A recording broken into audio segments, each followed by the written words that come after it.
parliament. Where should I go? It is nothing but tanasha. जब से Bharatiya Janata party की सरकार केंद्र में आई है, ज्यादातर भारतीय जनता पार्टी के नेताओं की भाषा शैली खराब हुई है। मैं तो कहूंगा पार्लियामेंट के अंदर ही क्यों, पार्लियामेंट के बाहर भी ऐसी असंसदीय भाषा पे रोक लगनी चाहिए। जब से भारतीय जनता पार्टी की सरकार केंद्र में आई है, ज्यादातर भारतीय जनता पार्टी के नेताओं की भाषा शैली खराब हुई है।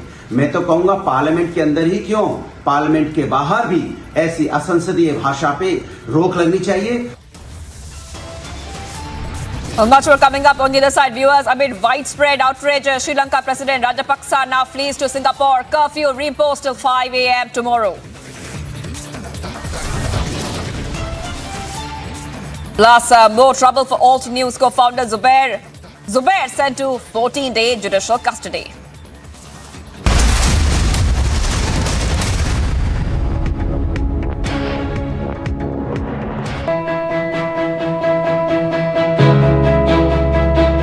Getting a cab these days is nearly impossible because half the time you don't get rides. Even if your cab gets booked, you're not sure when it is going to get cancelled or how much you're going to pay. Now, answering all this, Mind has come up with beautiful solutions whereby we don't have a surge rate here because they go by government prescribed rates. Not just that, Mind has a beautiful feature where you incentivize the driver, ensuring that he will come and pick you up on time. So, thanks Mind.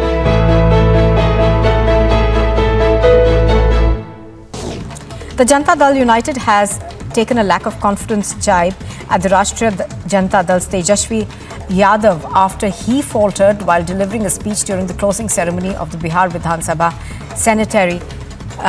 centenary celebrations. Now the JDU took hot shots at Tejasvi for faltering repeatedly in the presence of Prime Minister Modi. Congress President Sonia Gandhi is set to meet top party leaders today to discuss the strategy for the upcoming monsoon session of Parliament. According to officials, the meeting is held to discuss key issues that need attention during the monsoon session of Parliament. Maharashtra's Chief Minister Eknath Shinde on Wednesday said that he is a sevak and his government is committed to the all-round development of the state as well as welfare of citizens. Shinde also said that decisions being taken now are for the welfare of the people and they should have been taken in 2.5 years. That was earlier ruled by the MVA. But since that did not happen, 50 MLAs had to unite and take a stand.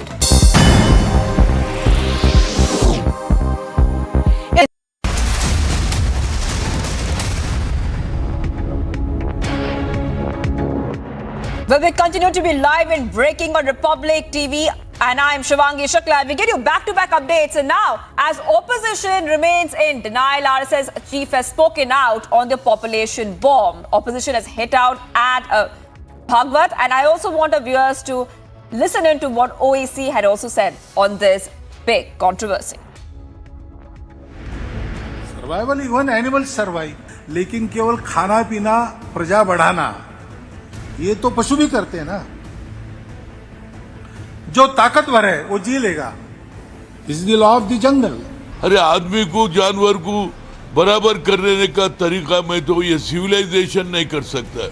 ये सिर्फ उग्रवादी लोग ही कर सकते। ये RSS another उग्रवादी है। Survival even animals survive, लेकिन केवल खाना पीना प्रजा बढ़ाना ये तो पशु भी करते हैं ना। जो ताकतवर है वो जी लेगा। Is the law of the jungle. अरे आदमी को जानवर को बराबर करने का तरीका में तो ये सिविलाइजेशन नहीं कर सकता। ये सिर्फ उग्रवादी लोग ही कर सकते। ये आरएसएस अनदर उग्रवादी है।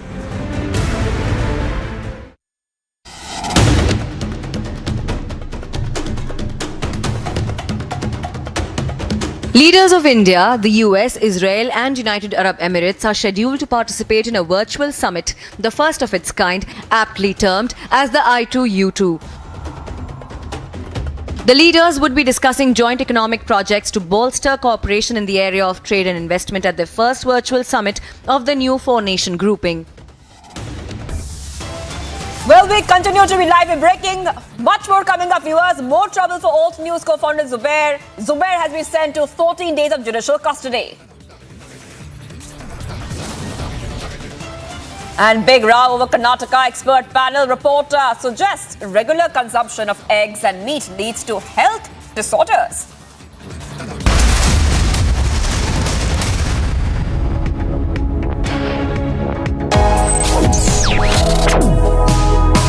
Reading allows us to become familiar with ourselves. We don't read, we won't know what is knowledge. I just find it very interesting to know people's lives, how they went through certain situations, how they dealt with things. So wherever you want to go in life, if you read books along those lines, then that would really help you in growing.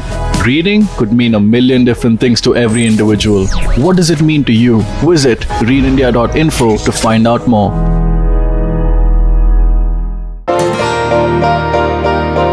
ನಾನೊಂದು agriculture ರಿಲೇಷನ್ಸಲ್ಲಿ ಕೆಲಸ ಮಾಡ್ತಾಯಿದ್ದೆ. ಅದರಲ್ಲಿ ನಾನು ಸಂಪಾದನೆ ಮಾಡಿದಂಥ ಹಣ daily 25-30% ಹಣ commission ಹೋಗ್ತಾಯಿತ್ತು. ನಮ್ಮ ಮನೆಗೆ ಏನು ಸಹ ತೊಗೊಂಡೋಗ್ತಾ ಇರಲಿಲ್ಲ. ಅದೇ ಒಂದು ಮೈನ್ ಕಂಪ್ನಿಗೆ ಜಾಯ್ನ್ ಆಗಿದ್ದೀನಿ. ಅದರಲ್ಲಿ 0 ಕಮಿಷನ್ ಇದೆ. ಅದರಿಂದ ಸಂಪೂರ್ಣ ನಾನು ದುಡ್ದಂಥ ಸಂಪೂರ್ಣ ಹಣವನ್ನು ನನ್ನ ಮನೆಗೆ ಸಹ ತೊಗೊಂಡೋಗ್ತಾಯಿದ್ದೀನಿ. ಅದರಲ್ಲಿ ಇನ್ನೊಂದು ಏನಪ್ಪ ಬೆನಿಫಿಟ್ಟು ಅಂತ ಅಂದರೆ 5 ಲಕ್ಷ ಡ್ರೈವರ್ಗೆ ಹೆಲ್ತ್ ಇನ್ಸೂರೆನ್ಸ್ ಕೊಡ್ತಾಯಿದ್ದಾರೆ. ಇದರಲ್ಲಿ ತಿಂಗಳಿಗೆ 2,999 ರೂಪಾಯಿ ರೀಚಾರ್ಜ್ ಇದೆ. ಇಲ್ಲ ಒನ್ ಡೇಗೆ 149 ರೂಪೀಸ್ ರೀಚಾರ್ಜ್ ಇದೆ. ನಾನು ಎಷ್ಟು ದುಡಿತೀನೋ ಅಷ್ಟು ಸಂಪೂರ್ಣ ಹಣ ನನ್ನ ಮನೆಗೆ ತೊಗೊಂಡೋಗ್ತಾಯಿದ್ದೀನಿ. ಇದರಿಂದ ನನ್ನ ಫ್ಯಾಮಿಲಿ ಸಹ ನನ್ನ ಕುಟುಂಬ ಸಹ ತುಂಬ ಖುಷಿಯಾಗಿದೆ.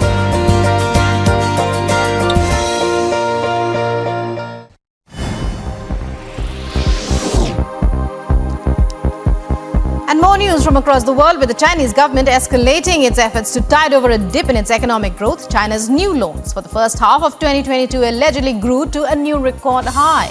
The Chinese economy has taken a hit for many reasons, the strict lockdowns chief among them.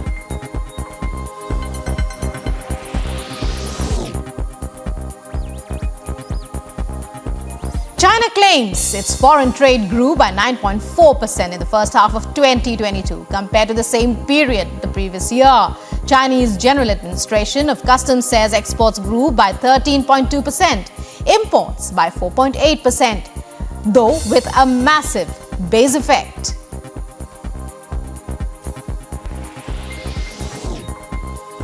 US President Joe Biden begins 3-day visit to Israel. He will also meet Palestinian officials in the occupied West Bank. It is Biden's 10th visit to the country. His first was in 1973, when he was a first-term US senator from Delaware. He's met every Israeli prime minister since. Iranian authorities arrest internationally renowned filmmaker Jafar Panahi, the third Iranian director to be locked up this way as the government escalates its crackdown on the country's cinema industry.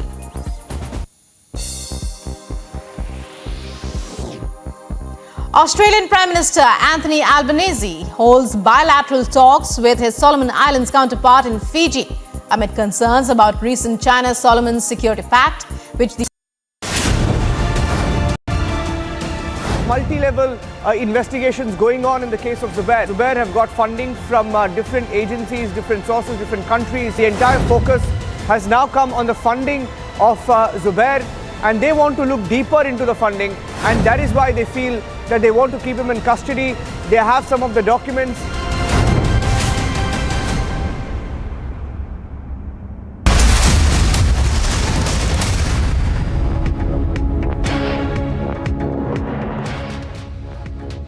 Well, let's go straight to the top story we've been tracking right now, viewers. It's a massive move by Eknath Shinde. Shinde has slashed petrol prices by 5 rupees, diesel by 3 rupees. Big move coming in, and the reduction in VAT will cost the state government 6,000 crore rupees. Let's have a look at what the new CM of Maharashtra, Eknath Shinde, had to say about this move, which is coming as a big relief to the common man. हमारे DCM साहब और हमारी चर्चा हुई है, अधिकारियों से चर्चा होने के बाद यहाँ पर पेट्रोल पे 5 लीटर प्रति लीटर 5 रुपया कम करने का निर्णय और डीजल पे 3 रुपया प्रति लीटर कम करने का निर्णय, ये भी महत्वपूर्ण निर्णय आज लिया है। इससे महंगाई कम हो जाएगी, लोगों को राहत मिलेगी। हमारे डीसीएम साहब और हमारी चर्चा हुई है, अधिकारियों से चर्चा होने के बाद यहाँ पर पेट्रोल पे 5 लीटर प्रति लीटर 5 रुपया कम करने का निर्णय और डीजल पे 3 रुपया प्रति लीटर कम करने का निर्णय, ये भी महत्वपूर्ण निर्णय आज लिया है। इससे महंगाई कम हो जाएगी, लोगों को राहत मिलेगी। Alright, we heard that sound bite of Eknath Shinde, a big move coming in there. The Deputy CM Devendra Fadnavis also said the decision was part of the Shiv Sena BJP government's commitment to the people's welfare.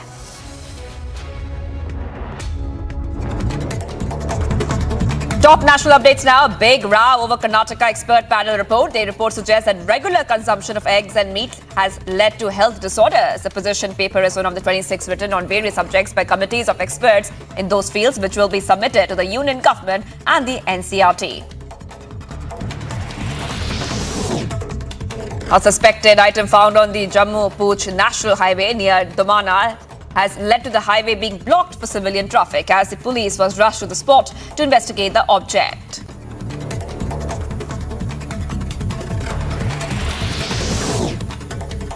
Congress leader and leader of opposition in Rajya Sabha, Mallikarjun Kharge, has said that the leaders of opposition parties will meet on July 17 to discuss the candidates for the upcoming vice presidential elections. Meanwhile, the central government has called for an all-party meeting on 17th ahead of the start of the monsoon session of Parliament.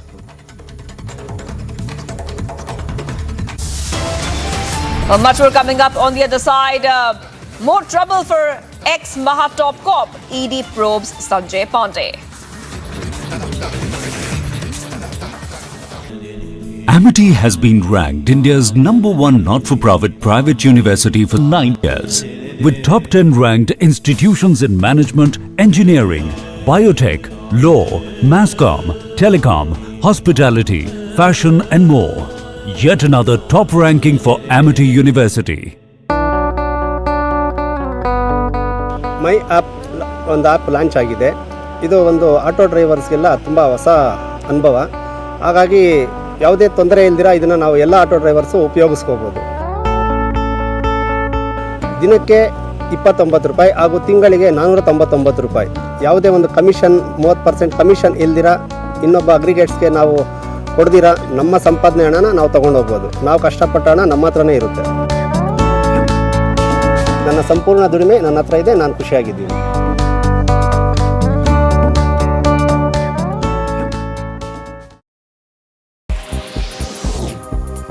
Cricketer Jasprit Bumrah regains #1 spot in ICC men's ODI bowler rankings following his career best spell in England, which helped the men in blue crush England by 10 wickets in the first ODI.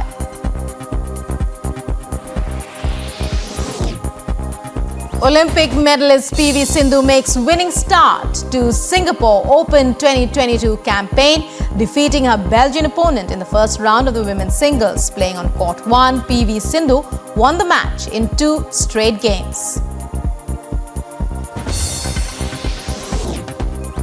Germany confirms women's Euro 2022 quarterfinals berth, beating Spain in Group B game at the Brentford Community Stadium.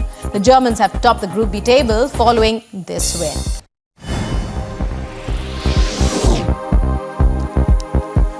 And more news from across the world, with the Chinese government escalating its efforts to tide over a dip in its economic growth. China's new loans for the first half of 2022 allegedly grew to a new record high. The Chinese economy has taken a hit for many reasons, the strict lockdowns chief among them.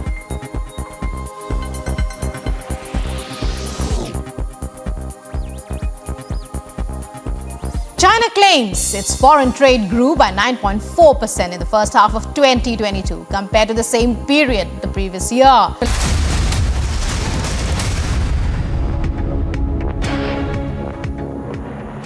Welcome back. You're watching Republic TV.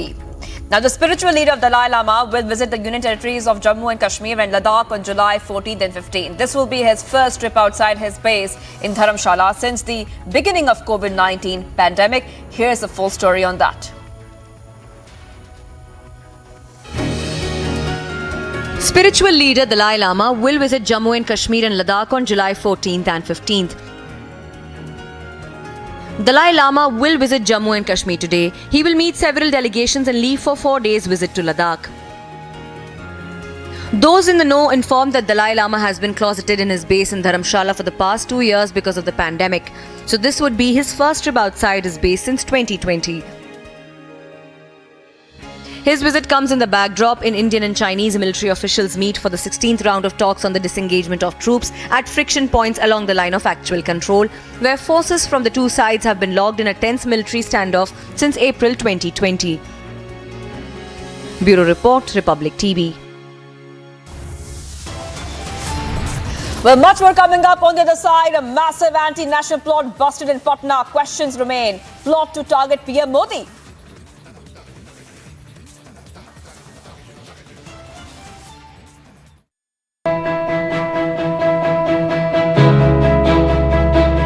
Getting a cab these days is nearly impossible because half the time you don't get rides.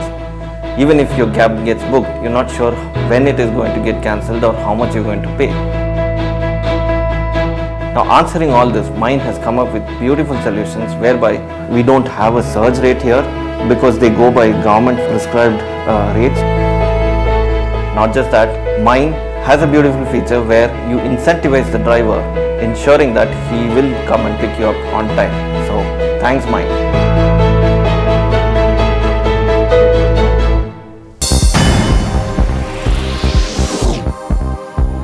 In the 9th to 12th placings match of the FIH Hockey Women's World Cup, Spain and the Netherlands on Wednesday at Estadio Olympic de Tarrasa, Spain, Indian women's squad defeated Japan 3-1.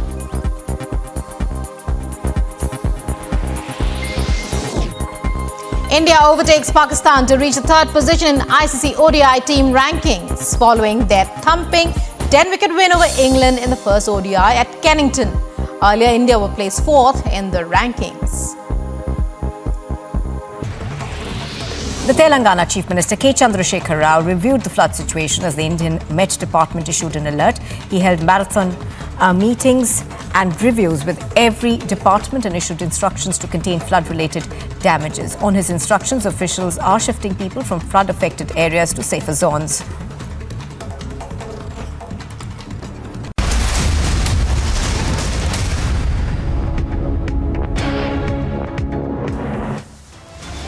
Headlines at 2 p.m. A massive anti-national plot busted in Patna. Question remains: plot to target Prime Minister Narendra Modi.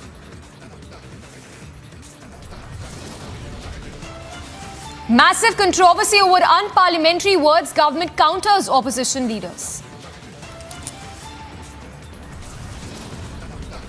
It's a huge setback for Alt News co-founder Zubair, sent to 14 days judicial custody. Massive move by Eknath Shinde government, fuel prices slashed across the state.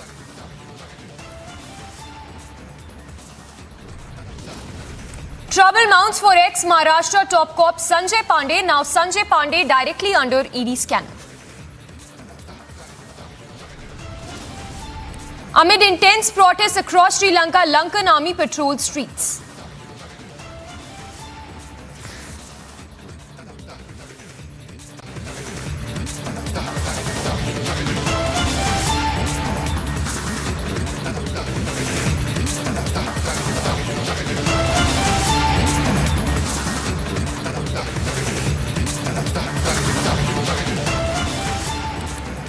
Good afternoon, viewers. Thanks for tuning in. You're watching Live and Breaking. I'm Samiksha Srivastava, tracking the big story. This one coming in from Bihar, where a big terror plot has been exposed in Patna. The plot that was targeted at Prime Minister's visit that he made on 12th of July. In fact, the cops have uncovered plot to target Prime Minister Modi. Alleged role of PFI is also under scanner is what we are told. The plot was during a Prime Minister's visit that was targeted towards Prime Minister's visit on July 12th. In fact, the cops have found documents 2047 India towards rule of Islamic India as well.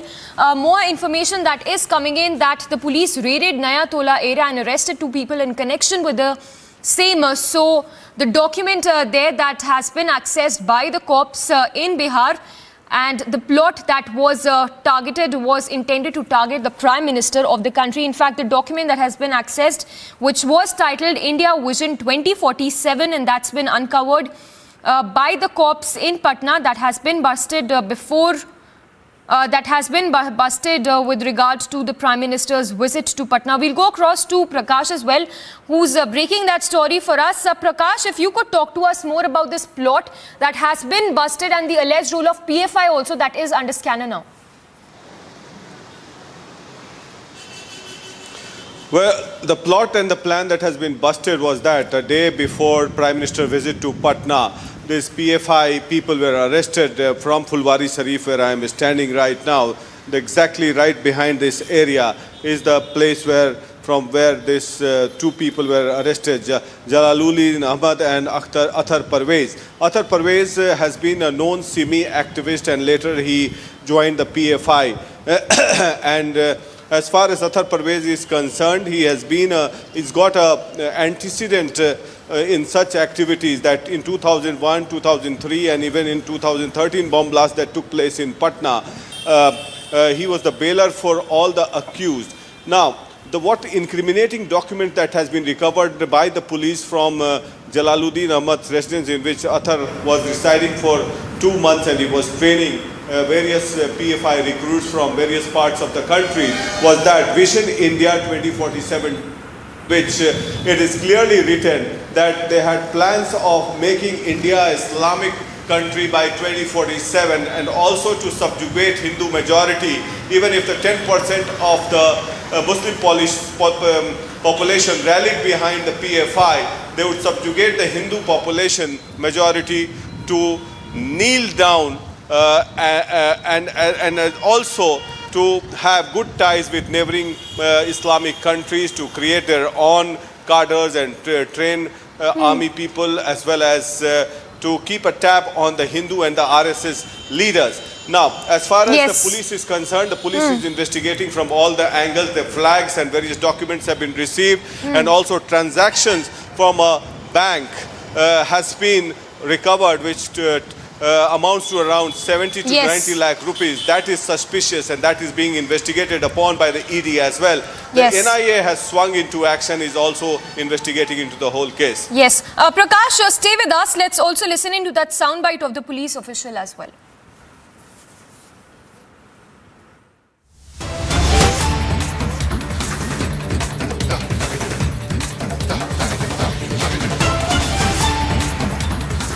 Well, on to another breaking news then, that we are getting a big announcement that has been made by the Maharashtra government, and that is that all those people who went to jail during the emergency time in 1975 will be given a pension by the Maharashtra government.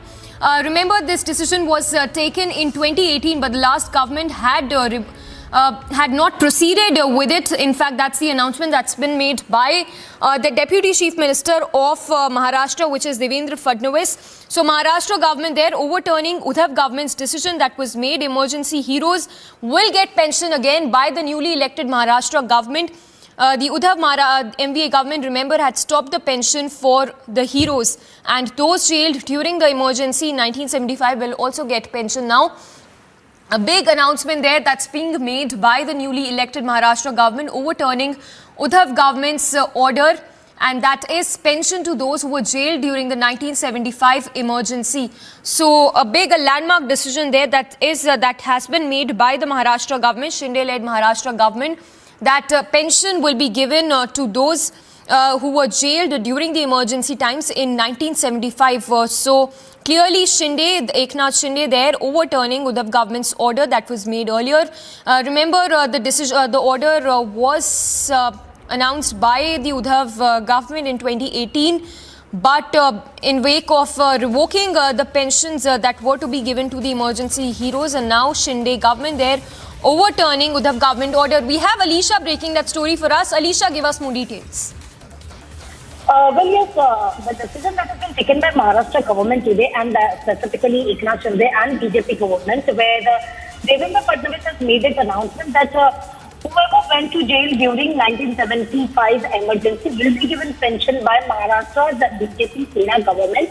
And even Devendra Fadnavis has said that this decision was taken in 2018 by Fadnavis cabinet, but Mahavikas Aghadi has changed it and revoked it, and those decisions that was put on hold. But now the decision has again been made, and Devendra Fadnavis itself said that he is making an announcement as Eknath Shinde has asked him, and that is the reason where we heard in the press conference where the clear announcement that was made by Devendra Fadnavis saying that whoever went to jail during the 1975 emergency will be given pension by Maharashtra government.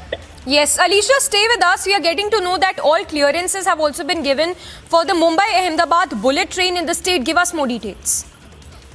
Well, there are many of the decisions that has been taken in the cabinet meeting where the Chief Minister Eknath Shinde, Deputy Chief Minister Devendra Fadnavis and the other officials that were present in the meeting. So apart from the fuel prices, because that is something a big relief that has been given to the people of Maharashtra, the petrol price has been reduced by 5 and diesel price has been reduced by 3. But the decision that is taken is something Clean Maharashtra mission, that is Swachh Abhiyan mission, that is 2.0.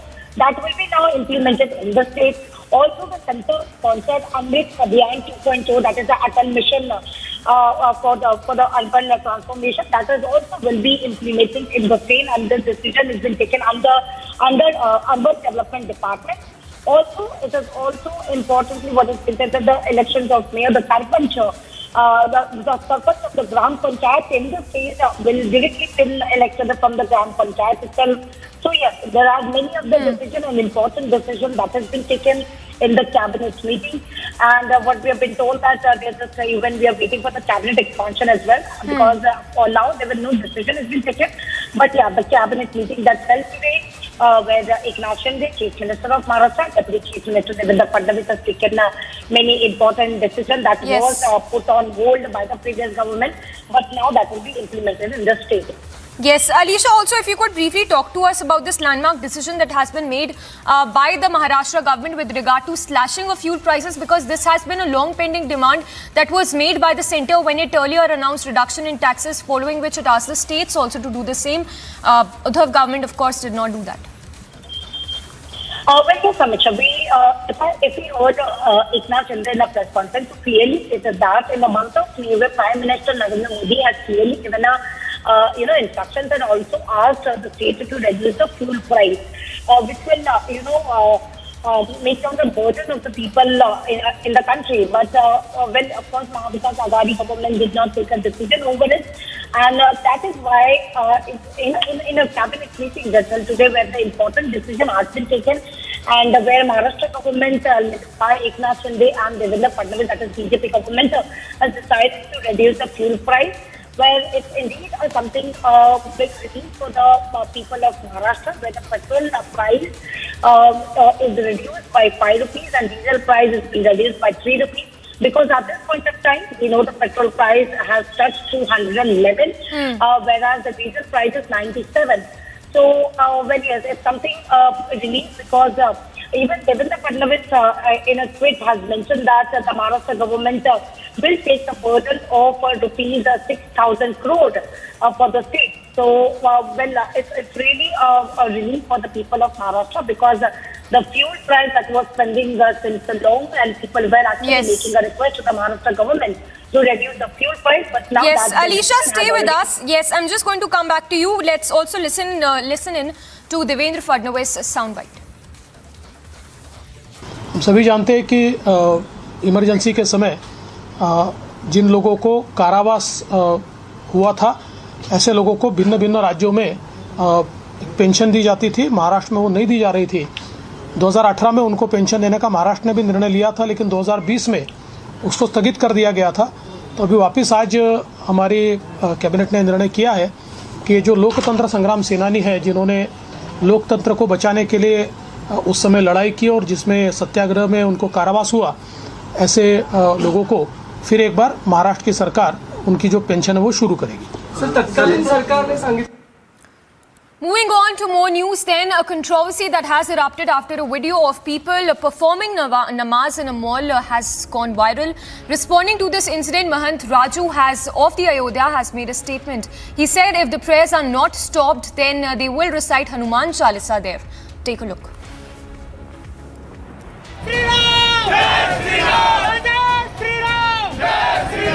Hanuman Chalisa face-off has now erupted in Uttar Pradesh. This comes after a video of people praying namaz in Lulu Mall came to light. Responding to this, Mahant Raju from Ayodhya released a video. In the video, he said if prayers are not stopped, then he will recite Hanuman Chalisa in Lulu Mall. Lulu mall Asia का सबसे बड़ा mall है और जिस प्रकार से वहाँ पर 80% मुसलमान को ही उन्होंने रखा है, लेकिन 20% जो है हिंदू लड़कियों जो रखा है, एक भी मुस्लिम लड़की को नहीं रखा है, हिंदू लड़की को रखा है। इसमें और भी मामले हैं।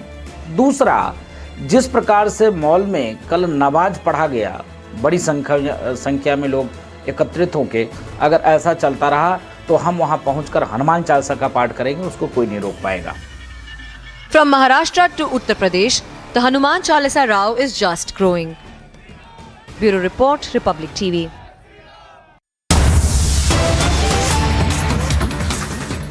And more breaking news coming in. This one with regard to probe into Sidhu Moosewala's murder. We are told that the shooters have now been sent to one-day transit remand.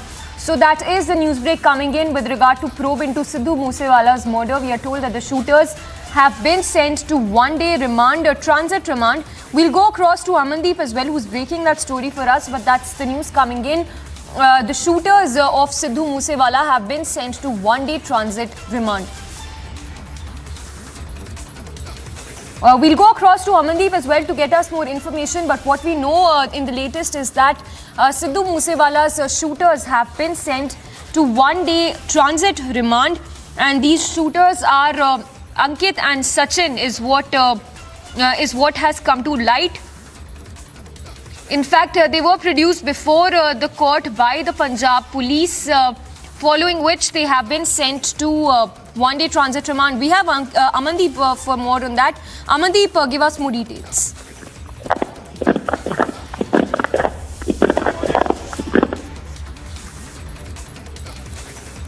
All right, we'll connect with Amandeep again, but what we know is that the shooters of Sidhu Moosewala have been sent to one-day transit remand. They were presented before the court on behalf or by the Punjab police. In fact, what we are told is that these shooters have been identified as Ankit and Sachin.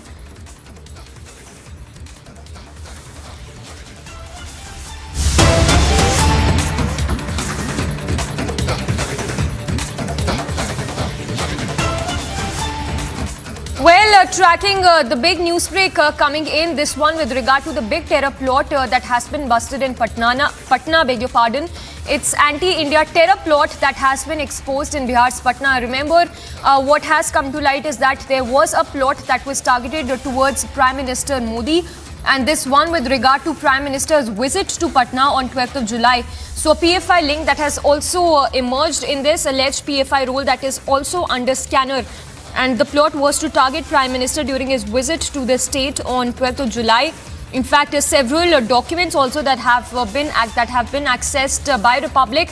It's titled as India Vision 2047, which shows that there was a massive terror plot that was targeted towards Prime Minister, and the cops there uncovering this terrorist plot. We'll go across to Prakash as well to get us more details, but in fact, those are the visuals also that we are showing to you on our screens of the accused who have been arrested with regard to this anti-India terror plot that has been busted. So a lot of updates coming in on this big story that we are tracking. The visuals on your screens are of those accused who've now been arrested. Terror suspects laid down 2047 plan is what the question remains at this point. We have Prakash joining us live, who's breaking that story for us and tracking all those developments very closely. Prakash, if you could give us more details of those who have been accused, who have been identified.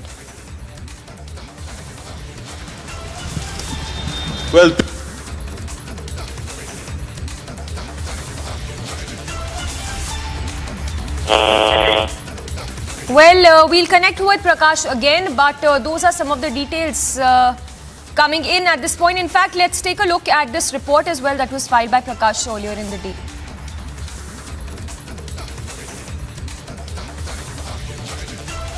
I am here at the Ahmad Palace in Naya Tola area of Fulwari Sharif, and this is the building from where two people having allegiance to PFI have been arrested by the Patna police. The name of the persons are one, Mr. Jalaluddin Ahmad, who is a retired sub-inspector from Jharkhand. The second person is Athar Parvez. Now, the story is that this particular belongs to Mr. Jalaluddin, and Mr. Athar Parvez, who is a part of the PFI, had taken this place on rent a month ago. That's what we are told. And from this place, the police, on a tip-off of the Intelligence Bureau input, have recovered this incriminating document of Vision India 2047, which suggests that we dream a 2047 where the political power has returned to the Muslim community from whom it was unjustly taken away by the British Raj, and they have pledged that by 2047 there should be a Islamic rule in India, and also that if 10% of total Muslim population rally behind the PFI would subjugate the coward Hindu majority to their knees and bring back the glory of Islam in India. And there are various other things written that we should also get in touch with and seek the help of neighboring Islamic countries like Turkey and other countries, form army group, trained army group, as well as they also need to have detailed information about the Hindu leaders as well as the RSS leaders and keep a track of their activities. And in a scenario of full-fledged showdown with the state, apart from relying on our trained PE cadres, we would need help from friendly Islamic countries. So these are incriminating documents that have been accessed by Republic Media Network, both Republic TV and Republic Bharat. And this is an effort to divide the country, create animosity in the society. प्रधानमंत्री जी के दौरे से 7-8 दिन पहले से ही हम लोग को वेरियस एजेंसीज है, सेंट्रल एजेंसीज, स्टेट एजेंसीज और हमारी लोकल जो सोर्सेस हैं, उससे ऐसी खबर आ रही थी कि ऐसी कुछ गतिविधियां हो रही हैं जिसमें डिसरप्ट करने का, जिसमें किसी तरह का बाधा पहुंचाने की बात है। लेकिन हम लोग इवेल्युएट कर रहे हैं कि स्केल क्या है और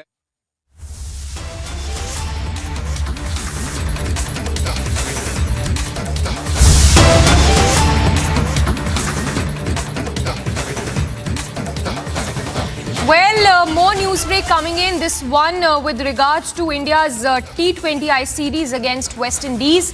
We are told that Virat Kohli is not part of the India squad for West Indies. So no Virat Kohli in India squad for West Indies. In fact, not just Virat Kohli, Bumrah as well are not part of this series against the West Indies. It's the T20 tour to the Windies. Virat Kohli is not a part of this. This amid a debate that continues to rage on with regard to Virat Kohli's performance in these days. BCCI announced a squad for the West Indies series in which Virat Kohli is not a part against the match that will be played against West Indies in the T20I series. So the All India Senior Selection Committee has picked the squad for the 5-match T20I series against West Indies, in which Bumrah and Virat Kohli are not a part of. So that's the news break coming in. This amid debate that is ongoing with regard to Virat Kohli's performance.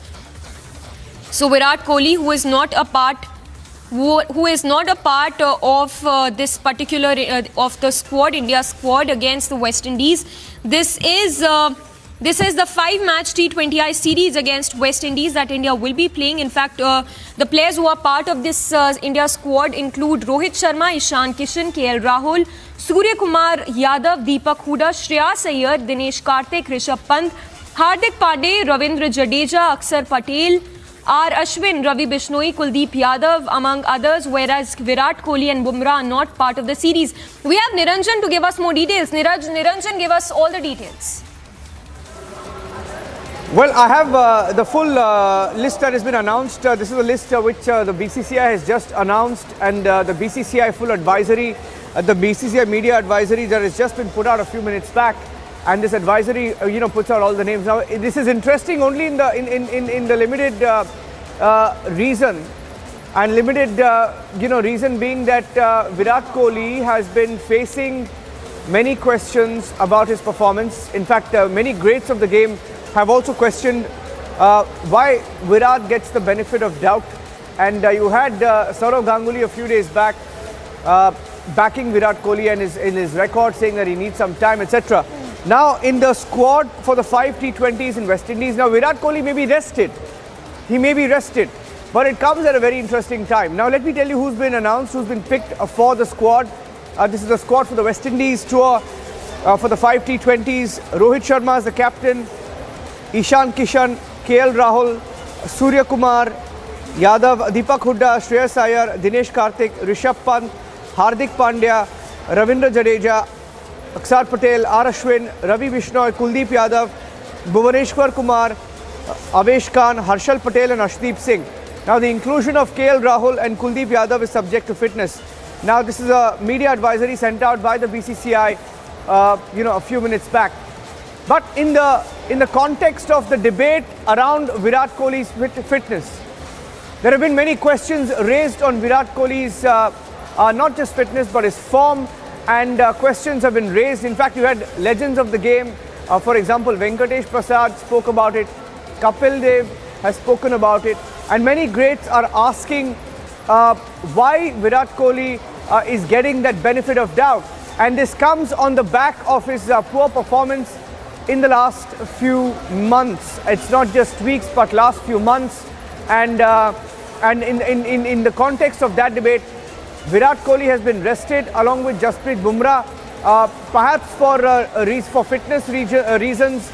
But in the larger scheme of things, I think with the World T20 coming up, it's a larger debate on what happens next. Will Virat Kohli be picked, or will they choose performance and performers in the India squad?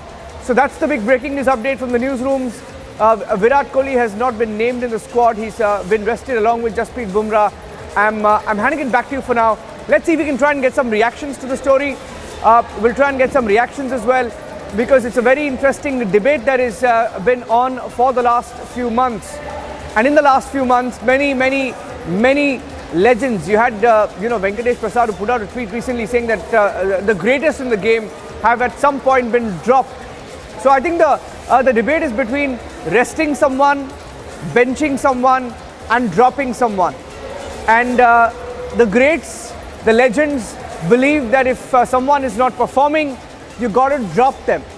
And in the case of Virat Kohli, the argument is you're just either benching him or resting him when you need to drop someone when they're not performing. In fact, Venkatesh Prasad, Virender Sehwag, now there have been several legends who've been weighing in on this debate, saying that, and like themselves, at some point, Virender Sehwag was dropped. At some point, Sachin Tendulkar had to, retire.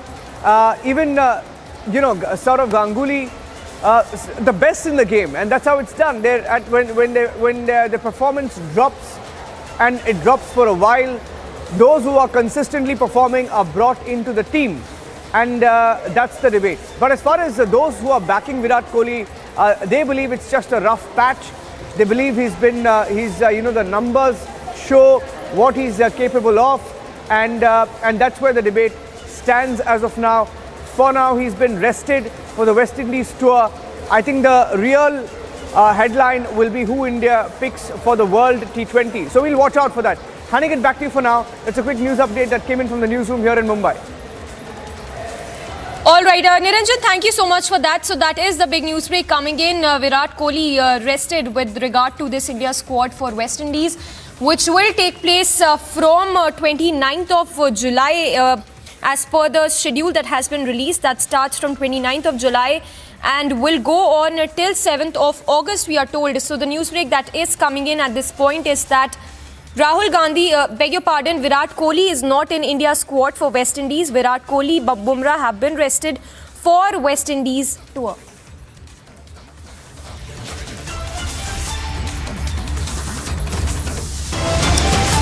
A very short break. On the other side, a massive move by Eknath Shinde government. Fuel prices slashed across the state.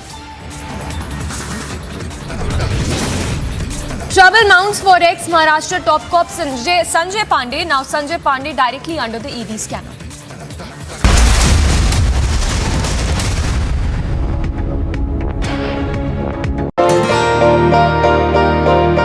ಒಂದು agriculture ಲೈಸೆನ್ಸಲ್ಲಿ ಕೆಲಸ ಮಾಡ್ತಾಯಿದ್ದೆ. ಅದರಲ್ಲಿ ನಾನು ಸಂಪಾದನೆ ಮಾಡಿದಂಥ ಹಣ daily 25-30% ಹಣ commission ಹೋಗ್ತಾಯಿತ್ತು. ನಮ್ಮ ಮನೆಗೆ ಏನು ಸಹ ತೊಗೊಂಡೋಗ್ತಾ ಇರಲಿಲ್ಲ. ಅದೇ ಒಂದು ಮೈನ್ ಕಂಪ್ನಿಗೆ ಜಾಯ್ನ್ ಆಗಿದ್ದೀನಿ. ಅದರಲ್ಲಿ 0 ಕಮಿಷನ್ ಇದೆ. ಅದರಿಂದ ಸಂಪೂರ್ಣ ನಾನು ದುಡ್ದಂಥ ಸಂಪೂರ್ಣ ಹಣವನ್ನು ನನ್ನ ಮನೆಗೆ ಸಹ ತೊಗೊಂಡೋಗ್ತಾಯಿದ್ದೀನಿ. ಅದರಲ್ಲಿ ಇನ್ನೊಂದು ಏನಪ್ಪ ಬೆನಿಫಿಟ್ಟು ಅಂತ ಅಂದರೆ 5 ಲಕ್ಷ ಡ್ರೈವರ್ಗೆ ಹೆಲ್ತ್ ಇನ್ಸೂರೆನ್ಸ್ ಕೊಡ್ತಾಯಿದ್ದಾರೆ. ಇದರಲ್ಲಿ ತಿಂಗಳಿಗೆ 2,999 ರೂಪಾಯಿ ರೀಚಾರ್ಜ್ ಇದೆ. ಇಲ್ಲ ಒನ್ ಡೇಗೆ 149 ರೂಪೀಸ್ ರೀಚಾರ್ಜ್ ಇದೆ. ನಾನು ಎಷ್ಟು ದುಡಿತೀನೋ ಅಷ್ಟು ಸಂಪೂರ್ಣ ಹಣ ನನ್ನ ಮನೆಗೆ ತೊಗೊಂಡೋಗ್ತಾಯಿದ್ದೀನಿ. ಇದರಿಂದ ನನ್ನ ಫ್ಯಾಮಿಲಿ ಸಹ ನನ್ನ ಕುಟುಂಬ ಸಹ ತುಂಬ ಖುಷಿಯಾಗಿದೆ.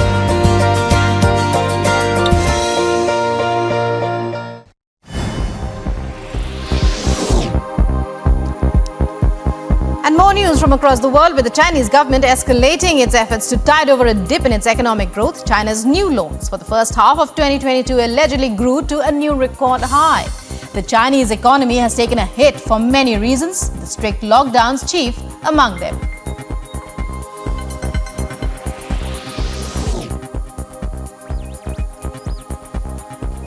China claims its foreign trade grew by 9.4% in the first half of 2022 compared to the same period the previous year. Chinese General Administration of Customs says exports grew by 13.2%, imports by 4.8%, though with a massive base effect.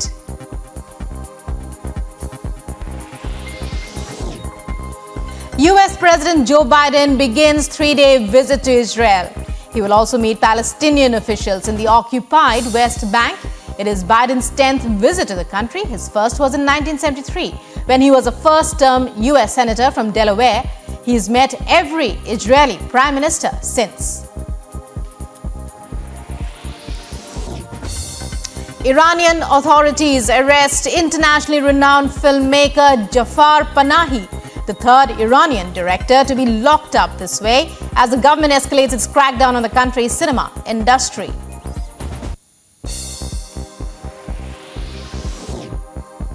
Australian Prime Minister Anthony Albanese holds bilateral talks with his Solomon Islands counterpart in Fiji amid concerns about recent China-Solomon Security Pact, which the Oceania nations fear could end in a Chinese naval base in their backyard.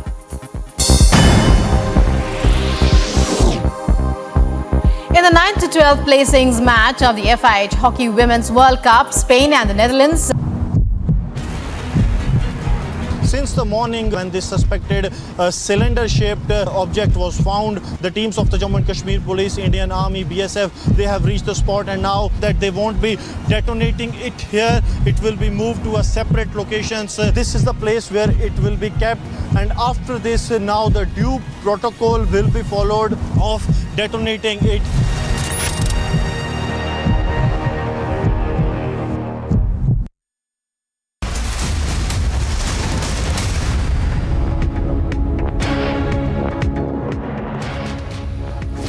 Top headlines at 2:30 p.m. Massive anti-national plot busted in Patna. Question remains. Plot to target PM Modi.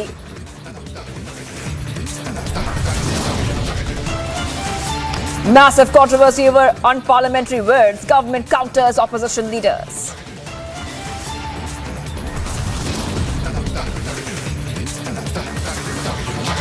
It's a huge setback for Alt News co-founder Zubair, sent to 14 days judicial custody.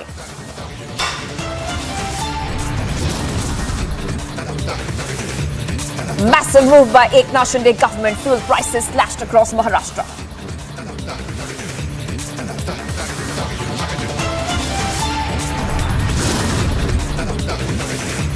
Trouble mounts for ex-Maharashtra top cop Sanjay Pandey. Now Sanjay Pandey directly under ED scanner.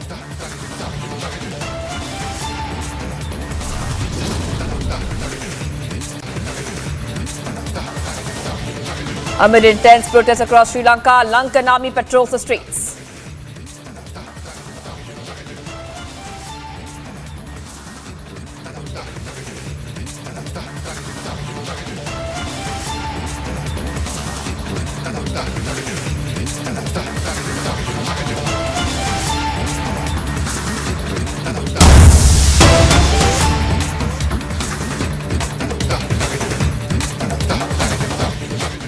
Viewers, we're getting some breaking news right now. Hate monger viewers hate Monga Sarwar Chishti has been banned by the Anjuman Committee. Big news coming in right now, viewers. Now, Anjuman Committee has banned Chishti from media interactions and he has been barred from making any statements. Now, Anjuman Committee has also banned him from making statements in the media and in public. Big news coming in right now, and I'm being joined by Amarjeet on the phone line. Take us to the details.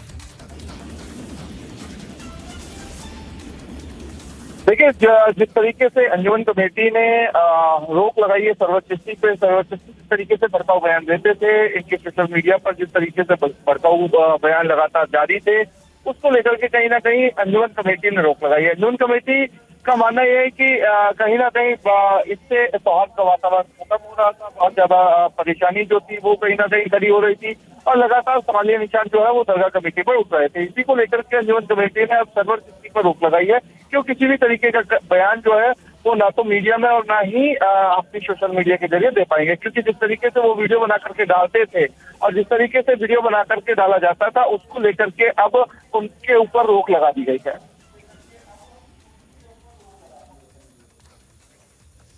Right. So we know that Chishti is the only one. He is the one that had threatened a movement that would shake India. So after that terrible statement coming in from him, this seems to be a move which is taken by the Anjuman Committee. Take us through that.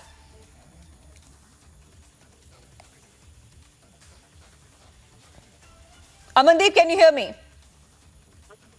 जी बिल्कुल, जिस तरीके की जो चीजें server Chishti की निकल के आई थी, उनके बेटे आदिल चिश्ती की निकल के आई थी, उसी को लेकर के बहुत सारी चीजें आपत्तिजनक थी। सरवर चिश्ती ने जिस तरीके के बयान पिछले दिनों दिए हैं और पिछले दिनों उनकी फेहरिस्त अगर देखें तो वो बहुत ज्यादा गंभीरता पूर्वक देखे जा रहे थे। लगातार उनके ऊपर एलिगेशन लग रहे थे कि इस तरीके के भड़काऊ बयान जो है वो क्यों और किस लिए दे रहे हैं।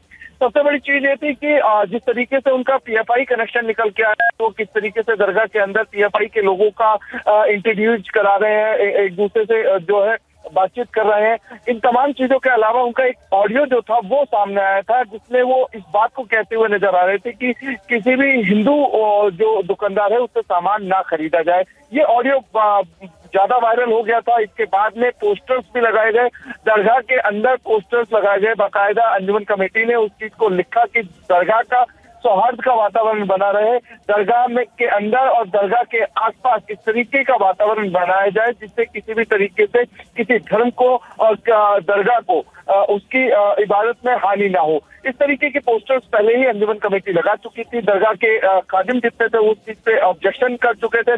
सरवर चिश्ती के बाद आदिल चिश्ती का जो बयान आया था, आदिल चिश्ती ने जिस तरीके से हिंदू धर्म के देवी देवताओं पर जो कटाक्ष किया था, उसके बाद आज उनका माफीनामा भी आया। तो ये माफीनामा ये बताता है कि अंजुमन कमेटी कितनी सख्त है और अब फिलहाल अंजुमन कमेटी किस तरीके का मूवमेंट स्थापित करना चाहती है, क्योंकि सरवर चिश्ती के लगातार जिस तरीके से भड़काऊ बयान आ रहे थे उसी को लेकर के दरगाह कमेटी और जो चिश्ती परिवार है वो घिरता हुआ नजर आ रहा था। इसी कारण से शायद ये एक बड़ा डिसीजन अंजुमन कमेटी की तरफ से लिया गया है। अमरदीप, हमने ऑल्सो देखा था कि बहुत सारे प्रोटेस्ट हो रहे थे against that hate mongering comments which were made by Chishti. There were a lot of protests which had happened in Ajmer as well. Take us through those details. देखिए, बिल्कुल प्रोटेस्ट हो रहे थे। जिस तरीके से अभी 2 दिनों पहले प्रशासन ने भी सद्भावना रैली निकालने की कोशिश की, लेकिन एक पक्ष का उस सद्भावना रैली में ना पहुंचना एक ये मैसेज था कि अंदर खाने कहीं ना कहीं नाराजगी जो है वो कितनी बढ़ गई है, क्योंकि जिस तरीके से सरवर चिश्ती ने बयान दिए थे उसी को लेकर के हिंदू समाज में कहीं ना कहीं नाराजगी थी। हिंदू समाज ये मीटिंग में भी, प्रशासन की मीटिंग में भी बाकायदा बोल चुका था कि सरवर चिश्ती जब तक माफी नहीं मांगेंगे, जब तक वो ओपनली जो बयानबाजी बंद नहीं करेंगे, तब तक हम इस तरीके की सद्भावना रैली में भाग नहीं लेंगे। और वही मैसेज देने का काम इस बार भी हुआ। इसी चीज को गंभीरता से लेते हुए अंजुमन कमेटी ने डिसीजन लिया कि इस तरीके के जो प्रोवोक करने वाले जो बयान है ये बिल्कुल सरवर चिश्ती और उनके बेटे ना दें।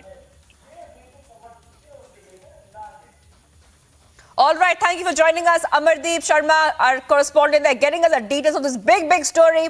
The hate monger Chishti now has been banned by Anjuman Committee, and this is coming in after those controversial comments which were made by him. Now, Chishti is banned and barred from making any statements.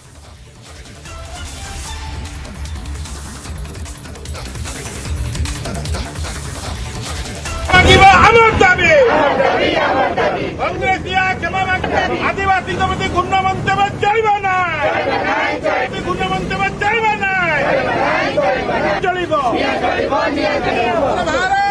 Bharat माता के तुम्हारा आदिवासी मध्य गुन्हा मंतव्य चलना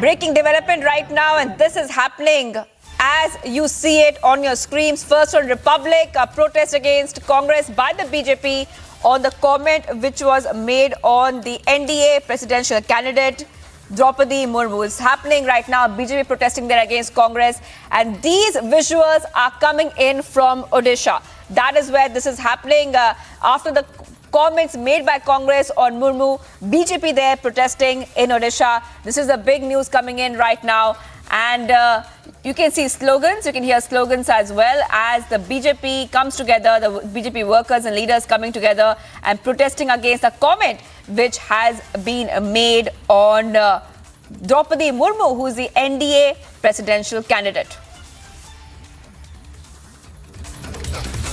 In fact, Congress leader Ajay Kumar had kicked up a storm when he had made a comment on Draupadi Murmu as well, and the BJP there reacting to that. This time in Odisha, we are seeing visuals coming in of the BJP holding a protest.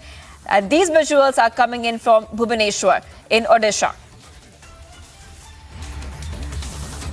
In fact, Congress leader Ajay Kumar had in fact called that Draupadi Murmu represents a very evil philosophy for India, and these comments have kicked up a storm. I'm being joined by Manjinder Singh Sirsa of the BJP. Thank you for joining us. Now this, after the comment made by the Congress, we're seeing protests there happening, led by the BJP. What is the first reaction, Mr. Sirsa? No, I think that the protest should be not just in Bhubaneswar or in Odisha, it should be in entire India. Reason being, the way Congress spokesperson said that it represents the evil society of this nation. आप किसी औरत के बारे में, एक माँ के बारे में, वो कुछ भी हो, माँ माँ है. इनफैक्ट बीइंग अ सिख, गुरु साहिबों ने समझाया है, सो क्यों मंदा आखिए जननी है, आप उसको बुरा कैसे बोल सकते हैं. और ये जो एक एटीट्यूड और सोच है कांग्रेस की, मानसिकता जो कांग्रेस की है, एंड स्पेशली अगर आप देश के राष्ट्रपति के प्रति ऐसे भाव रखते हैं, देश के राष्ट्रपति के प्रति, आज वो राष्ट्रपति का चुनाव है, एनडीए की कैंडिडेट हैं, डेफिनेटली वही राष्ट्रपति बनने वाली हैं, और अगर आप उनके प्रति ऐसा भाव रखते तो आप कल्पना कीजिए कि एक आम औरत के प्रति, एक आम माँ के प्रति इनके भाव कैसे होंगे. तो ये कांग्रेस को जवाब देना चाहिए. मैं तो उम्मीद कर रहा था कि प्रियंका गांधी जो कहती थी कि लड़की हूँ, लड़ सकती हूँ, या सोनिया गांधी एक खुद माँ हैं, उनको जरूर इस बात से धक्का लगा होगा, उनको जरूर इस बात का दर्द और अफसोस हुआ होगा कि उनके पार्टी के लोगों ने ऐसी भाव रखे हैं और वो जरूर उन पर कार्रवाई करेंगे, लेकिन वो तो मौन धारे हुए हैं. तो मुझे लगता है कि देश के हर एक साधारण नागरिक को भी सड़क पर उतरना चाहिए इसकी गंदी और घटिया के खिलाफ. Mr. Sirsa, do you think that these comments come at an appropriate time from the Congress? Because we saw multiple parties there, supporting Murmu. Even Uddhav Thackeray-led faction is supporting Murmu. So this comment by the Congress definitely not coming at the right time. What is your reaction to that? The timing doesn't matter. Congress is in a coma view, because it is not the first time that Congress has reacted in such a manner. ये कांग्रेस की मानसिकता में घुस चुकी है और timing तो उनके लिए को मैटर ही नहीं करता. फॉर देम, उनको एक राजशाही सोच से वो चलते हैं, उनके दिमाग के अंदर वही राजशाही तानाशाही सोच है जिसके चलते वो अपने आप को बदल ही नहीं पा रहे. देश के अंदर बहुत बदलाव आ गया, सरकारें बदलने लग पड़ी, कांग्रेस 2 स्टेट तक सीमित रहेगी या 2 स्टेट का चुनाव होगा तो खत्म हो जाएंगी। लेकिन उसके बावजूद उनका जो एटीट्यूड था, जो उनके दिमाग के अंदर राजशाही और तानाशाही घुसी हुई थी, वो निकल ही नहीं रही। अब आप वेरी वेल कैन अंडरस्टैंड कि शिवसेना अब 5 फॉलोअर जो कांग्रेस के साथ खड़ा था चट्टान की तरह, even he is forced to withdraw his statement and say कि मैं एनडीए की कैंडिडेट की सपोर्ट करूंगा। For what reason? Being a lady and being a tribal lady. और ऐसी मानसिकता के बावजूद अगर कांग्रेस, जब लोग मजबूर हो गए हैं, MLA, I can bet upon that you will see the party from the opposition also voting in the NDA candidate. Reason being, she is from a tribal, and most of the tribal MLAs will vote for her. All right, thank you, Mr. Sirsa, for joining us here. I'm also being joined by Shehzad Poonawalla of the BJP. Thank you for joining us, Mr. Poonawalla. What is the first reaction coming in after those controversial comments being made by the Congress on Murmu? We're seeing protests that are happening by the BJP against the Congress in Bhubaneswar. You know, this comment is not just an insult of Draupadi Murmu ji, but they have in fact insulted the entire Adivasi community, and they have said that the Adivasi community represents an evil philosophy. This is most objectionable, but it shows the mindset of the Congress. The Congress has always been Dalit Virodhi, Adivasi Virodhi, OBC Virodhi. You would remember they defeated Ambedkar ji in elections.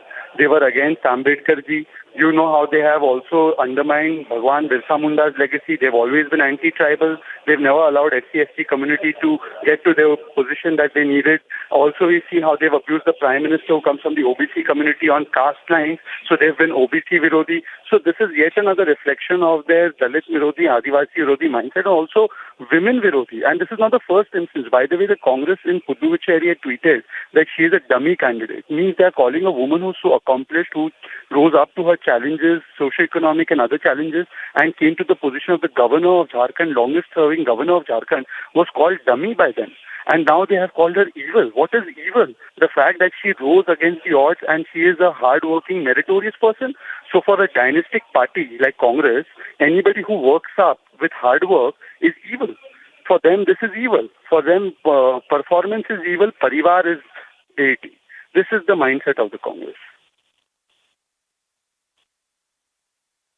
All right, Mr. Poonawalla, thank you for joining us. That was Shehzad Poonawalla, BJP spokesperson, on this story that we are tracking for you right now. After those comments made by Congress on Draupadi Murmu, the BJP is protesting in Odisha. Well, we continue to get you the fastest updates on Republic TV, and there's more breaking news coming in, this time from Maharashtra. Shinde camp is swelling and more cooperators are joining. That is what we are learning right now on Republic TV.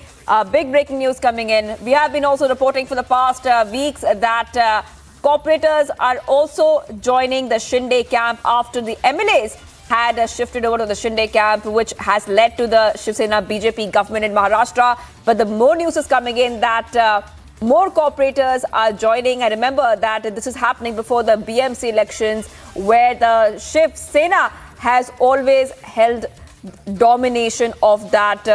Now I'm going to go across to Alicia, who will explain to us what exactly is happening and how many cooperators have joined the Shinde camp. Alicia, over to you.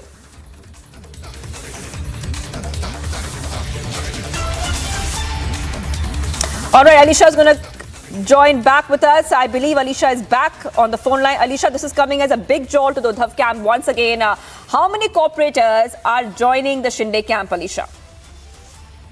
Well, yes, it's another jolt for Uddhav Thackeray because not only the Thane, Kalyan, Dombivli and Navi Mumbai, but now the 18 cooperators from Mirabai Andhra has joined Chief Minister Eknath Shinde camp. The information that we are getting, and we saw the visuals that there are Pratap Sar Nayak from Eknath Shinde camp who is welcoming all the cooperators from Mirabai Andhra. So, of course, it's another jolt for Uddhav Thackeray, and even earlier where Eknath Shinde has claimed that there are many of the other workers and leaders from the different parts of the state who is going to join in this coming week. And now we see that from Thane Municipal Corporation, from Kalyan, Dombivli and Navi Mumbai, now it's 18 cooperators from Mirabai Andhra that has joined Eknath Shinde camp.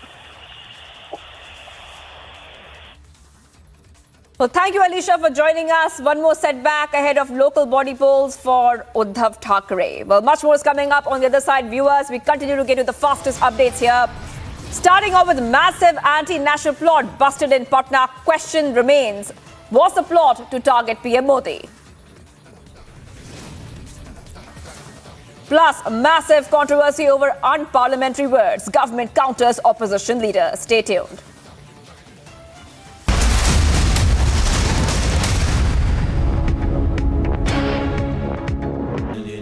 Amity has been ranked India's #1 not-for-profit private university for 9 years, with top 10 ranked institutions in management, engineering, biotech, law, masscom, telecom, hospitality, fashion and more. Yet another top ranking for Amity University. My app ಒಂದು app launch ಆಗಿದೆ. ಇದು ಒಂದು auto ಡ್ರೈವರ್ಸ್ಗೆಲ್ಲ ತುಂಬ ಹೊಸ ಅನುಭವ. ಹಾಗಾಗಿ ಯಾವುದೇ ತೊಂದರೆ ಇಲ್ದಿರ ಇದನ್ನು ನಾವು ಎಲ್ಲ ಆಟೋ ಡ್ರೈವರ್ಸು ಉಪಯೋಗಿಸ್ಕೋಬೋದು. ದಿನಕ್ಕೆ 29 ರೂಪಾಯಿ ಹಾಗೂ ತಿಂಗಳಿಗೆ 499 ರೂಪಾಯಿ. ಯಾವುದೇ ಒಂದು ಕಮಿಷನ್ 30% ಕಮಿಷನ್ ಇಲ್ದಿರ ಇನ್ನೊಬ್ಬ ಅಗ್ರಿಗೇಟ್ಸ್ಗೆ ನಾವು ಕೊಡ್ದಿರ ನಮ್ಮ ಸಂಪಾದನೆ ಹಣನ ನಾವು ತೊಗೊಂಡೋಗ್ಬೋದು. ನಾವು ಕಷ್ಟಪಟ್ಟ ಹಣ ನಮ್ಮ ಹತ್ರನೇ ಇರುತ್ತೆ. ನನ್ನ ಸಂಪೂರ್ಣ ದುಡಿಮೆ ನನ್ನ ಹತ್ರ ಇದೆ, ನಾನು ಖುಷಿಯಾಗಿದ್ದೀನಿ.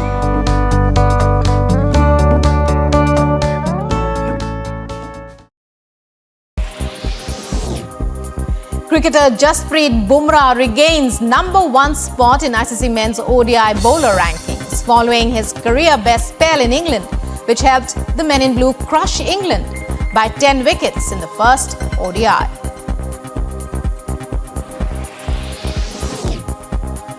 Olympic medalist PV Sindhu makes winning start to Singapore Open 2022 campaign, defeating her Belgian opponent in the first round of the women's singles. Playing on court 1, PV Sindhu won the match in 2 straight games.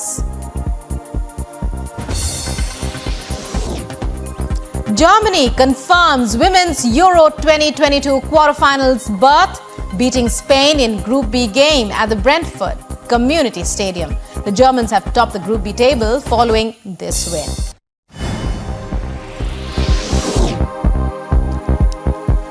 And more news from across the world, with the Chinese government escalating its efforts to tide over a dip in its economic growth. China's new loans for the first half of 2022 allegedly grew to a new record high.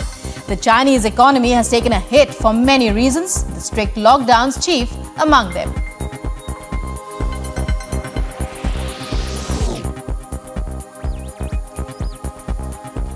China claims its foreign trade grew by 9.4% in the first half of 2022 compared to the same period the previous year. Chinese General Administration of Customs says exports grew by 13.2%, imports by 4.8%, though with a massive base effect.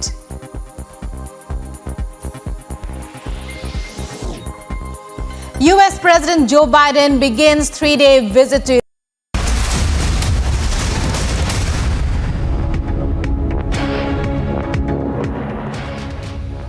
Well, we continue to be live and breaking here on Republic TV.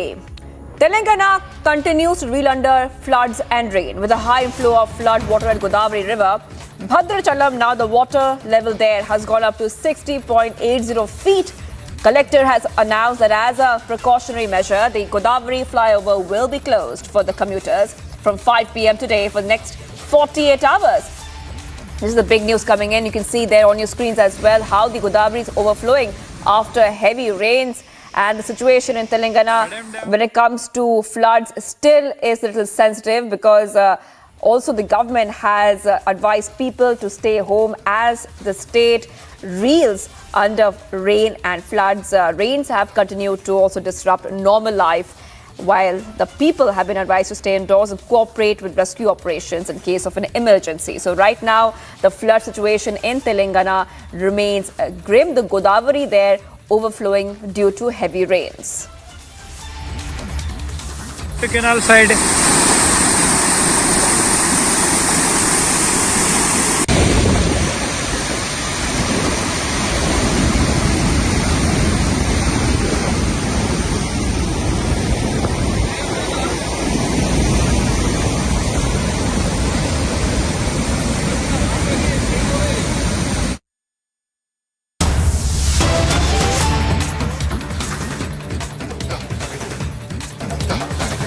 All right, we're getting some more breaking news at this point of time. A third arrest in the plot to target PM Modi during that visit of his in Bihar.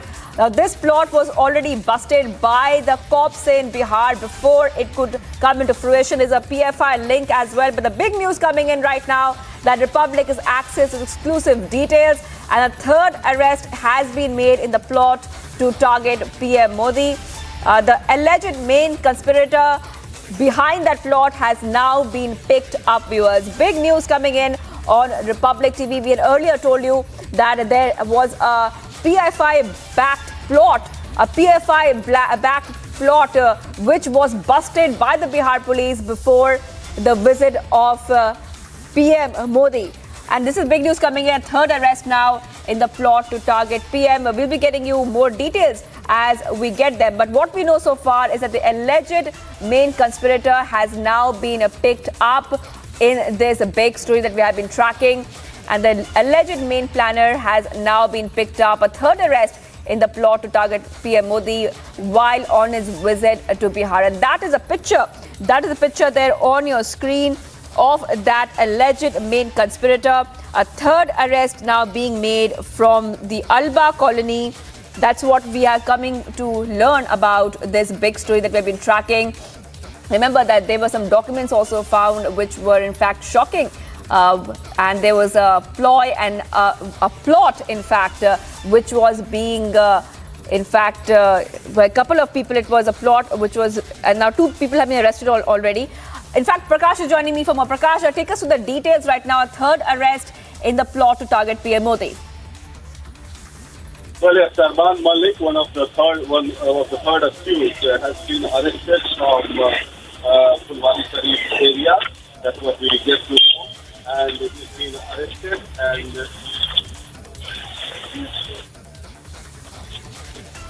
what is the name?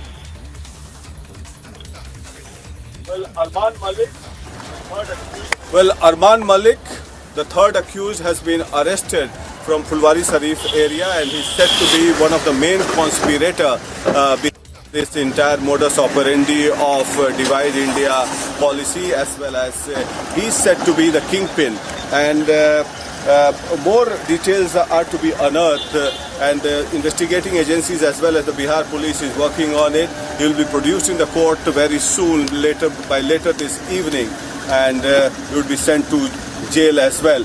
And based on these links, these 3 arrests of Jalaluddin Ahmad as well as Athar Parvez and Arman Malik, the agencies as well as the Bihar police are trying to reach to furthermore leads in different parts of the country, be it West Bengal, be it Kerala, other parts of South India and abroad as well.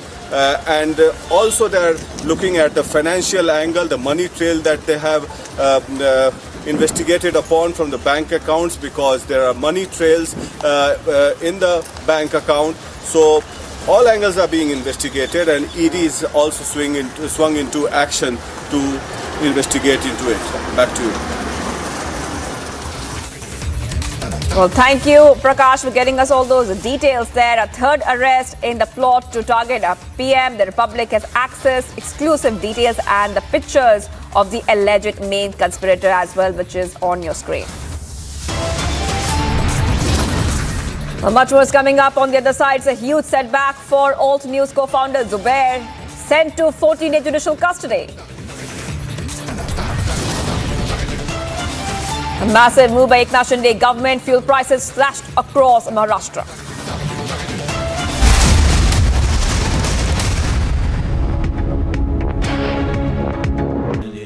Amity has been ranked India's #1 not-for-profit private university for 9 years, with top 10 ranked institutions in management, engineering, biotech, law, mass comm, telecom, hospitality, fashion and more. Yet another top ranking for Amity University. Getting a cab these days is nearly impossible because half the time you don't get rides. Even if your cab gets booked, you're not sure when it is going to get cancelled or how much you're going to pay. Now, answering all this, Mind has come up with beautiful solutions whereby we don't have a surge rate here because they go by government prescribed rates. Not just that, Mind has a beautiful feature where you incentivize the driver, ensuring that he will come and pick you up on time. So thanks Mike.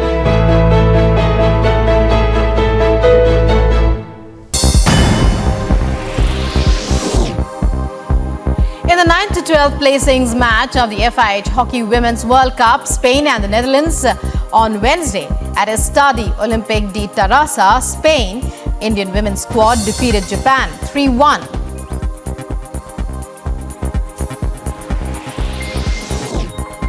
India overtakes Pakistan to reach the third position in ICC ODI team rankings following their thumping 10-wicket win over England in the first ODI at Kennington. Earlier, India were placed fourth in the rankings. Cricketer Jasprit Bumrah regains number 1 spot in ICC men's ODI bowler rankings following his career best spell in England, which helped the men in blue crush England by 10 wickets in the first ODI.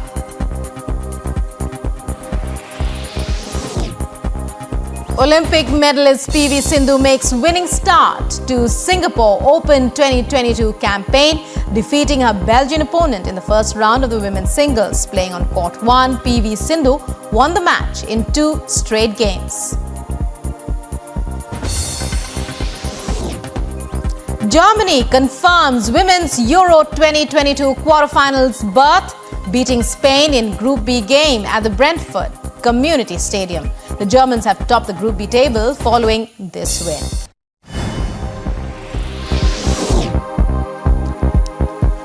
And more news from across the world, with the Chinese government escalating its efforts to tide over a dip in its economic growth. China's new loans for the first half of 2022 allegedly grew to a new record high. The Chinese economy has taken a hit for many reasons, the strict lockdowns chief among them.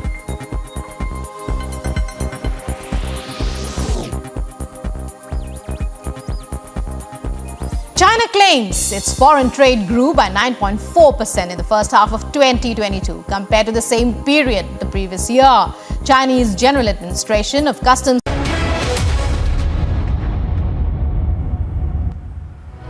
Hello and welcome, ladies and gentlemen. Let's dive right into the top stories this hour on Superfast 50. A suspected terrorist module has been busted in Patna and 3 suspected terrorists have been arrested. According to the cops, the module aimed at, and I quote, making India an Islamic nation by 2047. There was also a plot to target Prime Minister Narendra Modi during his recent visit on July the 12th.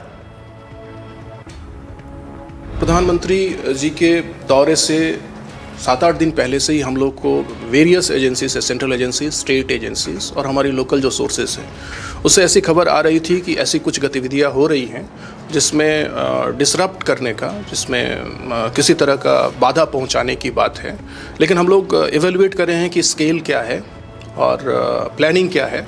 तो हम लोगों ने सबसे पहले scientifically और technically इसको verify किया और हमारे जो लोकल सोर्स ग्राउंड पे होते हैं उससे भी वेरीफाई किया, तो पता चला कि हाँ ऐसा हुआ है।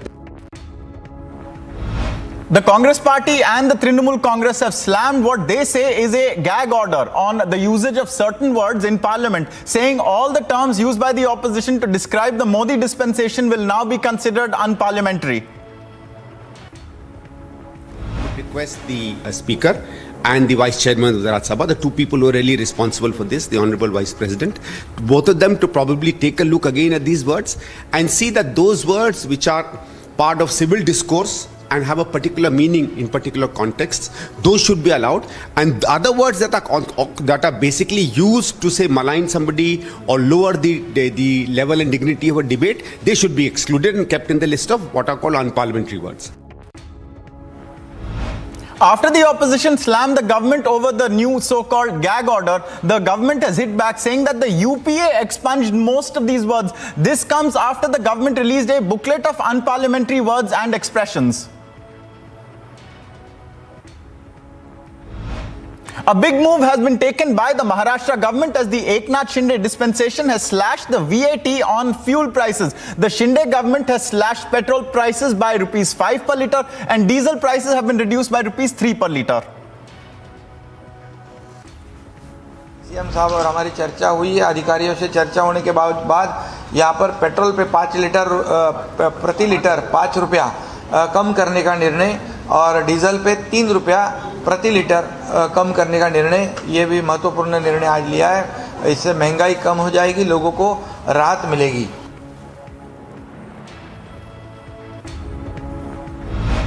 AIMIM chief Asaduddin Owaisi has continued to outrage over the population row, now taking on RSS chief Mohan Bhagwat over his comments on the prediction of India's population surpassing China's by the year 2023. He claimed that the RSS cannot paint everyone with the same religion. He further accused them of dividing and targeting a single community over population.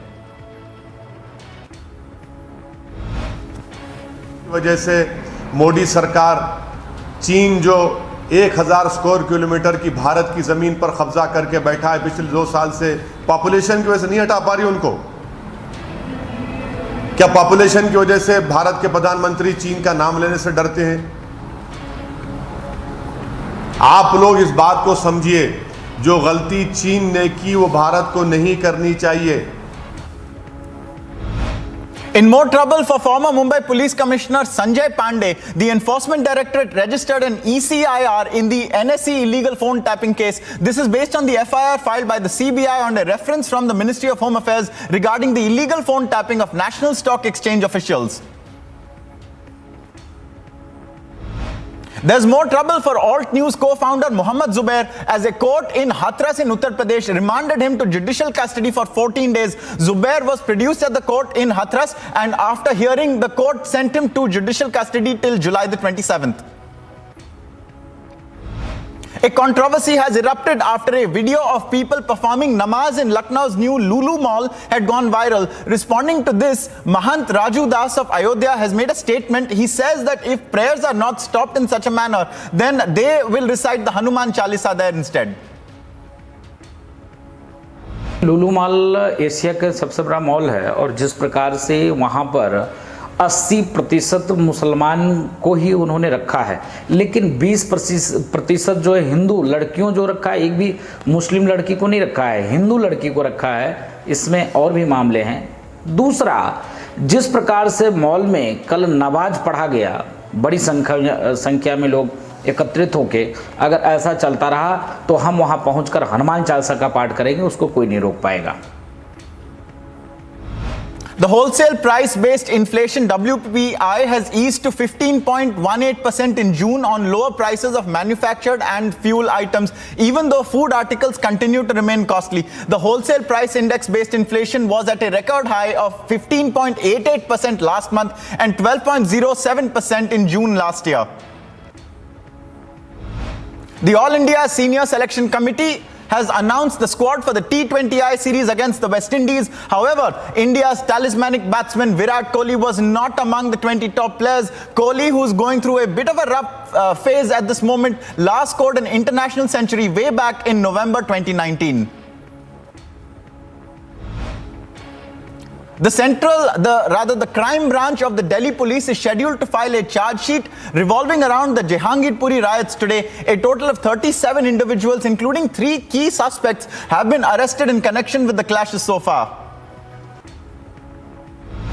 RSS chief Mohan Bhagwat commented on the prediction of India surpassing China in population by 2023, stating that survival was not the only aim of human civilization, adding that humans ought to use their intellect to ensure survival is not the only objective of the civilization.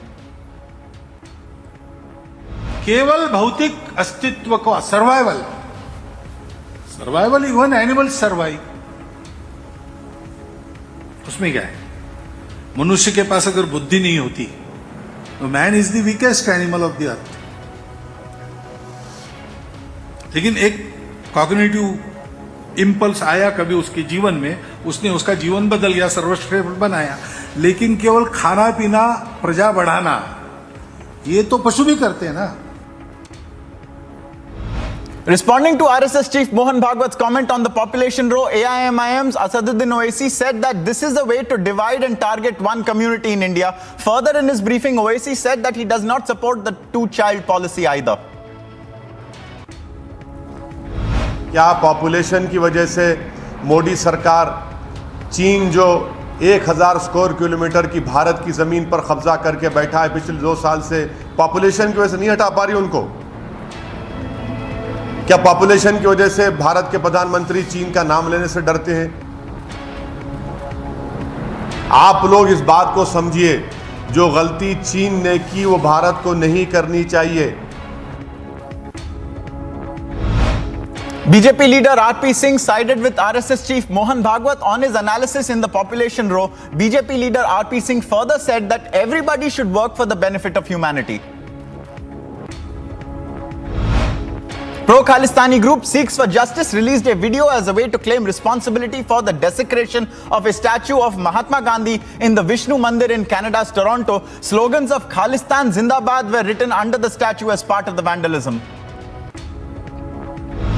Commenting on the desecration of the Mahatma Gandhi statue in Canada, the Indian community in Canada called the act a hate crime and said that the act of vandalism has led to concern and insecurity among the Indian community in the country. They further added that the Canadian government will be approached to make sure justice is served at once.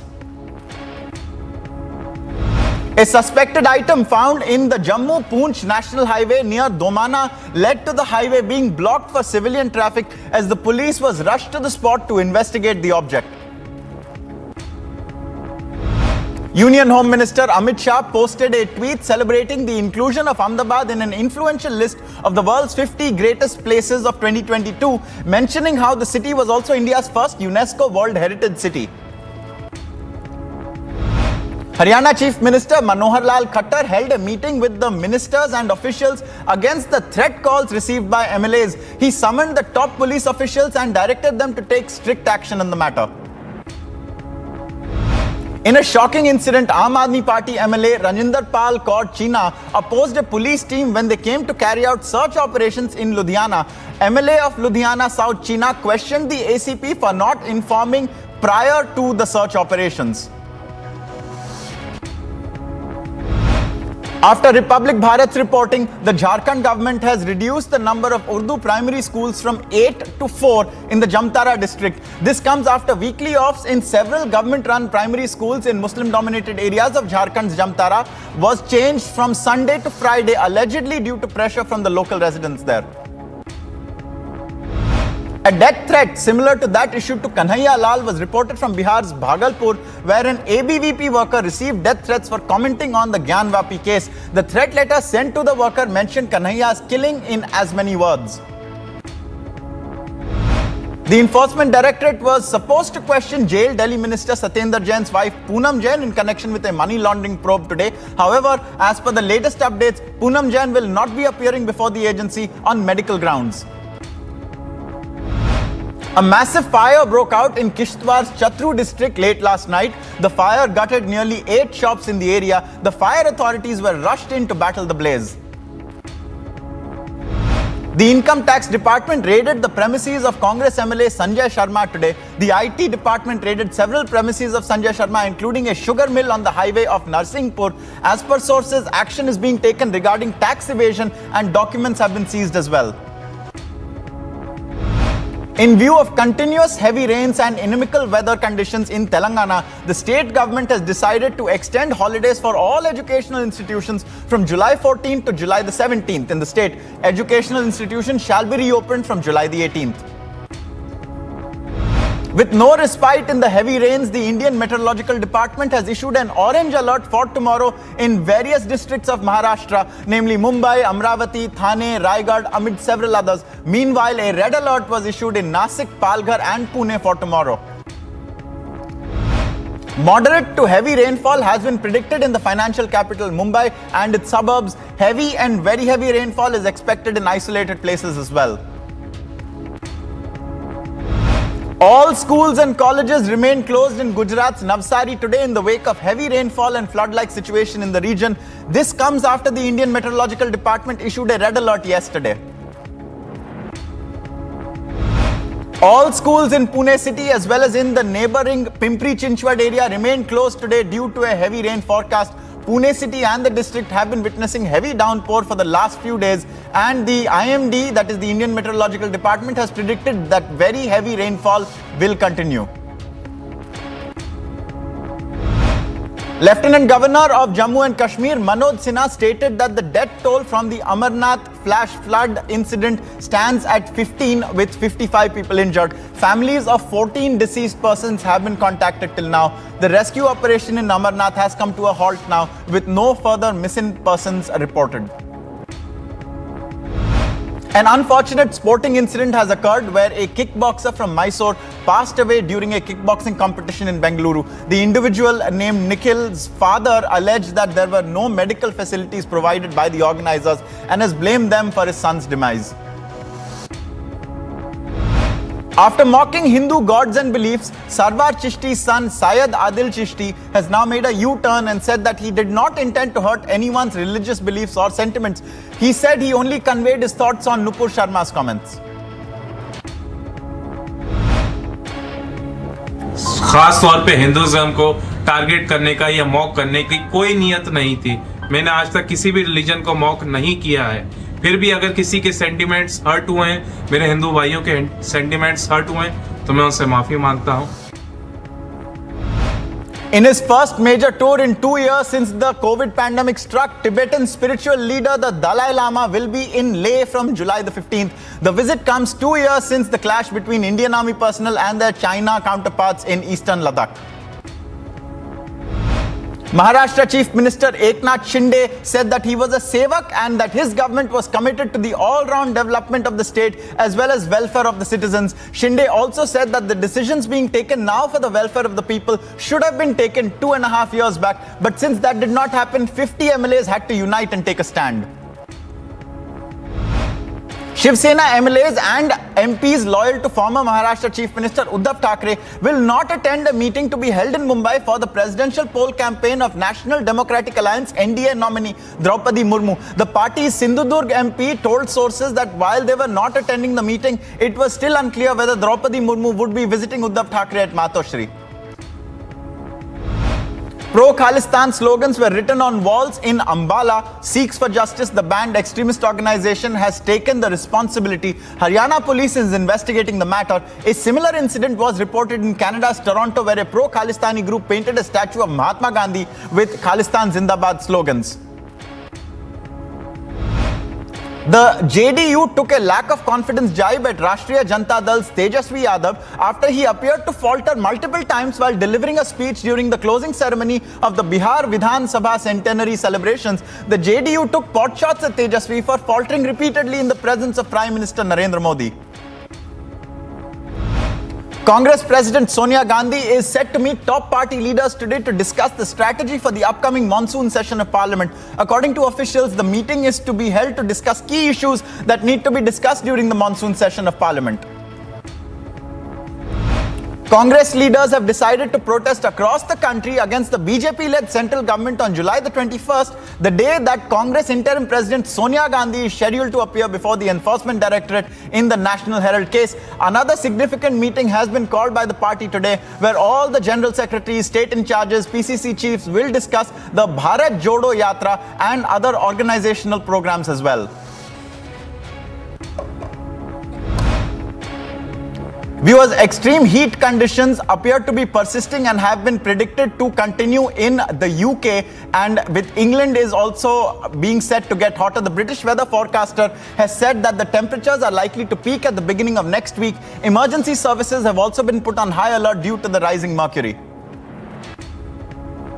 Increased demand for water this weekend. We're forecasting to be putting record amounts of water into supply, so well over 1 billion litres a day. Ukrainian President Volodymyr Zelensky reported progress on negotiations in Turkey to allow agriculture exports from his country via the Black Sea. He also commented on the recognition of the Donetsk People's Republic by North Korea and said that Ukraine will react harshly at all levels. The United Nations reported a step forward from the first face-to-face talks in months between Russia and Ukraine on a plan to unblock the export of Ukrainian grain.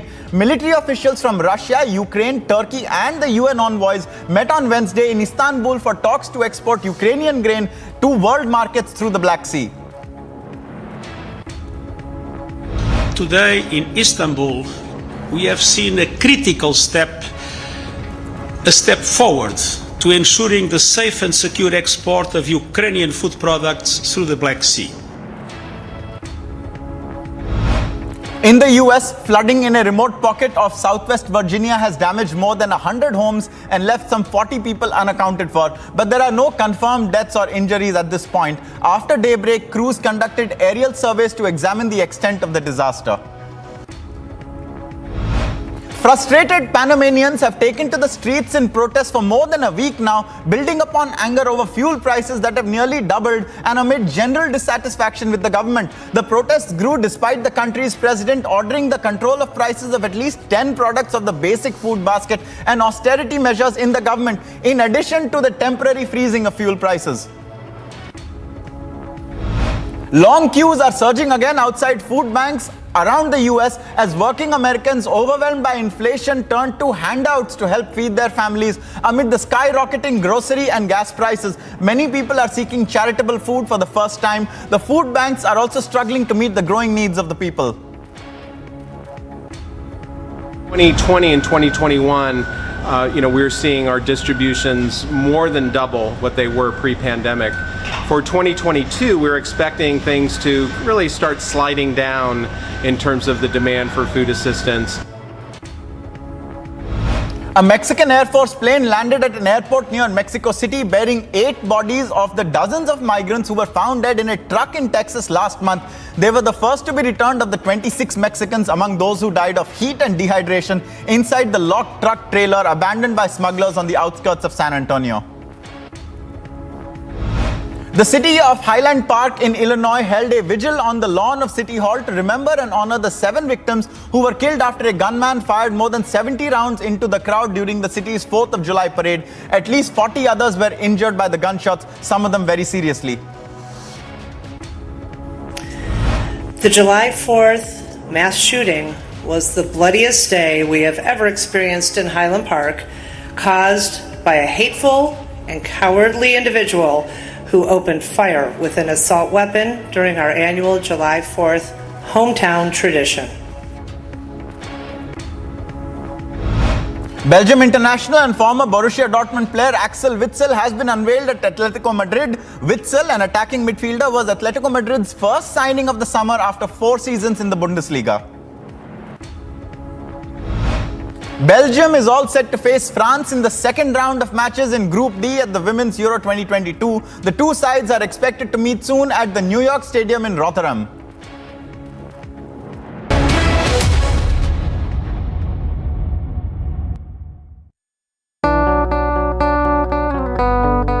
My app ಒಂದು app launch ಆಗಿದೆ. ಇದು ಒಂದು auto ಡ್ರೈವರ್ಸ್ಗೆಲ್ಲ ತುಂಬ ಹೊಸ ಅನುಭವ. ಹಾಗಾಗಿ ಯಾವುದೇ ತೊಂದರೆ ಇಲ್ದಿರ ಇದನ್ನು ನಾವು ಎಲ್ಲ ಆಟೋ ಡ್ರೈವರ್ಸು ಉಪಯೋಗಿಸ್ಕೋಬೋದು. ದಿನಕ್ಕೆ 29 ರೂಪಾಯಿ ಹಾಗೂ ತಿಂಗಳಿಗೆ 499 ರೂಪಾಯಿ.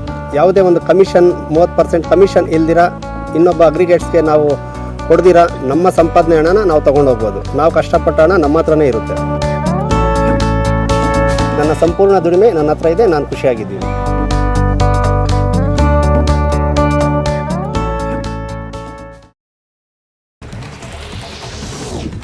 Now, in a major development after Republic Bharat's impact, Jharkhand government has reduced the number of Urdu schools from 8 to 4 in the Jamtara district. Jharkhand government issued a statement on the matter. This comes after weekly offs in several government-run primary schools in Muslim-dominated areas of Jharkhand's Jamtara district were changed from Sunday to Friday, allegedly due to pressure from local residents.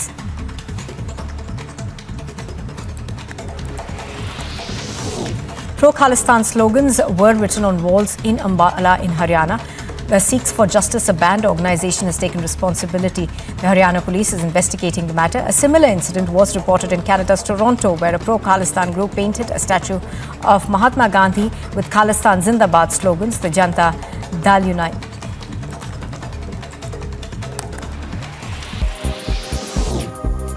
Cricketer Jasprit Bumrah regains number 1 spot in ICC men's ODI bowler rankings following his career best spell in England, which helped the men in blue crush England by 10 wickets in the first ODI.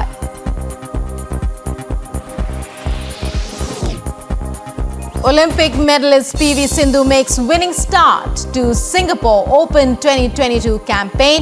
defeating her Belgian opponent in the first round of the women's singles. Playing on court 1, PV Sindhu won the match in 2 straight games.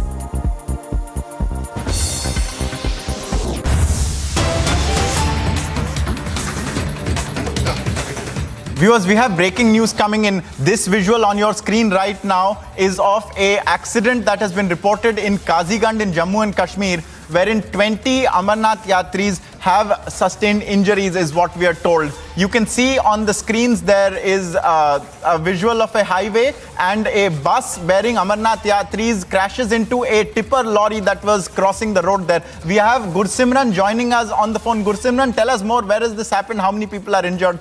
And what is the next course of action?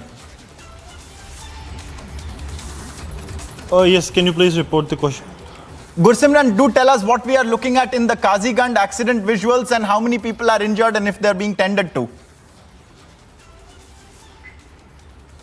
See, initially 20 people were injured in the accident that has taken place, and this vehicle was not part of the convoy of the Yatra but was heading for the Amarnath Yatra when it hit a dumper that tried to take a U-turn in the midway. The CCTV is also available, and this clearly shows that how this accident has taken place. 20 people were injured, 6 of them they were taken to the nearby facility where they were treated, and all of them are out of the danger now. The Yatra is resuming as normal from Jammu to the base camps in Pahalgam as well as in Baltal. All right, Gursimran there sharing details of this accident that has taken place. I thank him for joining us, viewers. And a lot more news coming up. Trouble mounts for former Maharashtra top cop Sanjay Pandey. Now he is directly under the ED scanner in the NSA co-location case. And amid intense protests across Sri Lanka, the Lankan army is now taken to patrolling the streets. More details on that coming up after a short break. Stay with us, viewers.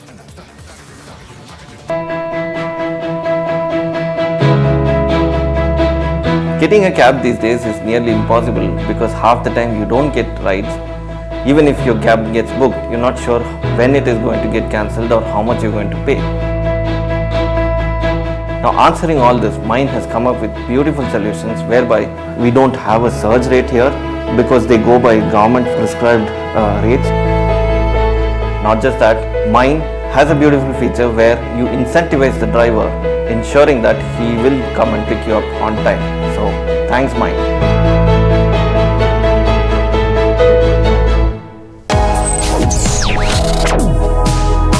Reading allows us to become familiar with ourselves. We don't read, we won't know what is knowledge. I just find it very interesting to know people's lives, how they went through certain situations, how they dealt with things. So wherever you want to go in life, if you read books along those lines, then that would really help you in growing. Reading could mean a million different things to every individual. What does it mean to you? Visit readindia.info to find out more.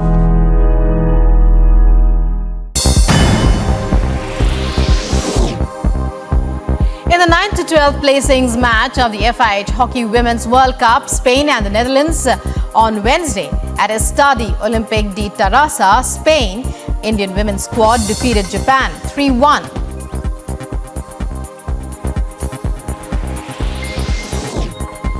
India overtakes Pakistan to reach the third position in ICC ODI team rankings following their thumping 10-wicket win over England in the first ODI at Kennington. Earlier, India were placed fourth in the rankings. Cricketer Jasprit Bumrah regains #1 spot in ICC men's ODI bowler rankings following his career best spell in England, which helped the men in blue crush England by 10 wickets in the first ODI.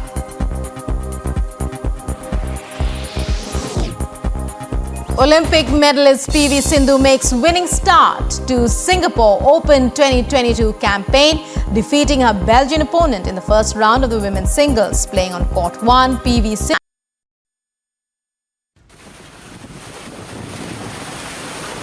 Strong winds followed by heavy rains battered many parts of Kochi on Wednesday.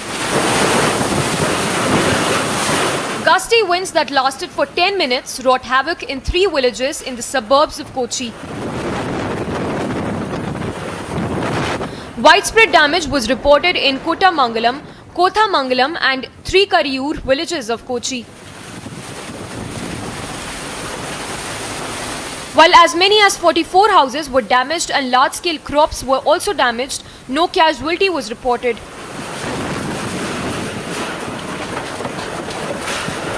The tornado-like wind destroyed several crops as well. In another dramatic CCTV footage accessed, a man on bike had an electric pole fell very close to him. Bureau Report, Republic TV. A lot more news coming up, viewers. There's been a huge setback for Alt News co-founder Zubair has been sent to 14 days of judicial custody. More on that after a short break. Stay with Republic.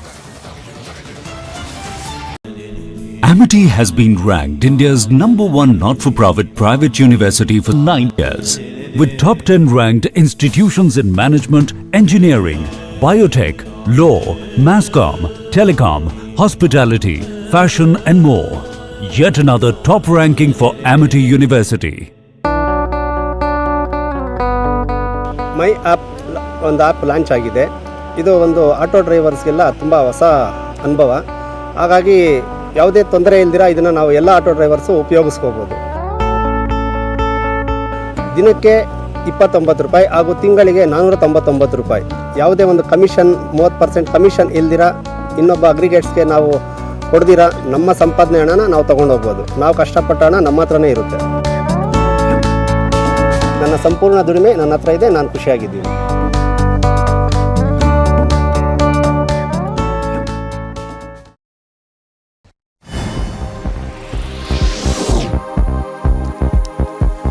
And more news from across the world, with the Chinese government escalating its efforts to tide over a dip in its economic growth. China's new loans for the first half of 2022 allegedly grew to a new record high.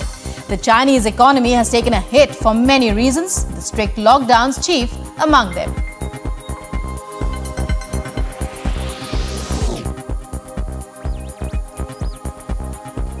China claims its foreign trade grew by 9.4% in the first half of 2022 compared to the same period the previous year. Chinese General Administration of Customs says exports grew by 13.2%, imports by 4.8%, though with a massive base effect.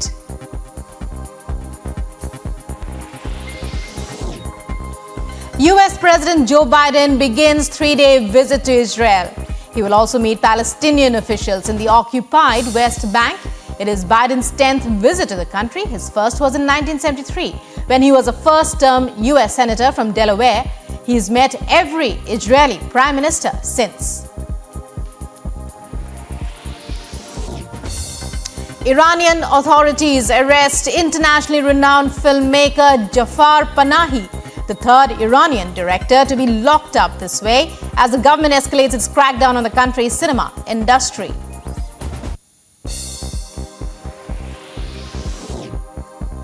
Australian Prime Minister Anthony Albanese holds bilateral talks with his Solomon Islands counterpart.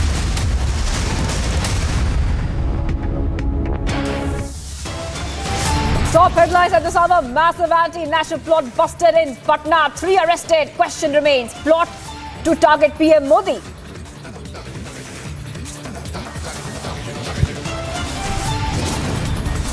Massive controversy over unparliamentary words. Government counters opposition leaders.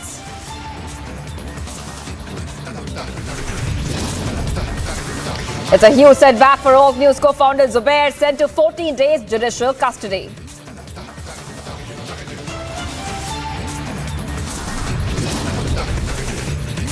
Massive move by Eknath Shinde government. Fuel prices slashed across Maharashtra.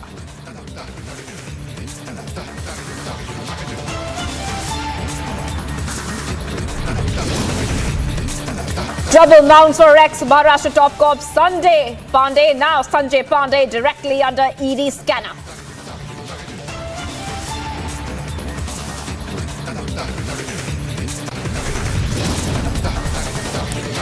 Amid intense protests across Sri Lanka, Lankan army patrol streets.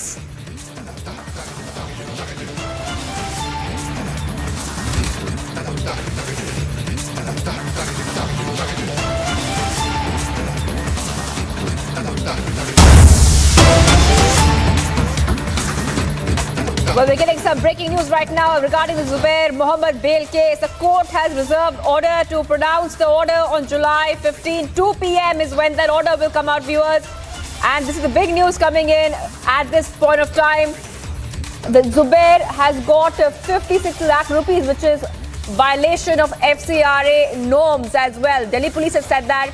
And Delhi police has also said that probe is underway. They've issued a notice to various banks as well. The police has added that bail given could lead to witness tampering. Big news coming in right now. Remember, this is coming in at the back of Zubair being presented before a local court, which had remanded him to 14-day judicial custody in connection with a case lodged at the Hathras police station. And the big news coming in at this point of time regarding the bail of Zubair. The court has reserved the order, and that will be pronounced on July 15th at 2 p.m. At 2 p.m. viewers, that is tomorrow, which is Friday. 2 p.m. we'll get an order on that. Also, the Delhi police has added that Zubair has got 56 lakh rupees, which is in violation of FCRA norms.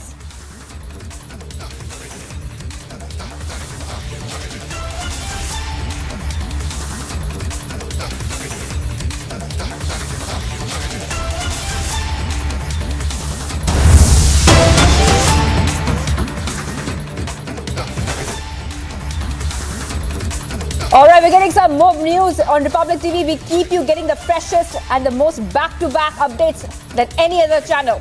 The speaker now, the Lok Sabha speaker, could address the media at 4:30 p.m. There's a big news coming in right now. The Lok Sabha speaker to address the media at 4:30 p.m. And this is a big development coming in on Republic TV. The Lok Sabha speaker there will be talking to the media and having a press conference at this point of time. That's a big news coming in at this point of time, viewers.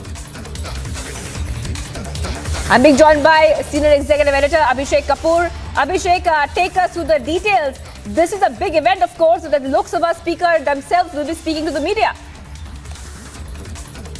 Well, yes, so the kind of brouhaha that the opposition has made, Shivangi, on the issue of some words which were regularly expunged from proceedings of the parliament and subsequently compiled in an annual feature and distributed to the members.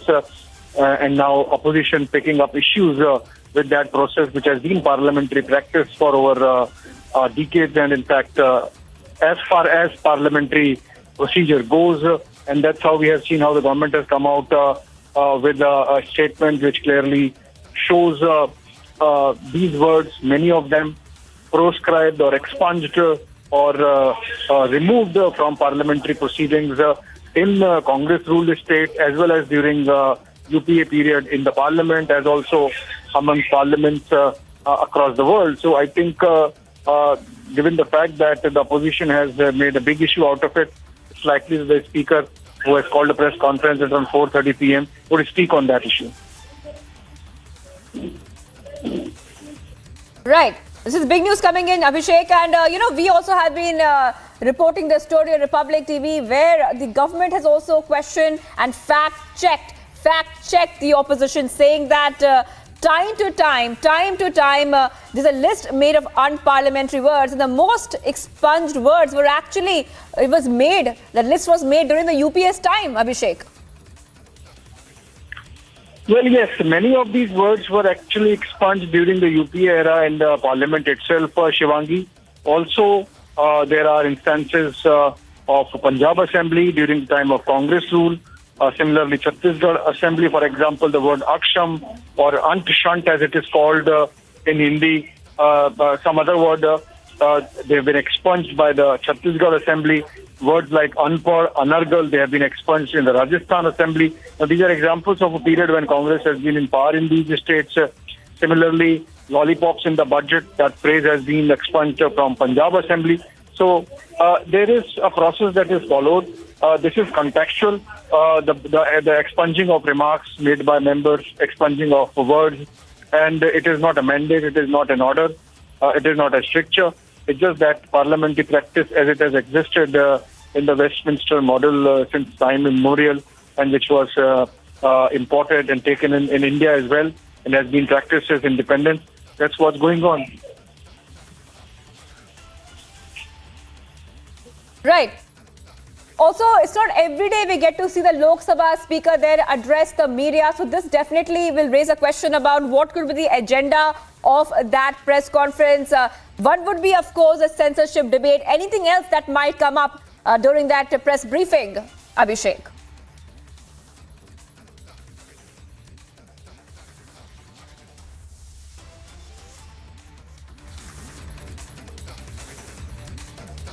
All right, we will be getting back to Abhishek Kapoor, our senior executive editor. This is big news coming in. Lok Sabha Speaker will address the media, and we're also getting some reactions coming in on the censorship debate. The unparliamentary word list which has come out by the, the parliament, some of the words which can't be used right now. But the opposition is up in arms against him. Many people have reacted, many leaders have reacted. Reactions coming in across political lines. Let's listen in.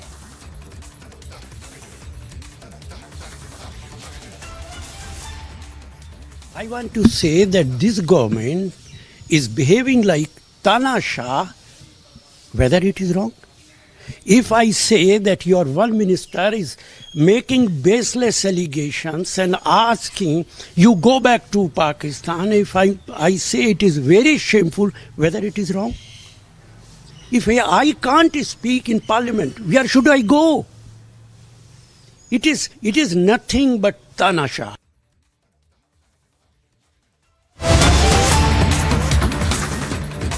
All right, so big news coming in right now, viewers. Edie has arrested Chitra Ramakrishna. It's a big scoop coming in the NSE scam. The ED has arrested Chitra Ramakrishna in the NSE scam. Big news coming in after the ED had filed money laundering charges against Sanjay Pandey. This is a big development, and Shavan is joining me on the phone line. Shavan, this is a big news coming in. ED there arresting Chitra Ramakrishnan.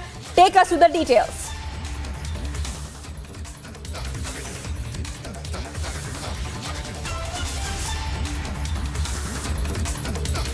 All right, I'll be getting back to Shavan right now, but this is a big news coming in. This is a short while back. The ED had filed a money laundering complaint against ex-Mumbai Police Commissioner Sanjay Pandey and also former NSE top bosses Chitra Ramakrishnan and Ravi Narayan in connection with the illegal phone tapping and snooping case of employees of the stock exchange. And what has happened right now, viewers, is that ED has arrested Chitra Ramakrishna, one of the top bosses there at NSE. Shavan is joining me back. Shavan, this is a big development coming in. Take us to the details. Hello? Yes, Shavan, we can hear you. Go ahead.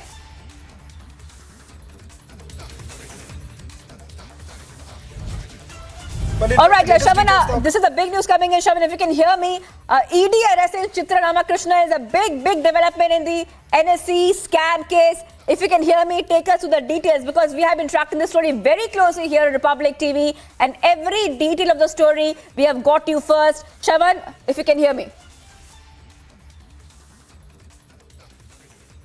Well, the latest details now coming in, Shivangi, is that Chitra Ramakrishna, former MD of National Stock Exchange, has now been taken into the custody of the Enforcement Directorate. In fact, remember, she was already arrested by the Central Bureau of Investigation, and thereafter she was sent into judicial custody.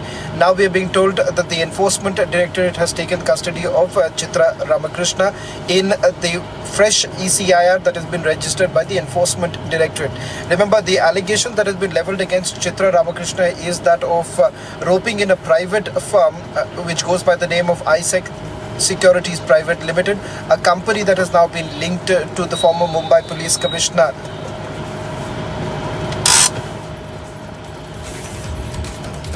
Right.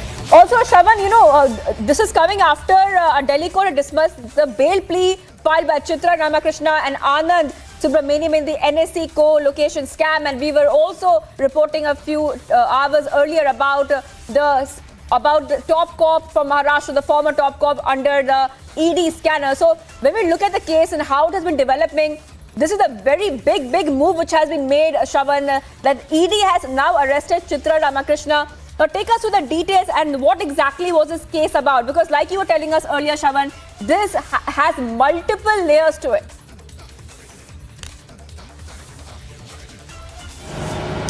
Well, in fact, Shivangi, undoubtedly this is a significant move that's been made by the Enforcement Directorate. This is soon after they filed an ECIR, FIR equivalent in the case, in the illegal phone tapping case, in which Chitra Ramakrishna has been named as an accused. Along with her, you also have Ravi Narayan and the former Mumbai Police Commissioner Sanjay Pandey.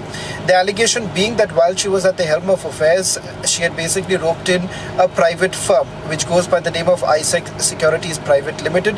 This company is linked to Sanjay Pandey, and in fact this company was given the responsibility of tapping into the phone lines of certain NSE officials. Now what we are given to understand is that Chitra Ramakrishna essentially wanted to keep an eye on the information that was going out of the NSE. In fact, not just that, whether at all there was any insider trading that was going on. But the serious concern here being that one, a private firm is essentially being roped in. Secondly, they're carrying out mass surveillance, a surveillance which only perhaps state security agencies are capable of. And third, that serving IPS officers company was actually doing this entire surveillance, which was certainly illegal in nature.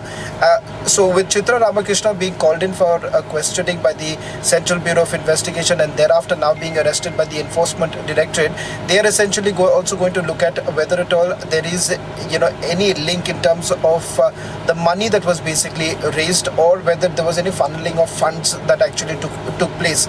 Important to point out here is that they are also looking at the very period when this illegal phone tapping has actually taken place.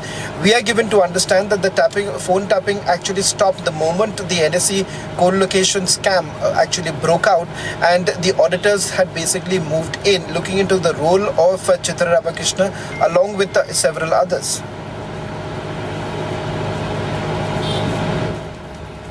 Right. And Shavana, take us through the roles of the former top cop Sanjay Pandey and also the business journalist who's also, under the scanner right now, because the CBI had alleged Narayan and Ramakrishna had roped in a company founded by the now retired Mumbai Police Commissioner Pandey to snoop on the stock market employees by illegally intercepting their phone calls. The role of the former Mumbai Police Commissioner Sanjay Pandey is extremely important because this is linked to a company which he had basically floated. In fact, his family members, his mother and few other family members were basically handling the affairs of this very company while he was a serving IPS officer. The fact of the matter is that he was out of service for a few years, which was actually then challenged by him in the court while he was several disciplinary actions were actually taken by the then Maharashtra government. But during that very period, while he was not in service, he had actually floated the company, and he ensured that the company actually thrived even after he came back to the service.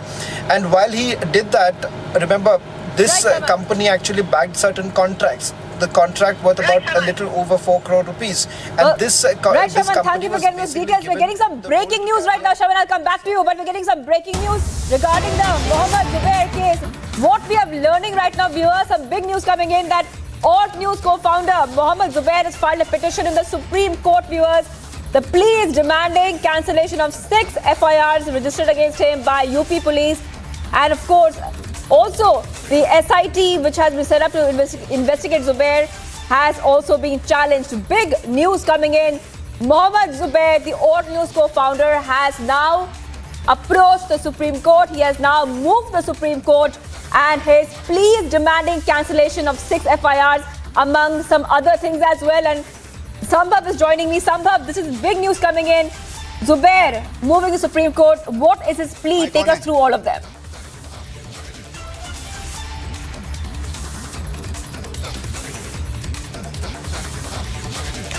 Sambhav, if you can hear me, this is big news coming in, and Sambhav tracks legal for us. He can take us through what the plea is of Zubair. What is he demanding? Sambhav, if you can hear me, go ahead. So in the matters against which Mohammed Zubair moved to the Supreme Court are related to the FIRs registered in different places in Uttar Pradesh. So these are some 6 FIRs against Mohammed Zubair in different districts of Uttar Pradesh. So clubbing all that, one SIT was constituted last week. So this SIT will have to investigate the Zubair's matter, wherein the tweets allegedly were against the religious seeds of a community. So now this has been challenged in the Supreme Court by Mohammad Zubair today. So he has again moved to the Supreme Court. And one more thing, mind you, to understand the big picture of the story regarding Mohammad Zubair, he is on an interim bail protection against the FIR registered at Sitapur. So interim bail protection is there for him against those FIRs. But post that, a warrant was issued by Lakhimpur police, in which he is in the judicial custody. So these are the matters dealing with the Uttar Pradesh FIRs. Apart from it, there are other FIRs in Delhi investigated by Delhi police, in which the Sessions Court at Patiala House would tomorrow give the order whether he would get a bail in Delhi matters from Patiala House Court tomorrow or not would be clear by 2 p.m. because the court would assemble at Patiala House Court tomorrow at 2 p.m. So these are the updates regarding this entire controversy of Mohammad Zubair. Right. Sambhav, thank you for joining us with all those details. Sambhav is saying that Zubair has now filed a petition in the Supreme Court, and Sambhav, who tracks the legal for us, took us through the plea of Mohammad Zubair. Well, we continue to track all the developments on Republic TV, and much more is coming up on the other side. This is where you get the fastest updates. Coming up on the other side, massive anti-national plot busted in Patna. 3 have been arrested. The question remains, was the plot to target PM Modi? And massive controversy over unparliamentary words. Government counters opposition leaders. Stay tuned.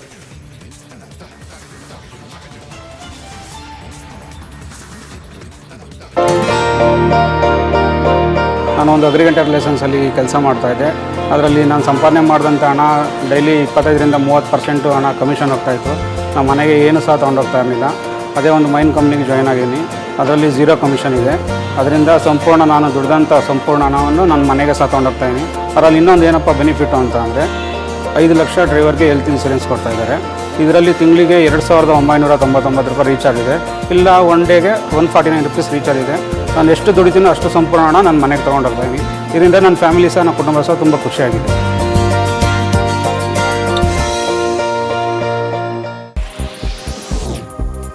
Cricketer Jasprit Bumrah regains #1 spot in ICC Men's ODI bowler rankings following his career best spell in England, which helped the men in blue crush England by 10 wickets in the first ODI.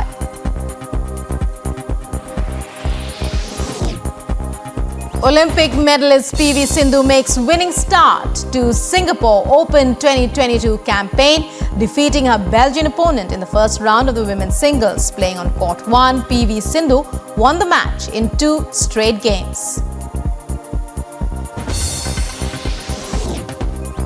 Germany confirms women's Euro 2022 quarterfinals berth, beating Spain in Group B game at the Brentford Community Stadium. The Germans have topped the Group B table following this win. The Janata Dal United has taken a lack of confidence jibe at the Rashtriya Janata Dal's Tejasvi Yadav after he faltered while delivering a speech during the closing ceremony of the Bihar Vidhan Sabha centenary celebrations. Now the JDU took hot shots at Tejasvi for faltering repeatedly in the presence of Prime Minister Modi. Congress President Sonia Gandhi is set to meet top party leaders today to discuss the strategy for the upcoming monsoon session of Parliament. According to officials, the meeting is held to discuss key issues that need attention during the monsoon session of Parliament. Maharashtra's Chief Minister Eknath Shinde on Wednesday said that he is a sevak and his government is committed to the all-round development of the state as well as welfare of citizens. Shinde also said that Top national updates. A suspected terrorist module was being busted in Patna and 2 suspected terrorists have been arrested. According to the cops, the module was planning to make India an Islamic nation by the year 2047. There was also a plot to target PM Modi during his visit on July 12. प्रधानमंत्री जी के दौरे से 7-8 दिन पहले से ही हम लोग को वेरियस एजेंसी से, सेंट्रल एजेंसी, स्टेट एजेंसीज और हमारी लोकल जो सोर्सेस हैं, उससे ऐसी खबर आ रही थी कि ऐसी कुछ गतिविधियां हो रही हैं जिसमें डिसरप्ट करने का, जिसमें किसी तरह का बाधा पहुंचाने की बात है। लेकिन हम लोग इवेलुएट कर रहे हैं कि स्केल क्या है और प्लानिंग क्या है। तो हम लोगों ने सबसे पहले साइंटिफिकली और टेक्निकली इसको वेरीफाई किया और हमारे जो लोकल सोर्स ग्राउंड पे होते हैं उससे भी वेरीफाई किया, तो पता चला कि हाँ ऐसा हुआ है। Congress and TMC have slammed the gag order on usage of certain words in Parliament, saying all terms used by the opposition to describe the Modi dispensation will now have to be considered unparliamentary. Request the Speaker and the Vice Chairman of the Rajya Sabha, the two people who are really responsible for this, the Honourable Vice President, both of them to probably take a look again at these words and see that those words which are part of civil discourse and have a particular meaning in particular contexts, those should be allowed, and other words that are basically used to say malign somebody or lower the level and dignity of a debate, they should be excluded and kept in the list of what are called unparliamentary words. After opposition slammed government over the new gag order, government has hit back saying UPA expunged most words. This comes after government released a booklet with unparliamentary words and expressions. In a big relief for the people of Maharashtra, CM Shinde has announced a reduction in fuel prices. According to the price of petrol has been now reduced by 5 rupees per litre, whereas that of diesel has been reduced by 3 rupees per litre. हमारे DCM साहब और हमारी चर्चा हुई है, अधिकारियों से चर्चा होने के बाद यहाँ पर पेट्रोल पे 5 लीटर प्रति लीटर 5 रुपया कम करने का निर्णय और डीजल पे 3 रुपया प्रति लीटर कम करने का निर्णय, ये भी महत्वपूर्ण निर्णय आज लिया है। इससे महंगाई कम हो जाएगी, लोगों को राहत मिलेगी। AIMIM Chief Assaduddin Owaisi called out RSS Chief Mohan Bhagwat over the comments on the prediction of India's population surpassing China's population by the year 2023. He claimed that RSS cannot paint everyone with the same religion. He further accused them party of dividing and targeting a single community over the population.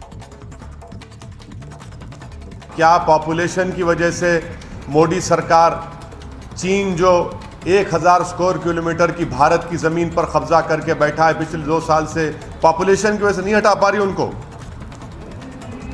क्या population की वजह से भारत के प्रधानमंत्री चीन का नाम लेने से डरते हैं?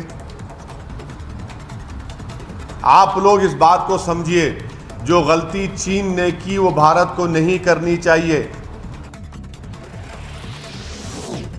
In more trouble for former Mumbai Police Commissioner Sanjay Pandey, the ED registered an enforcement case information report in the NSA illegal phone tapping case. This is based on the FIR filed by the CBI on reference from the Ministry of Home Affairs regarding the illegal phone tapping of National Stock Exchange NSE officials. More trouble for Alt News co-founder Mohammed Zubair as a court in Hathras in UP remanded him to judicial custody for 14 days. Zubair was produced at the court in Hathras, and after the hearing, the court sent him to judicial custody till July 27th.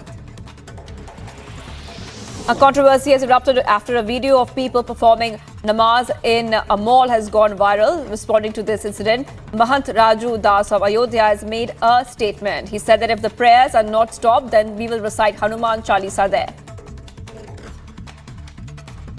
Lulu mall Asia का सबसे बड़ा mall है और जिस प्रकार से वहाँ पर 80% मुसलमान को ही उन्होंने रखा है, लेकिन 20% जो है हिंदू लड़कियों जो रखा है, एक भी मुस्लिम लड़की को नहीं रखा है, हिंदू लड़की को रखा है।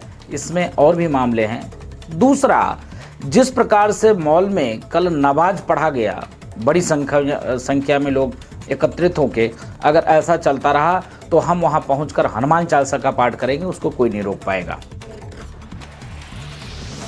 The wholesale price-based inflation has been eased to 15.18% in June on lower prices of manufactured and fuel items, even though food articles remain costly. The wholesale price index-based inflation was at a record high of 15.88% last month and 12.07% in June last year. Amid intense protests across Sri Lanka, Lankan army patrolling streets. This also comes amid reports that Gotabaya Rajapaksa has fled to Singapore.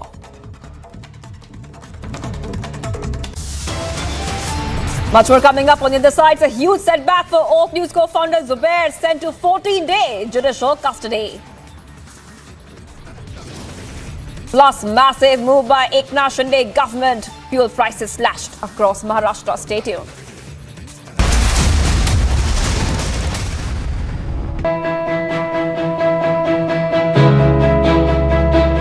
Getting a cab these days is nearly impossible because half the time you don't get rides. Even if your cab gets booked, you're not sure when it is going to get cancelled or how much you're going to pay. Now, answering all this, Mind has come up with beautiful solutions whereby we don't have a surge rate here because they go by government prescribed rates. Not just that, Mind has a beautiful feature where you incentivize the driver, ensuring that he will come and pick you up on time. So, thanks Mind.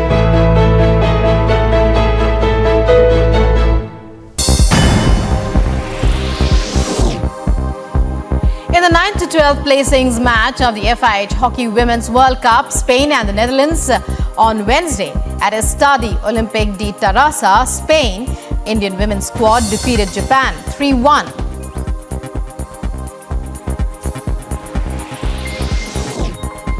India overtakes Pakistan to reach the third position in ICC ODI team rankings following their thumping 10-wicket win over England in the first ODI at Kennington.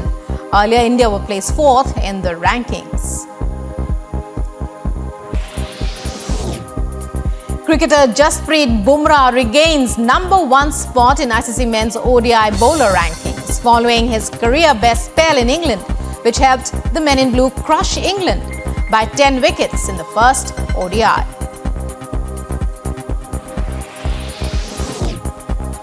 Olympic medalist PV Sindhu makes winning start to Singapore Open 2022 campaign, defeating her Belgian opponent in the first round of the women's singles. Playing on court 1, PV Sindhu won the match in 2 straight games.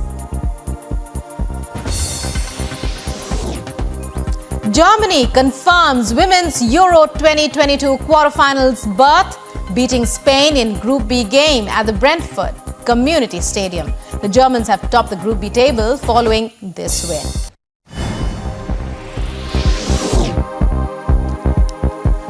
And more news from across the world, with the Chinese government escalating its efforts to tide over a dip in its economic growth. China's new loans for the first half of 2022 allegedly grew to a new record high.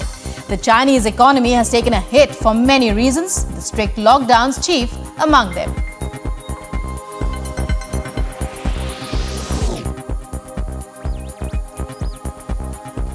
China claims its foreign trade grew by 9.4% in the first half of 2022 compared to the same period the previous year.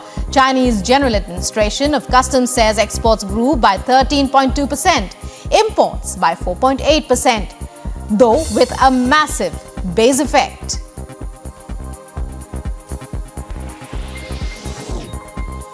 US President Joe Biden begins 3-day visit to Israel. He will also meet Palestinian officials in the occupied West Bank. It is Biden's 10th visit to the country. His first was in 19...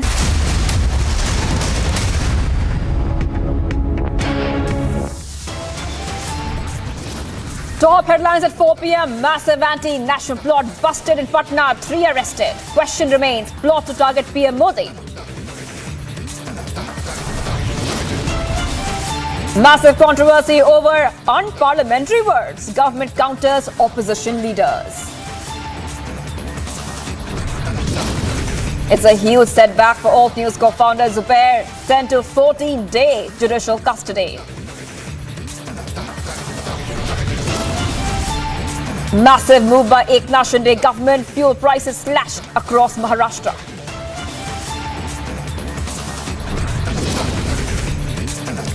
Trouble mounts for ex-Maharashtra top cop Sanjay Pandey. Now Sanjay Pandey directly under ED scanner.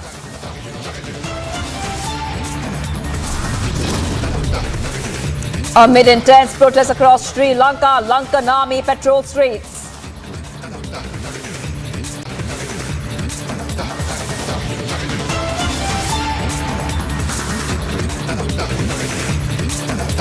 We continue to be live and breaking on Republic TV. I am Shivangi Shukla and we get to the fastest updates here. The big news coming in at this point of time. The security of former Aam Aadmi Party leader and poet Kumar Vishwas has been upgraded to Y+ category from Y following recent threat assessment. Central Reserve Police Force personnel have been providing security cover to him. Big news coming in at this point of time, viewers, that the centre in fact has upgraded the security of Kumar Vishwas to Y+ category. This is the big news coming in now. In the Y+ security, 11 commandos of the armed police are deployed. This means he will get 11 commandos of the armed police. Big news coming in at this point of time. Piyush is joining me live. Piyush, tell us the details of the security of Kumar Vishwas has been upgraded due to a security assessment. What are the details and what kind of threat is perceived against Kumar Vishwas? Well, this is not the first time when central government has reviewed the security of Kumar Vishwas. Earlier also there was a threat which was being reported, and that is why he was accorded a Y category security. Now what we are given to understand is that the security cover of Kumar Vishwas has now been upgraded to Y+, and that has happened looking at the review which has been done by the central agencies as far as the security of Kumar Vishwas is concerned. Remember that he was first given the security after the kind of threats those were being issued by pro-Khalistani groups. After that, now what we are now learning is that looking at the continuous incidents those are being reported from the state of Punjab, what we are now learning is that the central agencies have decided to upgrade the security of former Aam Aadmi Party leader Kumar Vishwas to Y+. Also, it is important to point out as to how Kumar Vishwas was the one who had made serious allegations on Arvind Kejriwal having his links with Khalistani elements. Looking at that, he was also given security. Now what we are learning is that after the review which has been done by central agencies, Kumar Vishwas' security has now been upgraded to Y+, which is being seen as a very big step as far as providing security to Kumar Vishwas is concerned. But you're also going to understand is that CRPF is the one which is going to be the security layer of Kumar Vishwas. We'll have to wait and watch how Kumar Vishwas is going to speak on this. Well, thank you, Piyush, for getting us all those details. My colleague Piyush getting us those details of the security of former Aam Aadmi Party leader Kumar Vishwas has been upgraded to Y+ from Y following a threat assessment. Well, we're getting some more news right now. Let's move on to the other big story we have been tracking on Republic TV. A big terror plot has been exposed in Patna, viewers. A plot was in fact supposed to be carried out during PM's visit, targeted on July 12th. Cops have uncovered the plot to target PM Modi. That's a big news we are tracking right now on Republic TV. A massive anti-India terror plot has been busted, and this terror plot has been busted, viewers, by the cops there in Bihar. So when the Prime Minister was supposed to come, which he did on July 12th, this was a plot targeting the PM's visit. And this is big news coming in. A couple of arrests have also been made so far in this case. And Prakash is joining me live from Patna. Prakash, we believe a couple of arrests have been made in this case. Take us to the details of this anti-India activity ahead of Modi's visit.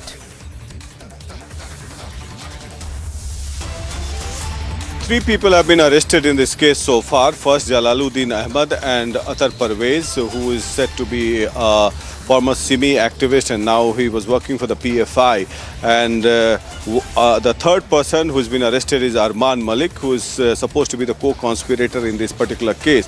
Now, what was recovered was that anti-India vision document 2047, which states that the PFI wants to make India an Islamic country by 2047, attack the state, as well as follow and track the Hindu and the RSS leaders, keep a database of them, and also keep in touch with Islamic countries, neighboring Islamic countries like Turkey, Pakistan and all.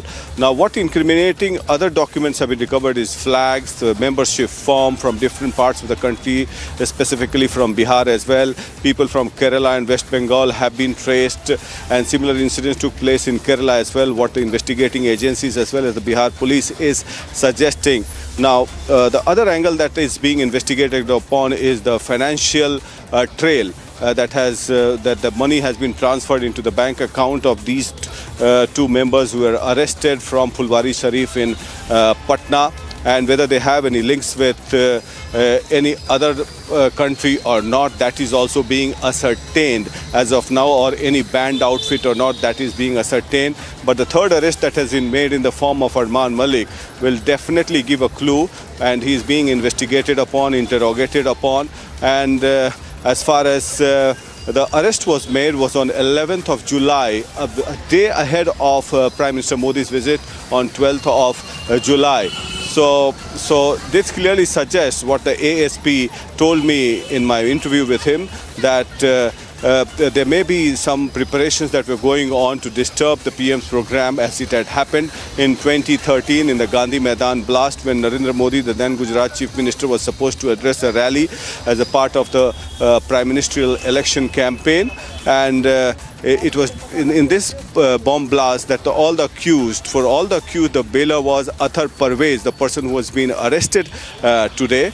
And he's been the bailers for most of the accused in the bomb blast that took place in Patna in 2001 and 2003 as well. So his antecedents are such that he appears to be a suspect, to be hand in glove with the banned organization as well. And that's what the investigating agencies are trying to ascertain. Back to you.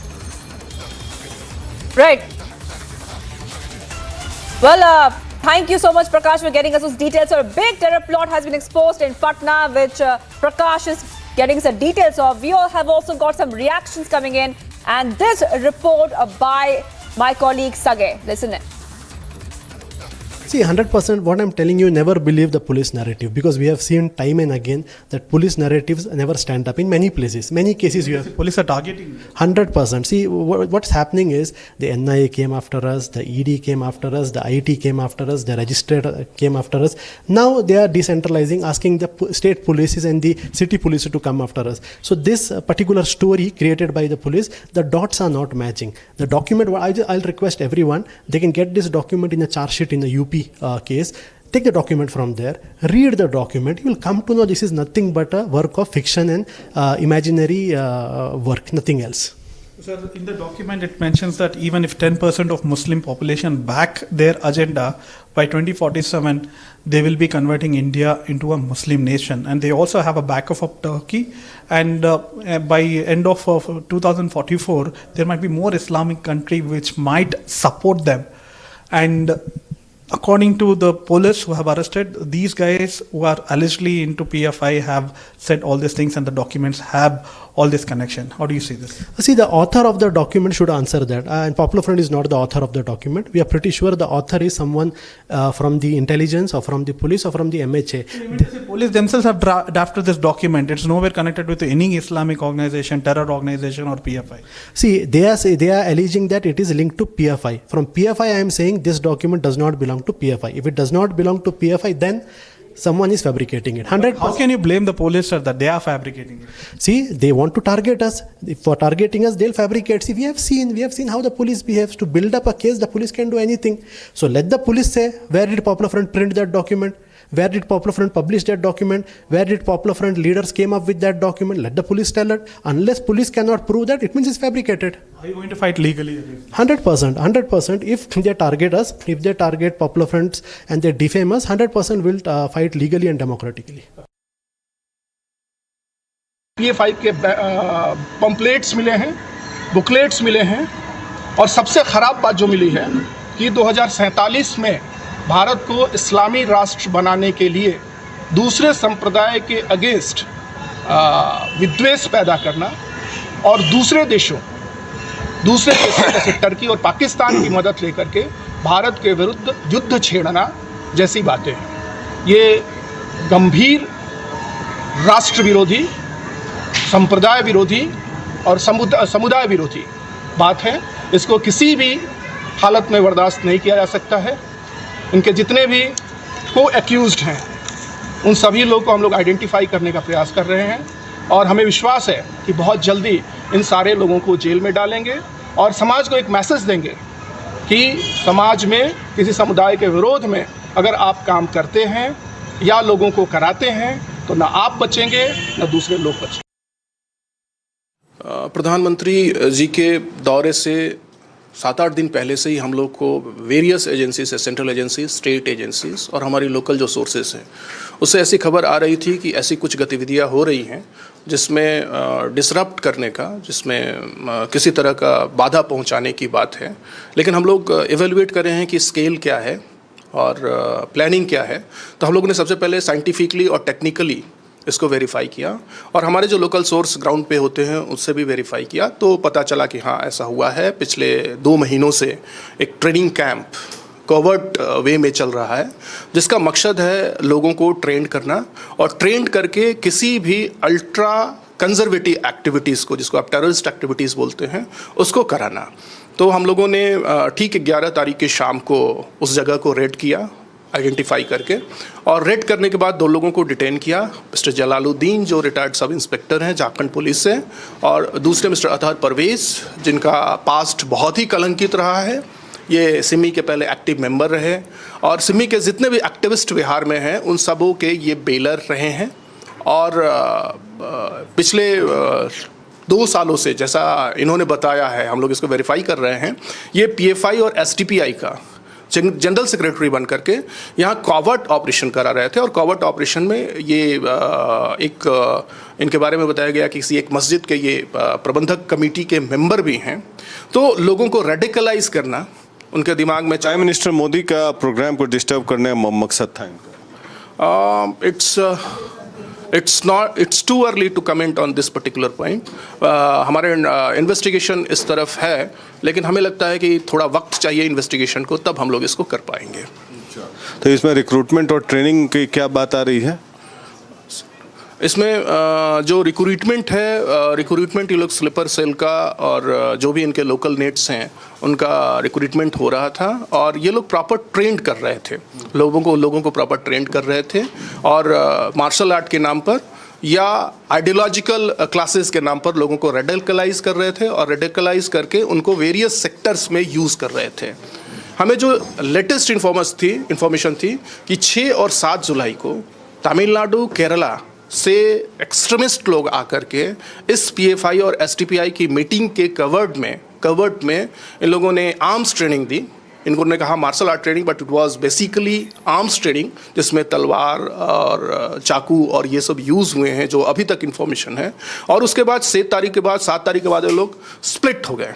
अब split होके कहाँ गए हम लोग इसको investigate कर रहे हैं, लेकिन उसके बाद हम लोग बहुत सतर्क हो गए और 11 तारीख को हम लोगों ने रेड किया, उनको डिटेन किया। डिटेन करने के बाद उनका इन्फॉर्मेशन, मोबाइल से जो इन्फॉर्मेशन मिला, उनके पास जो डॉक्यूमेंट्स मिले, उनके पास जो पैम्पलेट्स मिले, वो बहुत ही खतरनाक तरीके से इशारा कर रहे थे। तो हम लोगों ने साक्ष्यों की समीक्षा की और समीक्षा करके कल हम लोगों ने 26 लोगों पर एफआईआर किया है। अपने नाम जो है 26 लोगों पर अभी तक एफआईआर हुआ है। अभी अनुसंधान के हित में हमें लगता है नाम बताना ठीक नहीं है, इसलिए कि उन लोगों से बहुत सारा इन्फॉर्मेशन निकालना है। हमारी टीम कल से ही लगातार रेड पर है। 11 से ही हम लोग, पटना पुलिस की जो स्पेशल टीम है इस पे काम कर रही है।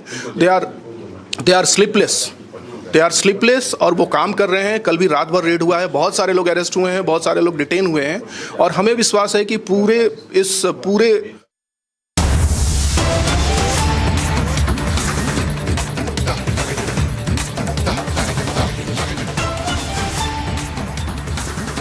Getting in some breaking news right now, there's been a major outcry over the list of unparliamentary words.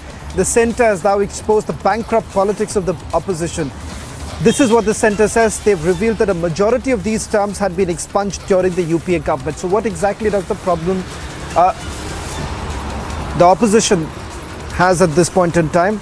Lok Sabha Secretariat's new booklet on the list of unparliamentary words includes terms like Jumla Jivi, Bal Buddhi, COVID spreader and slewkit. Now, the move has drawn criticism from the opposition, with many leaders dubbing it as a gag order by the government. The Speaker is likely to address the media around 4:30 this evening, and it's a short while from now.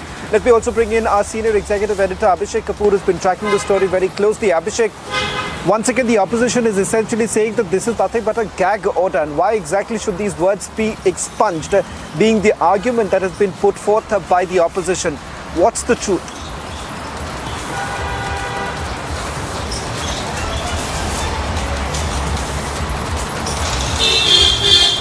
We'll try and reconnect with Abhishek Kapoor in a short while from now, who's been tracking the story very closely. Just a quick recap of what we know so far. The opposition parties have now criticized the government for saying that this is a gag order that has been issued as far as the list of unparliamentary words in the parliament is concerned, where they're saying that these new words that have been brought in, Jumla Jivi Bal Buddhi, COVID spreader and slewkit, these are words that have now been on the list of the unparliamentary words. Let me bring in Abhishek Kapoor. Abhishek, around 4:30 this evening, the Speaker would be addressing the media. I want you to put this into perspective. Where lies the truth as far as the criticism that has been made by the opposition?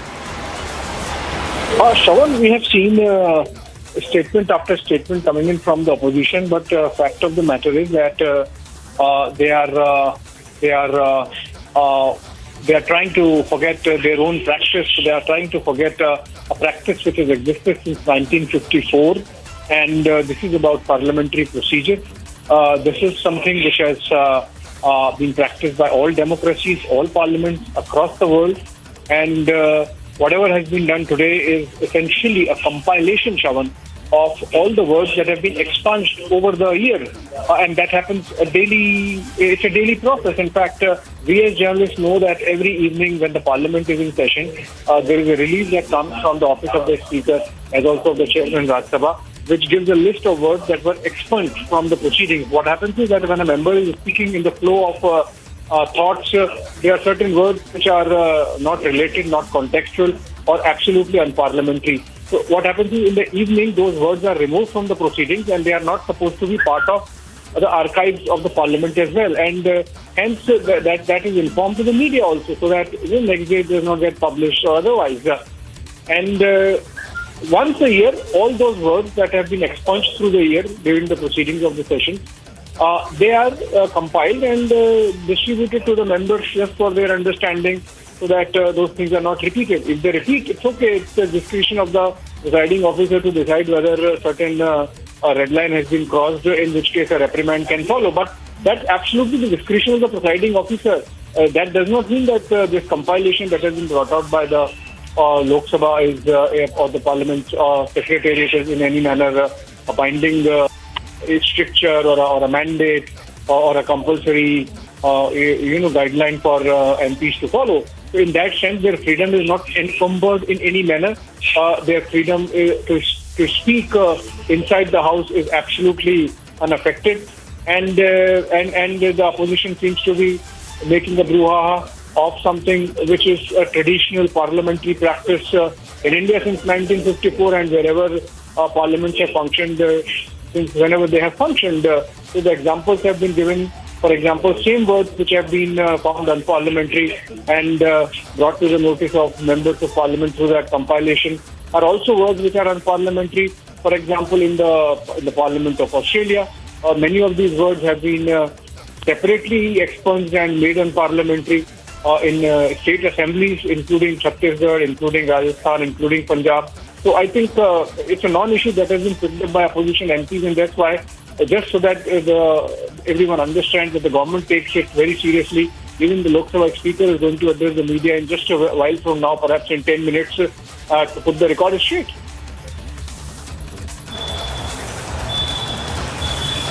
Thank you very much, Abhishek, for putting this into perspective once again, raising questions about a practice that has been in place for several decades put together.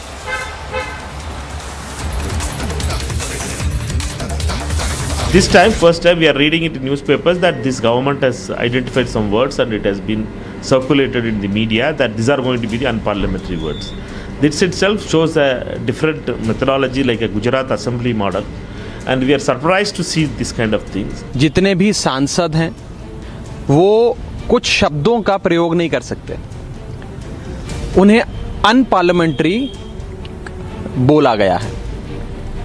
ये देखकर और उन सारे शब्दों की सूची पढ़कर ये लगता है कि सरकार बखूबी जानती है कि उनके काम को कौन से शब्द परिभाषित करते हैं। हमको लगता है कि किसी भी बयान को देने के पहले उस धर्म को अध्ययन भी कर लें और साथ ही साथ इस बात का ख्याल सभी को रखना चाहिए कि ऐसा ही कोई किसी भाषा का प्रयोग न करे जिससे सांप्रदायिक सौहार्द खराब हो। Theory of separation of powers important है देश के लोकतंत्र के लिए।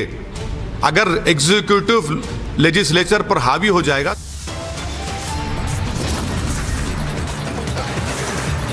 On the other side, huge setback for Alt News co-founder Zubair, who's sent to 14-day judicial custody. All this and much more on the other side.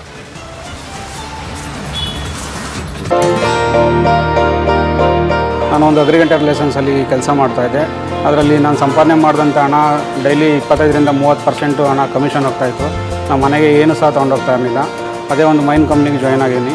ಅದರಲ್ಲಿ 0 commission ಇದೆ. ಅದರಿಂದ ಸಂಪೂರ್ಣ ನಾನು ದುಡ್ದಂಥ ಸಂಪೂರ್ಣ ಹಣವನ್ನು ನನ್ನ ಮನೆಗೆ ಸಹ ತೊಗೊಂಡೋಗ್ತಾ ಇದ್ದೀನಿ. ಅದರಲ್ಲಿ ಇನ್ನೊಂದು ಏನಪ್ಪ ಬೆನಿಫಿಟ್ ಅಂತ ಅಂದರೆ 5 ಲಕ್ಷ ಡ್ರೈವರ್ಗೆ ಹೆಲ್ತ್ ಇನ್ಸೂರೆನ್ಸ್ ಕೊಡ್ತಾ ಇದ್ದಾರೆ.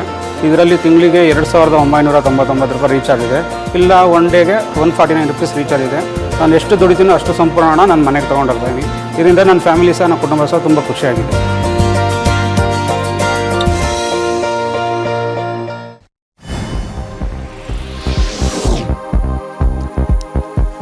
And more news from across the world, with the Chinese government escalating its efforts to tide over a dip in its economic growth. China's new loans for the first half of 2022 allegedly grew to a new record high.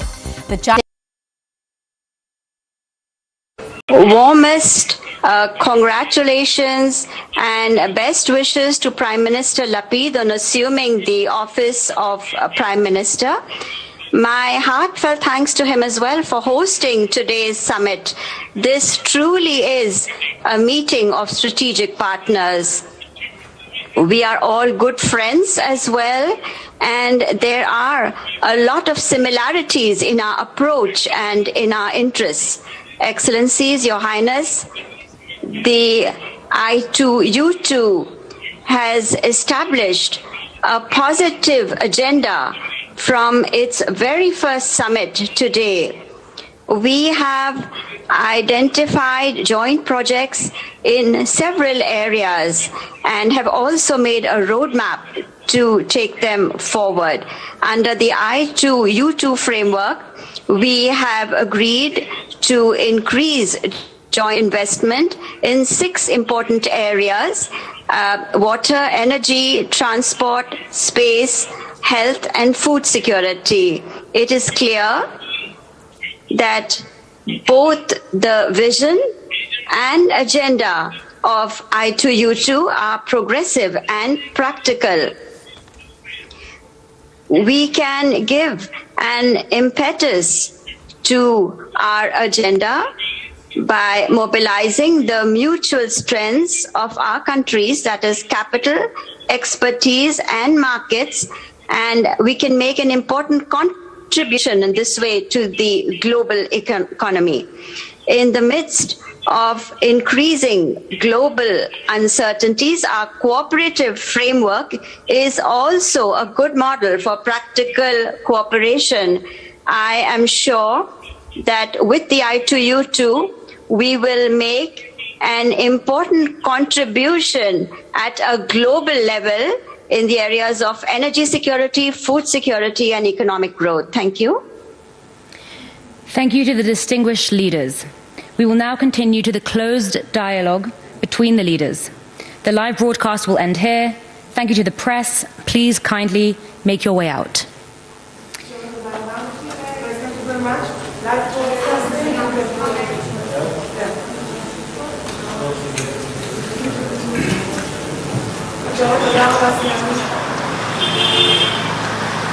Well, Prime Minister Modi's address at the I2U2 summit, where Prime Minister says the I2U2 has a positive agenda, joint investment in 6 areas. The ideas are undoubtedly progressive and practical.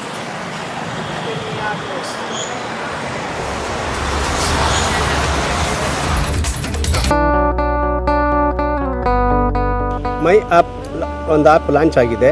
ಇದು ಒಂದು auto ಡ್ರೈವರ್ಸ್ಗೆಲ್ಲ ತುಂಬ ಹೊಸ ಅನುಭವ. ಹಾಗಾಗಿ ಯಾವುದೇ ತೊಂದರೆ ಇಲ್ದಿರ ಇದನ್ನು ನಾವು ಎಲ್ಲ ಆಟೋ ಡ್ರೈವರ್ಸು ಉಪಯೋಗಿಸ್ಕೋಬೋದು. ದಿನಕ್ಕೆ 29 ರೂಪಾಯಿ ಹಾಗೂ ತಿಂಗಳಿಗೆ 499 ರೂಪಾಯಿ.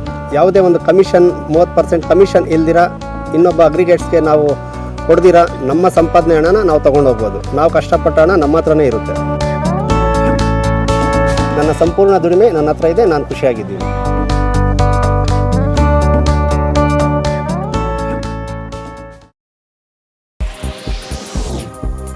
Cricketer Jasprit Bumrah regains number 1 spot in ICC Men's ODI bowler rankings following his career best spell in England, which helped the men in blue crush England by 10 wickets in the first ODI.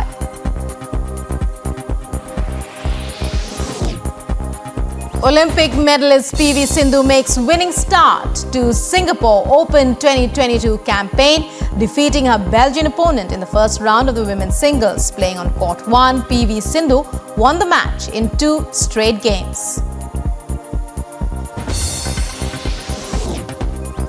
Germany confirms women's Euro 2022 quarterfinals berth, beating Spain in Group B game at the Brentford Community Stadium. The Germans have topped the Group B table following this win.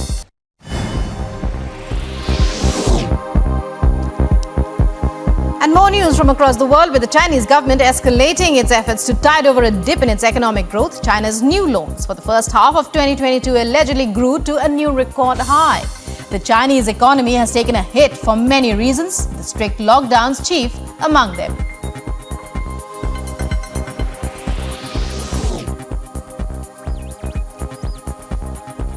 China claims its foreign trade grew by 9.4% in the first half of 2022 compared to the same period the previous year. Chinese General Administration of Customs says exports grew by 13.2%, imports by 4.8%, though with a massive base effect.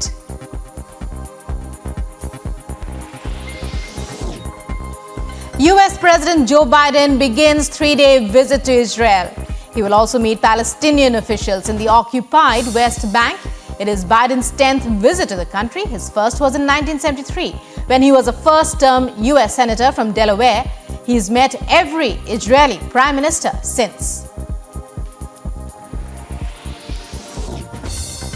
Iranian authorities arrest internationally renowned filmmaker Jafar Panahi, the third Iranian director to be locked up this way as the government escalates its crackdown on the country's cinema industry.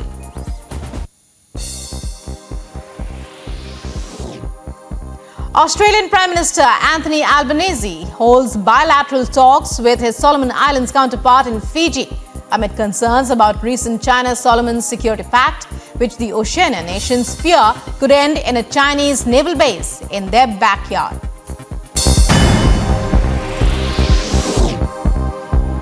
In the 9-12 placings match of the FIH Hockey Women's World Cup, Spain and the Netherlands on Wednesday at Estadio Olympic de Tarrasa, Spain, Indian women's squad defeated Japan 3-1.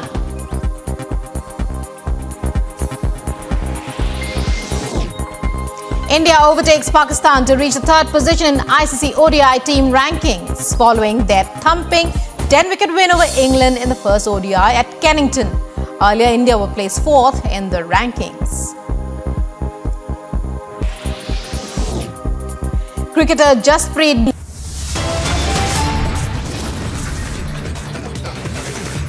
Top headlines at this hour. Massive anti-national plot busted in Patna. 3 arrested. Question remains. Plot to target PM Modi.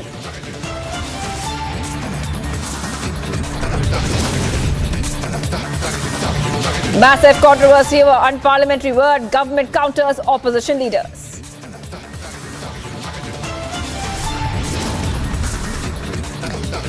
Lok Sabha sources respond to opposition allegations, say removal of such language being removed since 1954.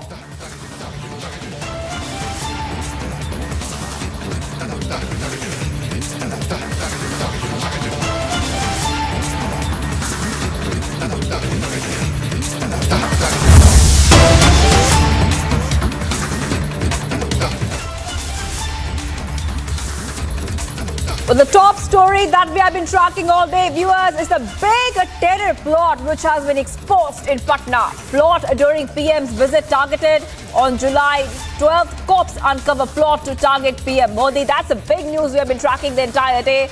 This plot to target PM Modi has been busted. That is right, busted by Bihar police, and 3 people, including the alleged kingpin, the mastermind, has now been arrested.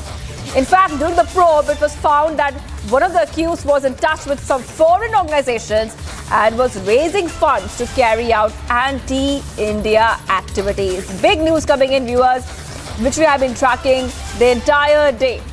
Bihar police has also arrested a third suspect who was allegedly the main planner of the plot to target PM Modi in the state. Well, we're getting some more news right now. 3 more have been arrested in an alleged PFI terror plot.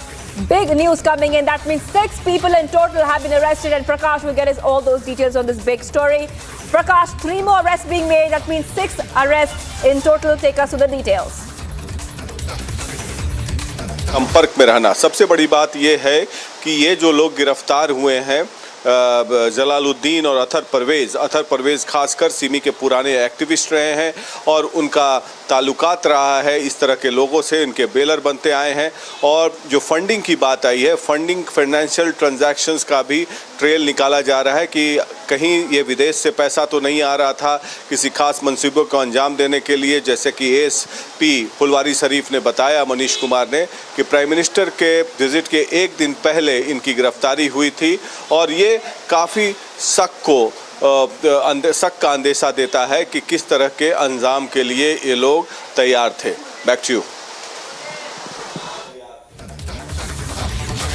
Right, so right now we're getting these updates right now. Viewers, now this is big news coming in that 6 people have been arrested so far. That means 3 more arrests have been made just right now.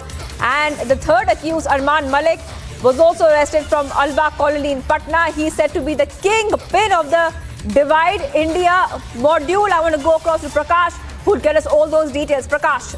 शनाख्त हुए हैं लोग, उनकी जानकारी पुख्ता अभी नहीं हो पा रही है, लेकिन 3 और गिरफ्तारी हुई है, पटना पुलिस ने किया है।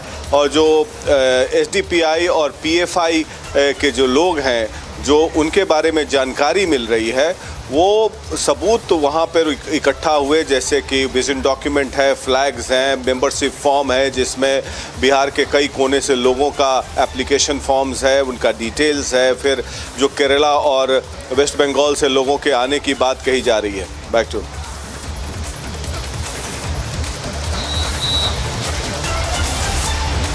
So viewers, this is the big news coming in that about this big story which we have been tracking. Also, objectionable documents related to the Islamic extremism have been seized in this case. The police has seized objectionable documents related to the extremism from their possession of these accused, including alleged documents aiming to, quote-unquote, Islamize India by the year 2047. So this is the big news coming in that Islamic India document, a very shocking document, has also been seized.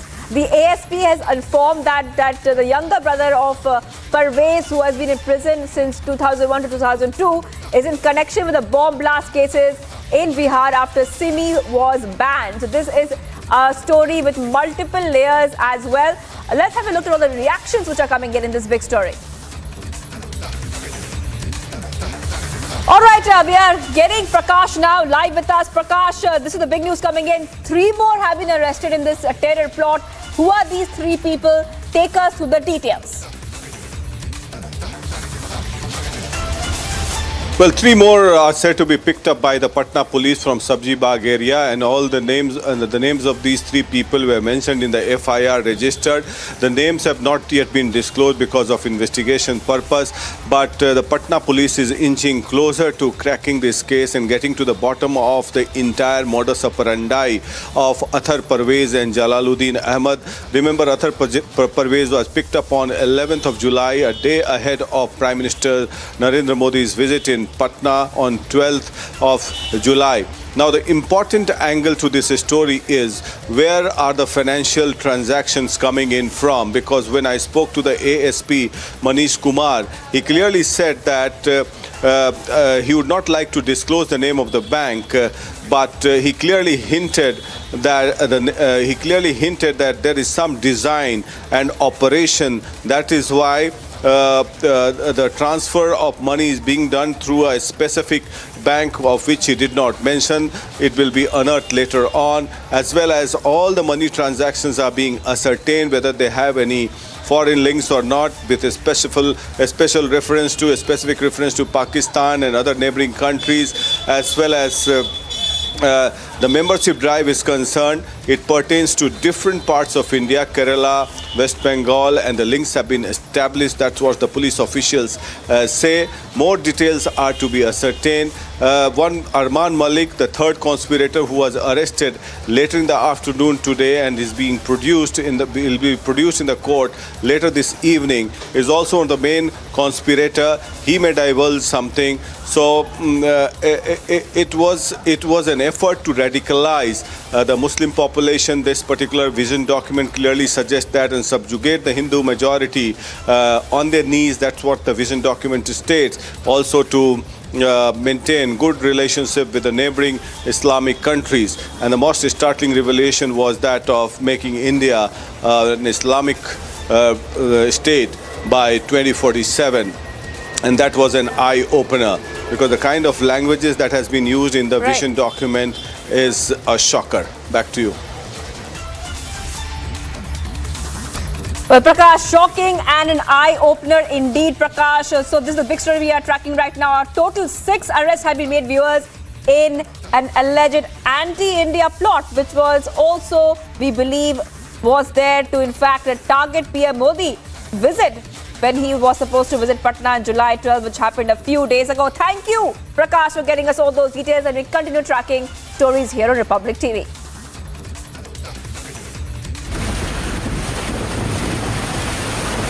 Strong winds followed by heavy rains battered many parts of Kochi on Wednesday.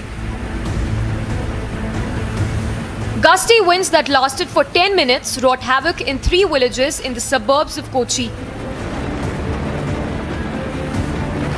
Widespread damage was reported in Kotamangalam, Kothamangalam and Trikariyur villages of Kochi. While as many as 44 houses were damaged and large-scale crops were also damaged, no casualty was reported.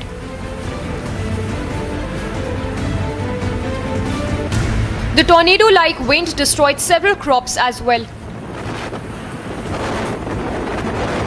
In another dramatic CCTV footage accessed, a man on bike had an electric pole fell very close to him. Bureau Report, Republic TV.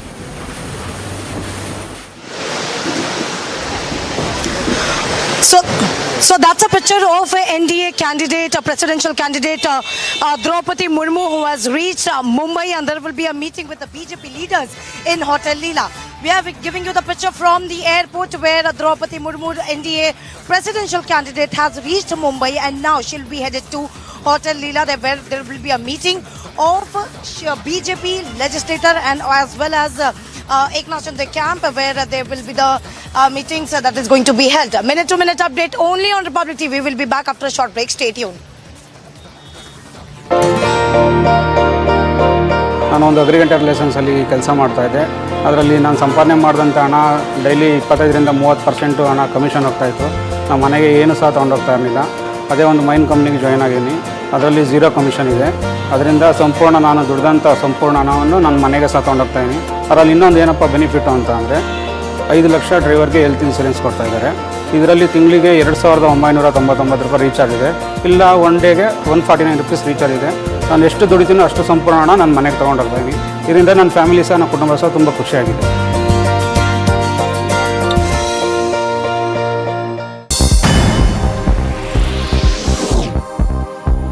In the 9th to 12th placings match of the FIH Hockey Women's World Cup, Spain and the Netherlands on Wednesday at Estadio Olympic de Tarrasa, Spain, Indian women's squad defeated Japan 3-1.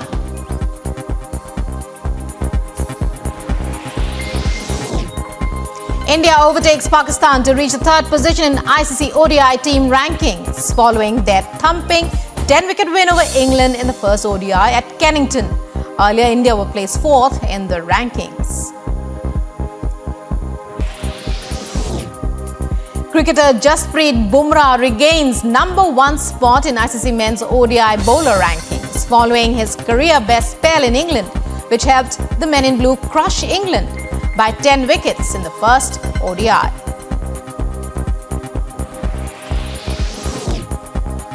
Olympic medalist PV Sindhu makes winning start to Singapore Open 2022 campaign, defeating her Belgian opponent in the first round of the women's singles. Playing on court 1, PV Sindhu won the match in 2 straight games. Germany confirms women's Euro 2022 quarterfinals berth, beating Spain in Group B game at the Brentford Community Stadium. The Germans have topped the Group B table following this win.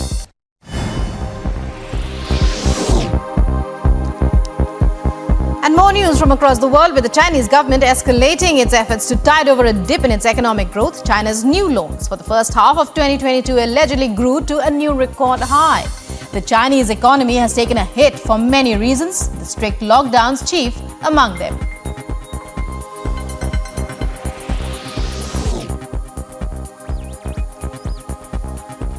China claims its foreign trade grew by 9.4% in the first half of 2022 compared to the same period the previous year.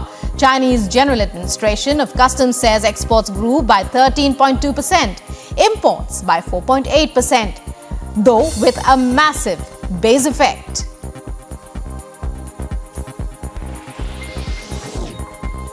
US President Joe Biden.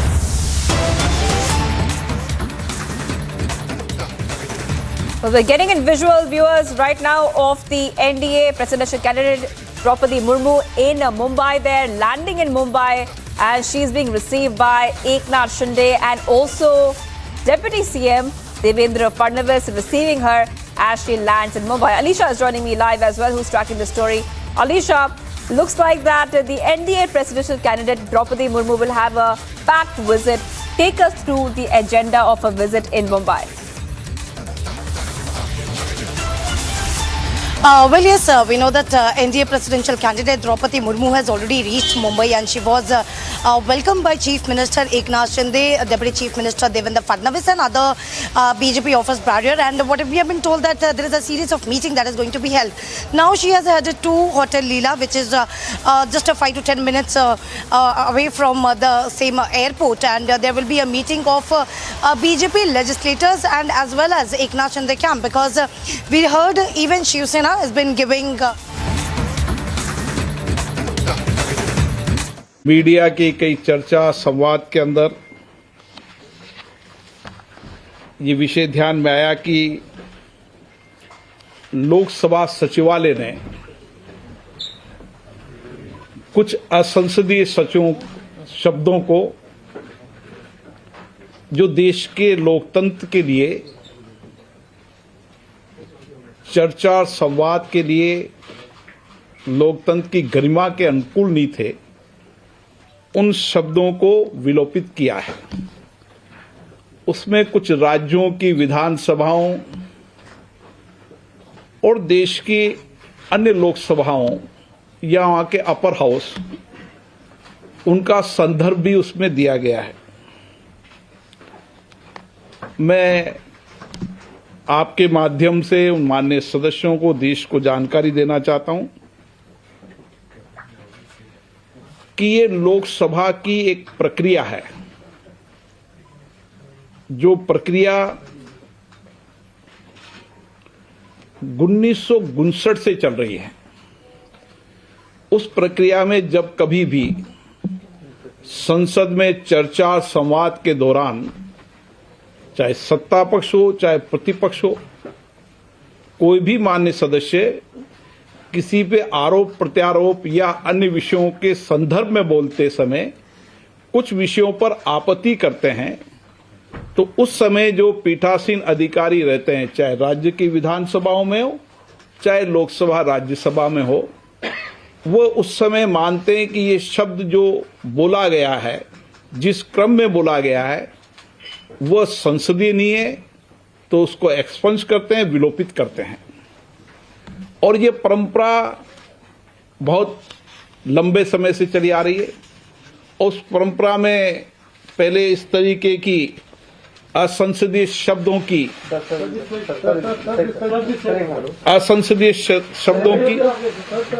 एक किताब निकाली जाती थी। अब क्योंकि संसद के अंदर हमने कोशिश की कि कागज की बचत हो, इसलिए हम इंटरनेट पर डालते हैं इसको।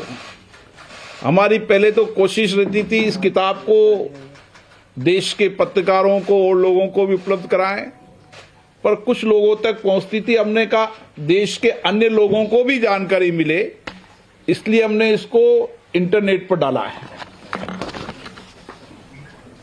और मैं यहां बताना चाहता हूं कि जो डिबेट और चर्चा में जो लोग चर्चा कर रहे हैं, वह माननीय सदस्यों को भी या अन्य जो संसद के दरवाजे जिन्होंने नहीं देखे, वो भी जो चर्चा डिबेट कर रहे हैं, जिनको संसदीय परंपराओं की जानकारी नहीं है, उनको ये जानकारी होनी चाहिए किसी शब्द को बैन नहीं किया है।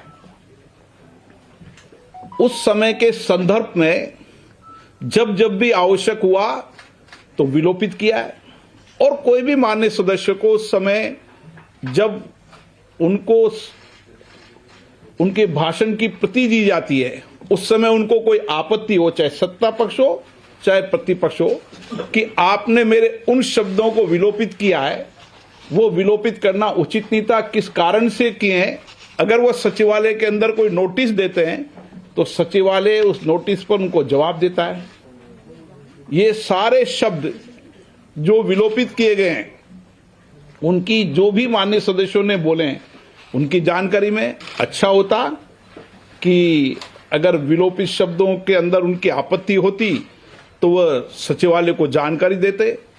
हम फिर भी हम उचित समझते, लेकिन न्याय का अधिकार, क्योंकि नियम प्रक्रिया के अंदर पीठासीन अधिकारी का अधिकार है, हम उनकी बात सुनते, हमें उसके बाद भी लगता है कि नहीं ये असंसदीय है, तो ये अधिकार हमें है, नियम प्रक्रियाओं के अंदर हम उस अधिकार को प्रयोग करके असंसदीय मानते हैं। इसलिए मैं आपको ये स्पष्ट करना चाहता हूं कि देश में भ्रम की स्थिति नहीं होना चाहिए।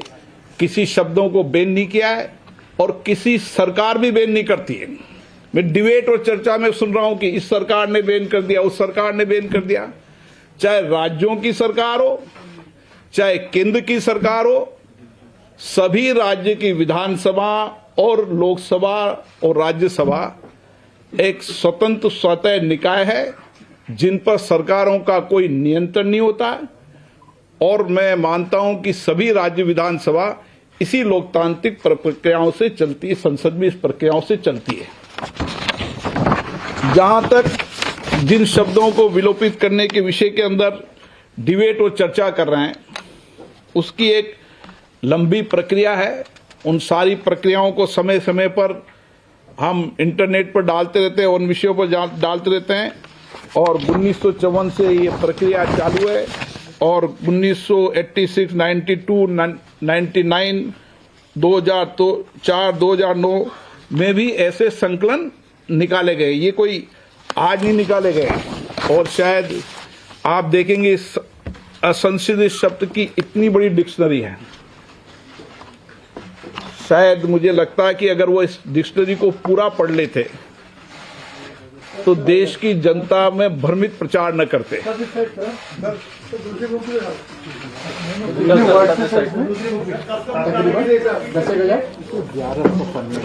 1100 पन्ने हैं, आप भी पढ़ लेना इसको, ताकि जब डिबेट करने वाले, चर्चा करने वालों को आप ही जवाब दे सको। ये निकाला कब से गया था, मैंने आपको बताया 1954 से निकाला गया था। गलत कराओ तो करेक्ट कर देंगे। 54 के बाद समय समय मैंने आपको बताया ना कि 1986, 1992, 1999, 2004 और 2009, 2010 वार्षिक निकालने लगे। अब रेगुलर नियमित निकालते हैं वार्षिक। 2010 से रेगुलर है पर ईयर। 2010 से नियमित है, हर वर्ष निकालते हैं। पहले एक साथ संकलन निकालते थे, अब एक साथ हर वर्ष निकालते हैं। और ये स्पष्ट मैं फिर करना चाहता हूं, किसी भी शब्दों को बैन नहीं किया गया है। जिन शब्दों को उस समय कार्रवाई के अंदर स्पंज किया गया है, चाहे लोकसभा हो, चाहे राज्यसभा हो, चाहे राज्य की विधानसभा हो, उसका संकलन जारी किया है। डिबेट चर्चा करने वाले जब दलों के आधार पर चर्चा करते हैं तो उनको दल से ऊपर उठकर जहां जहां उन दल की सरकार है उनके विषयों को भी सामने रखना चाहिए। और मेरा मानना है कि भारत का लोकतंत्र जहां पारदर्शी है, जवाबदेही है, निष्पक्ष है, देश की जनता की अपेक्षा है, आकांक्षाओं का मंदिर है, इसके प्रति आस्था विश्वास बना रहना चाहिए। और हमारी कोशिश है कि हम इसके आस्था विश्वास बना रहें और किसी भी माननीय सदस्यों को भारत के संविधान में अधिकार है कि वह अपनी बात स्वतंत्रता से कह सकता है। कोई भी सदन मर्यादित रूप से चले, मर्यादा में हो, ये भी माननीय सभी सदस्यों ने अपने सदन को चलाने के नियम प्रक्रिया बनाई है। लेकिन किसी को स्वतंत्रता के बोलने का अधिकार कोई भी सदन नहीं छीन सकता। लेकिन ये अपेक्षा की जाती है कि सदन में चर्चा संवाद मर्यादित हो, अमर्यादित नहीं हो। देश की जनता भी लोकतंत्र के मंदिर से ये अपेक्षा करती है कि यहाँ पर मर्यादित चर्चा होनी चाहिए। आरोप प्रत्यारोप, सहमति असहमति हमारे लोकतंत्र की विशेषता है। आरोप प्रत्यारोप भी समय समय पर सदनों में लगते आए हैं, व्यंग भी हुए हैं। ये सब इस संसद की परंपरा रही है। हम और अच्छी परंपराओं को लागू करें और कभी भी संसद के मामले के अंदर किसी भी तरह की भ्रमित करने की कार्रवाई न करें, ये ऐसी अपेक्षा है। सर, अगर अध्यक्ष जी, मैं मनीष जाऊँ, TV9 भारतवर्ष से। आप जब सदन चलाते हैं तो अमूमन विपक्षी दल इस बात की तारीफ करते हैं, बहुत फेयर आप चलाते हैं। तो क्या आप विपक्षी दल या लोगों को ये भरोसा दे सकते हैं कि वो लोग अपनी बात बिना किसी भय के और बेबाकी से रख सके और इस मामले में किसी भी तरह का दबाव नहीं होगा? मैं देश की जनता को और माननीय सदस्यों को सबको ये आश्वस्त करता हूं कि आपने मुझे पीठासीन अधिकारी के रूप में चुना है। मेरी जिम्मेदारी हो, चाहे सत्ता पक्ष हो चाहे प्रतिपक्ष हो, हर माननीय सदस्य का संरक्षण हो और उसको बोलने की अभिव्यक्ति हो। इसको मैं नहीं कर रहा अभिव्यक्ति, वो तो संविधान में अभिव्यक्ति, उसको कोई नहीं रोक सकता। ये तो एक सदन की प्रक्रिया है कि संसद में मर्यादा से चर्चा हो, गंभीरता से चर्चा हो, आरोप प्रत्यारोप लोग हो तो तथ्यों से हो। ये हमने सभी माननीय सदस्यों ने नियम प्रक्रिया बनाई सदन चलाने के लिए। लेकिन संविधान से बड़ा तो कुछ नहीं हो सकता। संविधान में बोलने की अभिव्यक्ति उसको कौन रख सकता है? आप कह रहे हैं बैन कर दिया, प्रतिबंधित कर दिया, ये बैन प्रतिबंध कभी नहीं हो सकते। ये तो एक नियमित प्रक्रिया है। मेरा सवाल ये है, सबका जवाब दूंगा एक एक का। जो शब्दों की सूची, जितने पूछोगे ना सबका जवाब दूंगा, पर एक एक पूछो। जो शब्दों की सूची है, मेरा सवाल ये है कि कुछ शब्द ऐसे हैं जो कॉमन है, जैसे इसमें घड़ियाली आंसू, ये तो बच्चों को पढ़ाया जाता है कि इसका अर्थ क्या होता है मुहावरे में भी। तो इस तरह के बहुत सारे कॉमन शब्द हैं। तो विपक्ष कह रहा है कि उनकी आवाज अगर वो आलोचना नहीं कर पाएंगे तो विपक्ष करेगा क्या अगर इन सारे शब्दों को आपने? घड़ियालू आंसू किसने बोला ये आपको पता है क्या? हो सकता है कि सत्ता पक्ष ने बोला हो, ये हो सकता। ये तो सदन में केवल ये जो शब्द हैं वो केवल सत्ता पक्ष या प्रतिपक्ष नहीं है, ये तो सभी माननीय सदस्यों ने जो बोला है उसकी डायरी है ये। एक तो ये क्लियर होना चाहिए कि ये जितने शब्द हैं, अगर मैं आपको उचित लगेगा आप कहोगे तो मैं घड़ियालू आंसू बोले, किसने बोले? घड़ियालू आंसू बोले सत्ता पक्ष के लोगों ने। तो फिर प्रतिपक्ष वाला क्यों वो आरोप लगा रहा है? क्यों लगा रहा है बताइए। और नाम बताऊं किसने बोला घड़ियाल आंसू? बहुत सारे ऐसे शब्द हैं जो आलोचना में आते हैं, कॉमन शब्द हैं। मेरा ये कहना है कि आलोचना किस संदर्भ में बोला है, किस संदर्भ में बोला है। और मानो सत्ता पक्ष ने जिसने ये शब्द बोला था घड़ियाल आंसू और प्रतिपक्ष ने उस पर आपत्ति की थी, मानो उस समय मैंने सत्ता पक्ष प्रतिपक्ष की आपत्ति को सुना और मैंने स्पंज किया। उसके बाद अगर सत्ता पक्ष का माननीय सदस्य मेरे पास आता है कि मेरे इस शब्द को क्यों स्पंज किया, तब उसकी बात को सुनते। सर, दो सवाल होगा सर। पहला सवाल ये बस समझ ये पूछ रहा हूँ सर कि आप कह रहे हैं कि ये केवल उन शब्दों का संकलन है जो एक्सपंज किया गया है, तो क्या जो भी शब्द एक्सपंज होता है वो इसमें आता है? पहला सवाल ये। दूसरा ये कि जो नया संकलन निकाला गया है उसमें राज्य विधानसभाओं का अगर देखें तो दो ही प्रमुख रूप से विधानसभाओं का जिक्र है, राजस्थान और छत्तीसगढ़। दो शब्द ऐसे हैं जो हिमाचल प्रदेश से है और एक झारखंड से। बाकी विधानसभा में क्या कोई शब्द इस्तेमाल नहीं? जिन विधानसभाओं ने जब कोई स्पंज किया है और हमारे पास जानकारी हुई है उसका हमने जानकारी दे दी।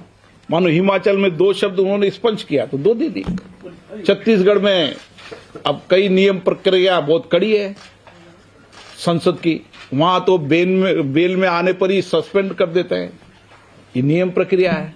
तो हर विधानसभा की अपनी नियम प्रक्रिया होती है, वो अपनी अपनी स्वायत्तता होती है नियम बनाने की। ये संविधान के अंदर है, जो उस राज्य की विधानसभा के सदस्य बनाते हैं नियम प्रक्रिया। यहां पर भी जो नियम प्रक्रिया बनी वो माननीय सदस्यों ने बनाई है। नियम समिति बनती है, नियम समिति बनने के बाद वो फ्लोर पर जाती है और फ्लोर पे जाने के बाद वो अधिकार अध्यक्ष को दिए। सवाल ये है कि बहुत सारे शब्द ऐसे हैं इसमें, कुल कितने शब्द नहीं समझ में आ रहे हैं। जैसे आदिवासी शब्द को असंसदीय घोषित किया गया है, अपमान शब्द को असंसदीय। अब एक बात बताइए, आदिवासी शब्द मानो छत्तीसगढ़ विधानसभा ने स्पंज किया है, आप जो उदाहरण दे रहे हो, तो उस समय के पीठासीन अधिकारी जो भी होंगे उन्होंने न्यायपूर्ण तरीके से काम किया होगा और उनको लगा होगा कि आदिवासी के संदर्भ में कुछ बात गलत बोली होगी इसलिए स्पंज किया होगा। इसमें क्या विषय है मेरे सामने? अब मानो छत्तीसगढ़ विधानसभा ने आदिवासी को शब्द को उन्होंने स्पंज किया, उस समय क्या संदर्भ हो सकता है? क्या संदर्भ हो सकता है? मैं आज इसका जवाब नहीं दे सकता ना संदर्भ। मेरे लिए एक मानकर चलें, चाहे छत्तीसगढ़ हो, चाहे राजस्थान हो, चाहे झारखंड हो, चाहे हिमाचल हो, मेरे लिए सभी पीठासीन अधिकारी न्यायपूर्ण काम करते हैं। चाहे वहां किसी भी दल की सरकार हो, कोई भी दल की सरकार किसी राज्य के अंदर और केंद्र के अंदर कभी भी लोकसभा और राज्य की विधानसभाओं को निर्देशित नहीं कर सकती। ये हमारे पीठासीन अधिकारी के सम्मेलन में समय समय पर व्यापक चर्चा संवाद होती है। जो शब्द सर आपने संसदीय घोषित कर दिया, स्पंज हो चुका, उनका फ्यूचर में अगर कोई इस्तेमाल करता है तो क्या उस वक्त फिर से निर्णय होगा? फ्यूचर क्या? हाँ, फ्यूचर में कोई अगर मानो इस्तेमाल करता है, किस संदर्भ में करता है? मानो वो संदर्भ जैसे उन्होंने कहा कि आदिवासियों की अगर अच्छाई के लिए संदर्भ करता है तो आदिवासी बेन थोड़ी हो गया। संदर्भ क्या है, किस संदर्भ में बोलना चाहता है? देश की जनता भी ये चाहती है कि संसद के अंदर मर्यादा से चर्चा हो, संवाद हो। अब इसमें ऐसे ऐसे शब्द बोले गए, जो शब्द अगर मैं बोलूं टीवी के अंदर तो लोग कहें कि अपने को सदन के बारे में, सदन के सदस्यों के बारे में ही जिन शब्दों का उपयोग किया है वो संसदीय है। कि पढ़े आपने ये क्या कहा उन्होंने? अच्छा लगेगा देश को कि आप खुद के लिए कह रहे हो, ये अच्छी बात है। मैं सभी माननीय सदस्यों से आग्रह पूर्ण कहना चाहता हूं, संसद के अंदर मर्यादा से चर्चा होनी चाहिए, चर्चा संवाद की गरिमा बढ़नी चाहिए और उसका स्तर भी बढ़ना चाहिए। सर आपने कहा कि अगर वो शब्द, आपने कहा जो शब्द है वो संदर्भ में नहीं होगा तो क्या स्पीकर को राइट होगा कि उस शब्द को जाने दें? क्यों नहीं जाने देंगे ना, किसी को रोकने का अधिकार नहीं है। अगर ये तो उस समय भी जब स्पंज किया जाता है, जब माननीय सदस्य चाहे सत्ता पक्ष हो प्रतिपक्ष हो, एक तो ये क्लियर होना चाहिए, जो बार बार में धार्मिक प्रचार किया जा रहा है ना कि सरकार ने प्रतिबंध कर दिया है, सरकार कभी भी लोकसभा को निर्देश नहीं करती और सरकार किसी शब्दों को प्रतिबंध नहीं कर सकती।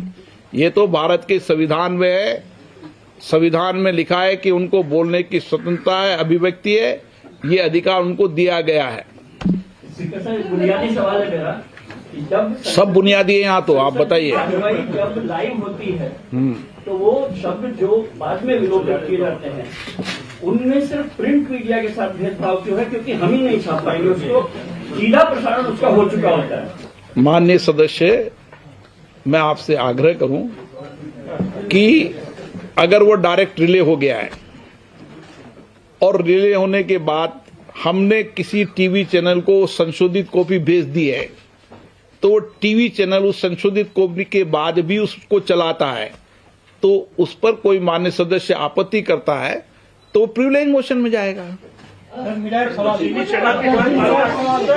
अब क्या कार्रवाई होगी ये तो उस समय माननीय सदस्य क्या आपत्ति करते हैं और आपत्ति जाएगी वो प्रिविलेज कमेटी तय करेगी। हम थोड़ी तय करते, प्रिविलेज कमेटी, हर चीज का एक सिस्टम बना हुआ है, हर चीज प्रिविलेज कमेटी होती है। हाँ, सबको जवाब दूंगा, सब पूछो आज। सर, आपने जो पुस्तक निकाला है, मतलब सेक्रेटरीट ने जो पुस्तक निकाला है उसमें लिखा है कि कॉन्टेक्स्ट, परिप्रेक्ष्य है वो दिखा जाएगा। तो इसका मतलब क्या सर, कोई सवाल यानी कि जो लिखा है कि कोई क्रोकोडाइल टीयर जो लिखा है, घड़ियाली आंसू, तो वो अगर कोई सही कॉन्टेक्स्ट में रख के इस्तेमाल करे तो क्या वो अनपार्लियामेंट्री नहीं होगा? नहीं होगा। अगर वो अच्छे कॉन्टेक्स्ट में अगर किया होगा, संदर्भ में, अच्छे संदर्भ में किया होगा, तो कैसे वो अनपार्लियामेंट्री होगा बताइए ना आप। मैंने फिर कहा कि उस समय का संदर्भ क्या है। मैं आपको बताऊं कि ये परंपरा अभी की नहीं है। ऐसे ऐसे शब्द जिस पर आप बोल रहे हैं, एब्यूज, अशेम्ड पर एक अभी टीवी डिबेट पे टिप्पणी करी थी कि सरकार ने अशेम्ड को बैन कर दिया। अशेम्ड तो 2012 के अंदर भी ये माना था संसदीय, लेकिन वो संदर्भ क्या था? उस समय के माननीय लोकसभा स्पीकर ने उस संदर्भ के आधार पर उसको विलोपित किया होगा। शब्द, एक शब्द को विलोपित नहीं किया, संदर्भ के आधार पर। सर, मैं एक चीज पूछ रहा हूँ सर, एक कॉन्टेक्स्ट इंपॉर्टेंट है वर्ड से ज्यादा, अभी एक शब्द से ज्यादा उसका परिप्रेक्ष्य। सर, एक और चीज, अगर फिर भी कुछ सांसद ये शब्द इस्तेमाल करते हैं बोलते हुए, कॉन्टेक्स्ट अगर उनका गलत होता है, तो क्या सांसद पे कार्रवाई और संसद एमपी पे कार्रवाई होगी या सिर्फ आप वर्ड्स एक्सपंज करेंगे? नहीं, कभी कोई माननीय सदस्य के खिलाफ कोई कार्रवाई नहीं होती सदन में बोलने पर, एक मानकर चलिए। ये सदन के अंदर उसको अधिकार है, अभिव्यक्ति है, वह मर्यादा से बोलेगा तो देश देखेगा, अमर्यादित बोलेगा तो देश देखेगा। लेकिन जो अमर्यादित है, जो रिकॉर्ड में नहीं जाना चाहिए, जिससे हमारी भविष्य में पढ़ने वाली पीढ़ियों को लगे कि लोकतंत्र के मंदिरों पे ऐसी चर्चा होती थी, इसलिए हम समय समय पर माननीय सदस्यों को जब एक्सपंज करते हैं उसकी कॉपी भेजते हैं। उसके बाद वो कहता है कि आपने मेरे इस शब्दों को एक्सपंज किया, अगर वो आपत्ति करता है तो हम आपत्ति को सुनते हैं। ये तो नियम है ना, प्रक्रिया है। कॉमनवेल्थ पार्लियामेंट का, जैसे ऑस्ट्रेलियन पार्लियामेंट का इसमें रेफरेंस दिया गया, हम इंडिया के कॉन्टेक्स्ट में छोड़ के हम बाहर के मुल्कों के देखिए, उसका संदर्भ दिया है, लेकिन उसके आधार पर हमने असंसदीय नहीं माना है। मैंने फिर बताया, असंसदीय का शब्द का आप संदर्भ क्या है बोलने का, किस संदर्भ में बोला गया है, और माननीय सदस्य चाहे इसमें आपत्ति क्या है। ये तो सत्ता पक्ष और प्रतिपक्ष दोनों ने बोला है। मैं एक एक शब्द को जाऊं क्या? कोई ने मानो बोल दिया कि उदाहरण कोर पे कोयला चोर। अब किसने बोला होगा कोयला चोर? किसने बोला होगा? तो कोयला चोर जिसने बोला होगा उसको असंसदीय मान लिया। तो क्या है उसमें? सर, आप इसके लिए ऑल पार्टीज को अप्रोच भी करेंगे, बुलाकर कंफ्यूजन क्लियर करेंगे? नहीं, उनका सब क्लियर है, कंफ्यूज उनका कंफ्यूज कोई है। अगर उनको कोई आपत्ति थी जिन शब्दों को मैंने एक्सपंज किया, वो सदस्य चाहे सत्ता के भी होंगे, प्रतिपक्ष के भी होंगे, दोनों दल के होंगे, आपत्ति करनी थी उनको उस समय। अच्छा होता आपत्ति करते हुए उनकी आपत्ति को सुनता। All right, there we just heard the Lok Sabha Speaker fact-check the opposition and he has also said that the Lok Sabha Secretariat has omitted certain unparliamentary words, a practice which has been happening since 1954. So this is the big news coming in. The Lok Sabha Speaker fact-checking the opposition over the unparliamentary word controversy which has broken out. Well, we're getting some more news right now, and this time it's coming in from Sri Lanka, where the flight with President Gotabaya Rajapaksa has landed at the international airport in Singapore. This is big news coming in. Remember that the president had in fact left Sri Lanka, and the update coming in is that Rajapaksa has now landed in Singapore. So essentially the Sri Lanka's President Gotabaya Rajapaksa has fled the country, and amid the crisis in Sri Lanka, he has still not officially resigned but appointed PM Ranil Wickremesinghe as the acting president. Curfew has been imposed in Colombo until 5 a.m. July 15th. Right now, Gotabaya Rajapaksa there landing in Singapore amidst the crisis in Sri Lanka, where things do not seem to get better, and protesters and the angry people of the country still asking for some kind of movement when it comes to recovering the economy of the country, which is completely in tatters. And in fact, the situation is so bad that food and daily supplies is extremely high priced and difficult to come by. Also, we're getting top updates that the army has also got the authority to use necessary force to restore peace. And this is coming amid the growing unrest in the country, where Sri Lankan soldiers have been given authority to use required force in order to prevent the lives of people as well as the destruction of property. This is also coming in, where we saw earlier, we showed you visuals of the army patrolling the streets of Sri Lanka. I'm being joined by our correspondent on this big story. Merul is joining me live. Merul, take us through the details of what's happening now. We knew that Rajapaksa would be leaving. He has fled the country and landed in Singapore. Is he running away from his responsibilities?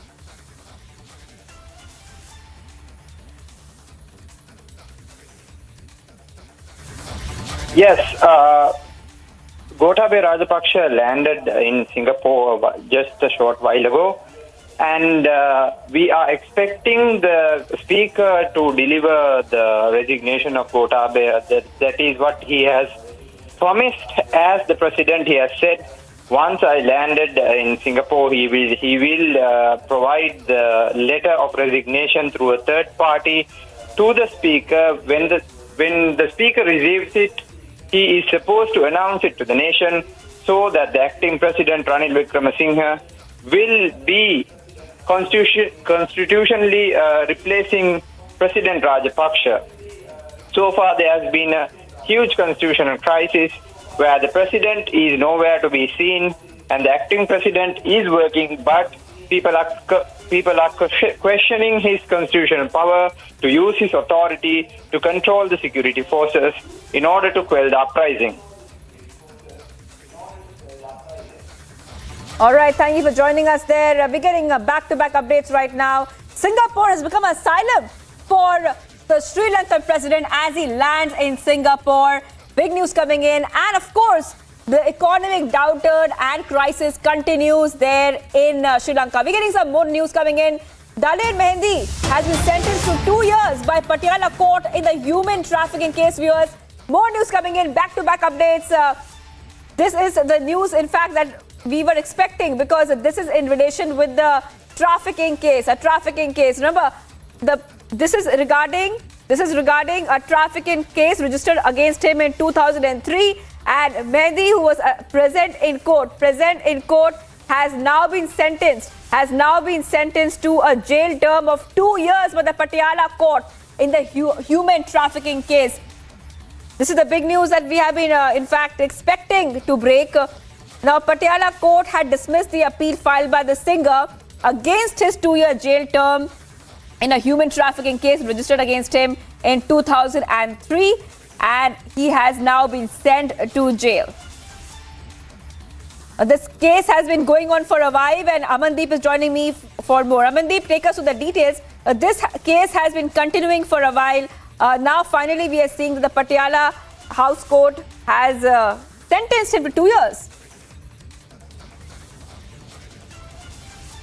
Well, absolutely, Shivangi. If we just see the timeline, that in 2003 this case has been registered against Daler Mehndi, Punjabi singer, and Shamsher Singh, his fellow. And in fact, in 2018, Daler Mehndi was held guilty by Judicial Magistrate First Class of Patiala Court, and in fact sentenced him for 2 years. Just because it was the sentence for 2 years, and Daler Mehndi appealed before the Additional Session Court for the bail, and he was granted bail. But today, Additional Session Court has cancelled his bail and in fact sent him to the custody of police to serve the sentence of 2 years, just because the legal technicalities are very much sharp in this, and in fact additional session judge has cancelled his bail, and that is the reason now Daler Mehndi has to serve 2 years of the sentence, and in fact he has still remaining his legal rights that he can approach Punjab and Haryana High Court for the further bail application.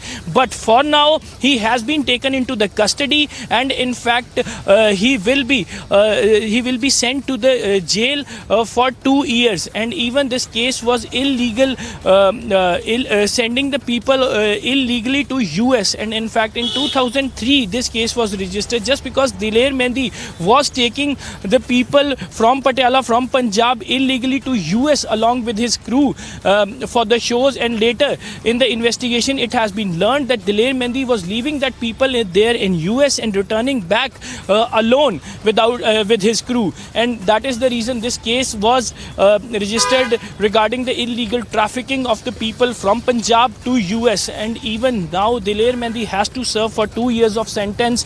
He has been taken into the custody, and in fact further his medical examination will be conducted in Patiala itself, and further he will be sent to the jail. Yes, Shivan.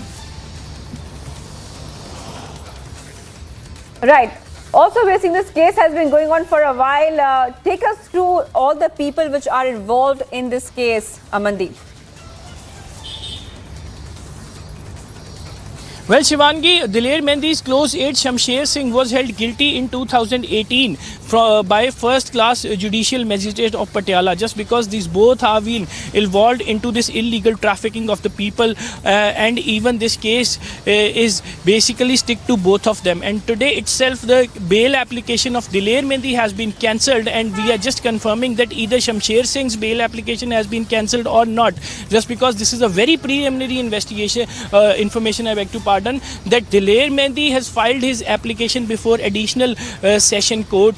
That has been cancelled by them, and in fact he has been sent to the police custody to serve 2 years of the jail. Yes, Shivangi.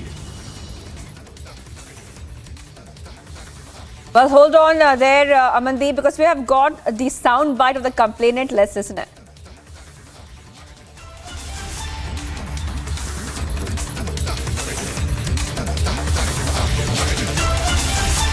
Appeal जो इन्होंने दायर की थी conviction के order के against वो dismiss हो गई है जी जी, और इनको कस्टडी में ले लिया गया है दलेर मेहंदी को। तो दलेर मेहंदी आज पेश हुए थे कोर्ट में जी? पेश हुए थे, इसलिए कस्टडी में ले लिया अपील डिसमिस होने के बाद। कितने टाइम के लिए जो सजा है वो ऑर्डर में सुनाई गई है जी? 2 साल कैद। ये कौन सा केस था सर? ये ह्यूमन ट्रैफिकिंग का केस 2003 में सदर थाना पटियाला में FIR दर्ज हुई थी, उसमें कस्टडी में लिया, और अपील डिसमिस होने के बाद इन्होंने प्रोबेशन में रिलीज किए जाने की एप्लीकेशन लगाई थी। अपील जो इन्होंने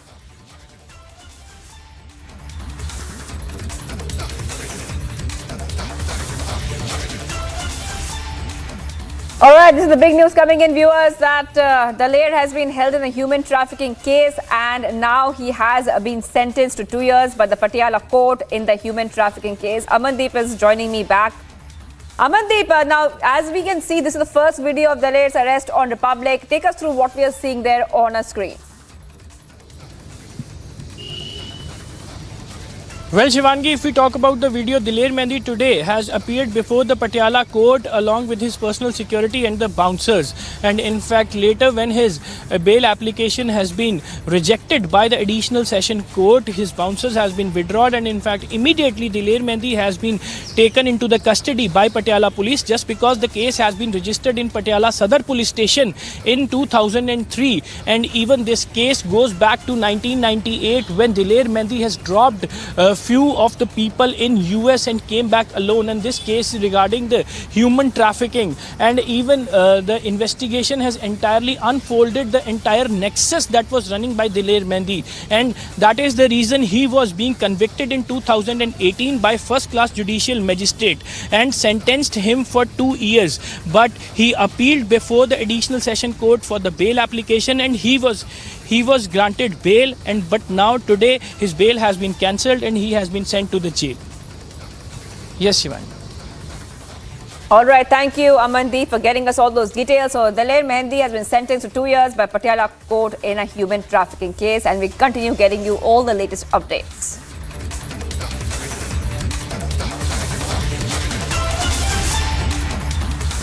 In a rollout of surprises for the people of Maharashtra, the newly elected Chief Minister Eknath Shinde has decided to reduce the prices of petrol by ₹5 and diesel by ₹3 per litre. हमारे DCM साहब और हमारी चर्चा हुई है, अधिकारियों से चर्चा होने के बाद यहाँ पर पेट्रोल पे 5 लीटर प्रति लीटर 5 रुपया कम करने का निर्णय और डीजल पे 3 रुपया प्रति लीटर कम करने का निर्णय, ये भी महत्वपूर्ण निर्णय आज लिया है. Announcing the big relief to the common man, Chief Minister Eknath Shinde informed that the cost cut in fuel prices will cost the state exchequer ₹6,000 crores, but it will reduce the overall inflation. In the month of May, we remember that Prime Minister Narendra Modi has clearly asked the state to take a decision and reduce the price of the fuel. But there was no decision that was taken in the state of Maharashtra. But today in a cabinet meeting where Chief Minister Eknath Shinde, Deputy Chief Minister Devendra Fadnavis and other officials had decided to reduce the fuel price, and that decision also been taken where the petrol price in the state of Maharashtra will be reduced by ₹5 and diesel by ₹3. In Mumbai with video journalist Neeraj Alishan for Republic TV. Well, much more coming up on the other side. It's a huge setback for Alt News co-founder Zubair. He has been sent to 14-day judicial custody.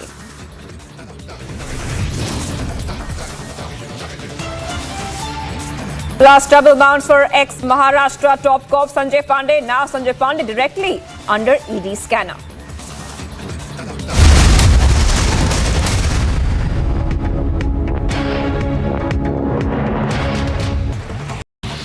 The Telangana Chief Minister K. Chandrasekhar Rao reviewed the flood situation as the Indian Met Department issued an alert. He held marathon meetings and reviews with every department and issued instructions to contain flood-related damages. On his instructions, officials are shifting people from flood-affected areas to safer zones.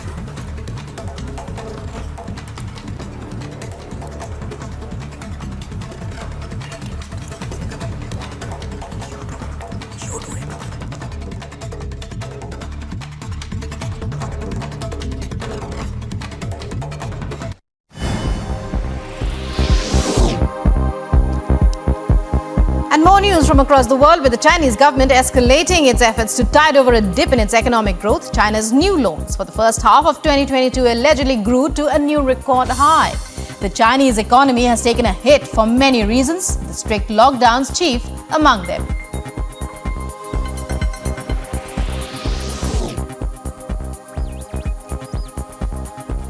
China claims its foreign trade grew by 9.4% in the first half of 2022 compared to the same period the previous year. Chinese General Administration of Customs says exports grew by 13.2%, imports by 4.8%, though with a massive base effect.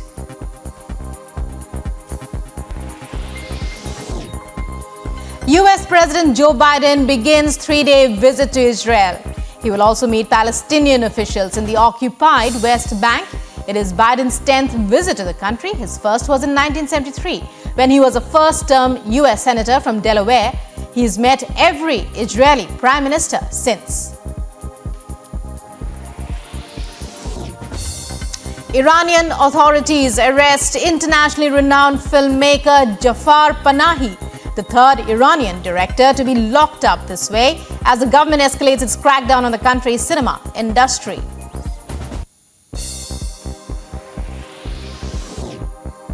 Australian Prime Minister Anthony Albanese holds bilateral talks with his Solomon Islands counterpart in Fiji amid concerns about recent China-Solomon Security Pact, which the Oceania nations fear could end in a Chinese naval base in their backyard.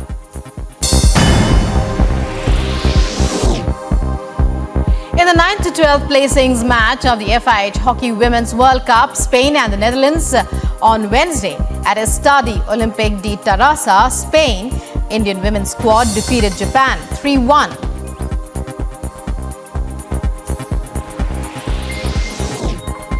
India overtakes Pakistan to reach the third position in ICC ODI team rankings following their thumping 10-wicket win over England in the first ODI at Kennington. Earlier, India were placed fourth in the rankings. Cricketer Jasprit Bumrah regains number 1 spot in ICC men's ODI bowler rankings following his career best pair.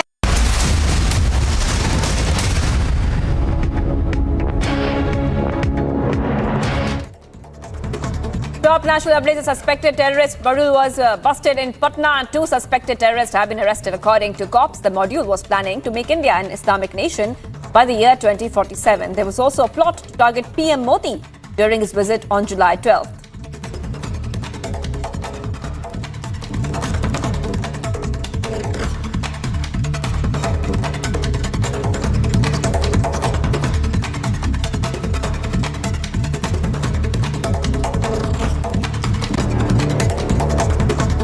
All right, we are getting some visuals coming in right now, viewers, and this is exclusive on Republic.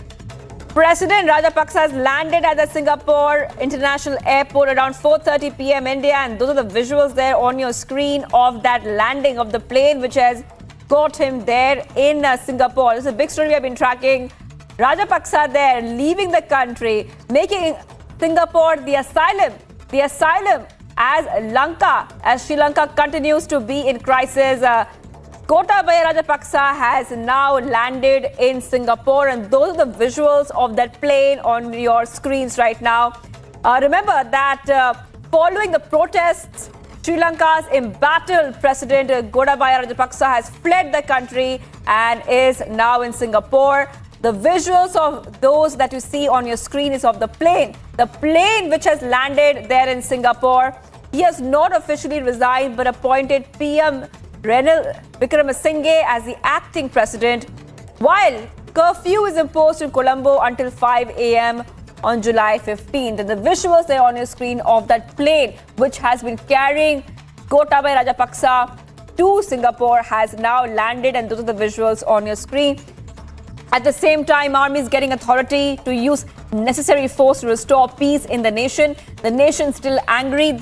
Protests continue in the nation, and the protests have even turned violent, where the common people of Sri Lanka are asking for a solution to the economic downturn the country has been seeing for the past few months, where even daily essential items are hard to come by and they are completely overpriced, making it out of reach for the common Sri Lankan man and woman. So Singapore has now become the asylum for the Sri Lankan president, Gotabaya Rajapaksa there. The first visuals of Gotabaya landing in Singapore.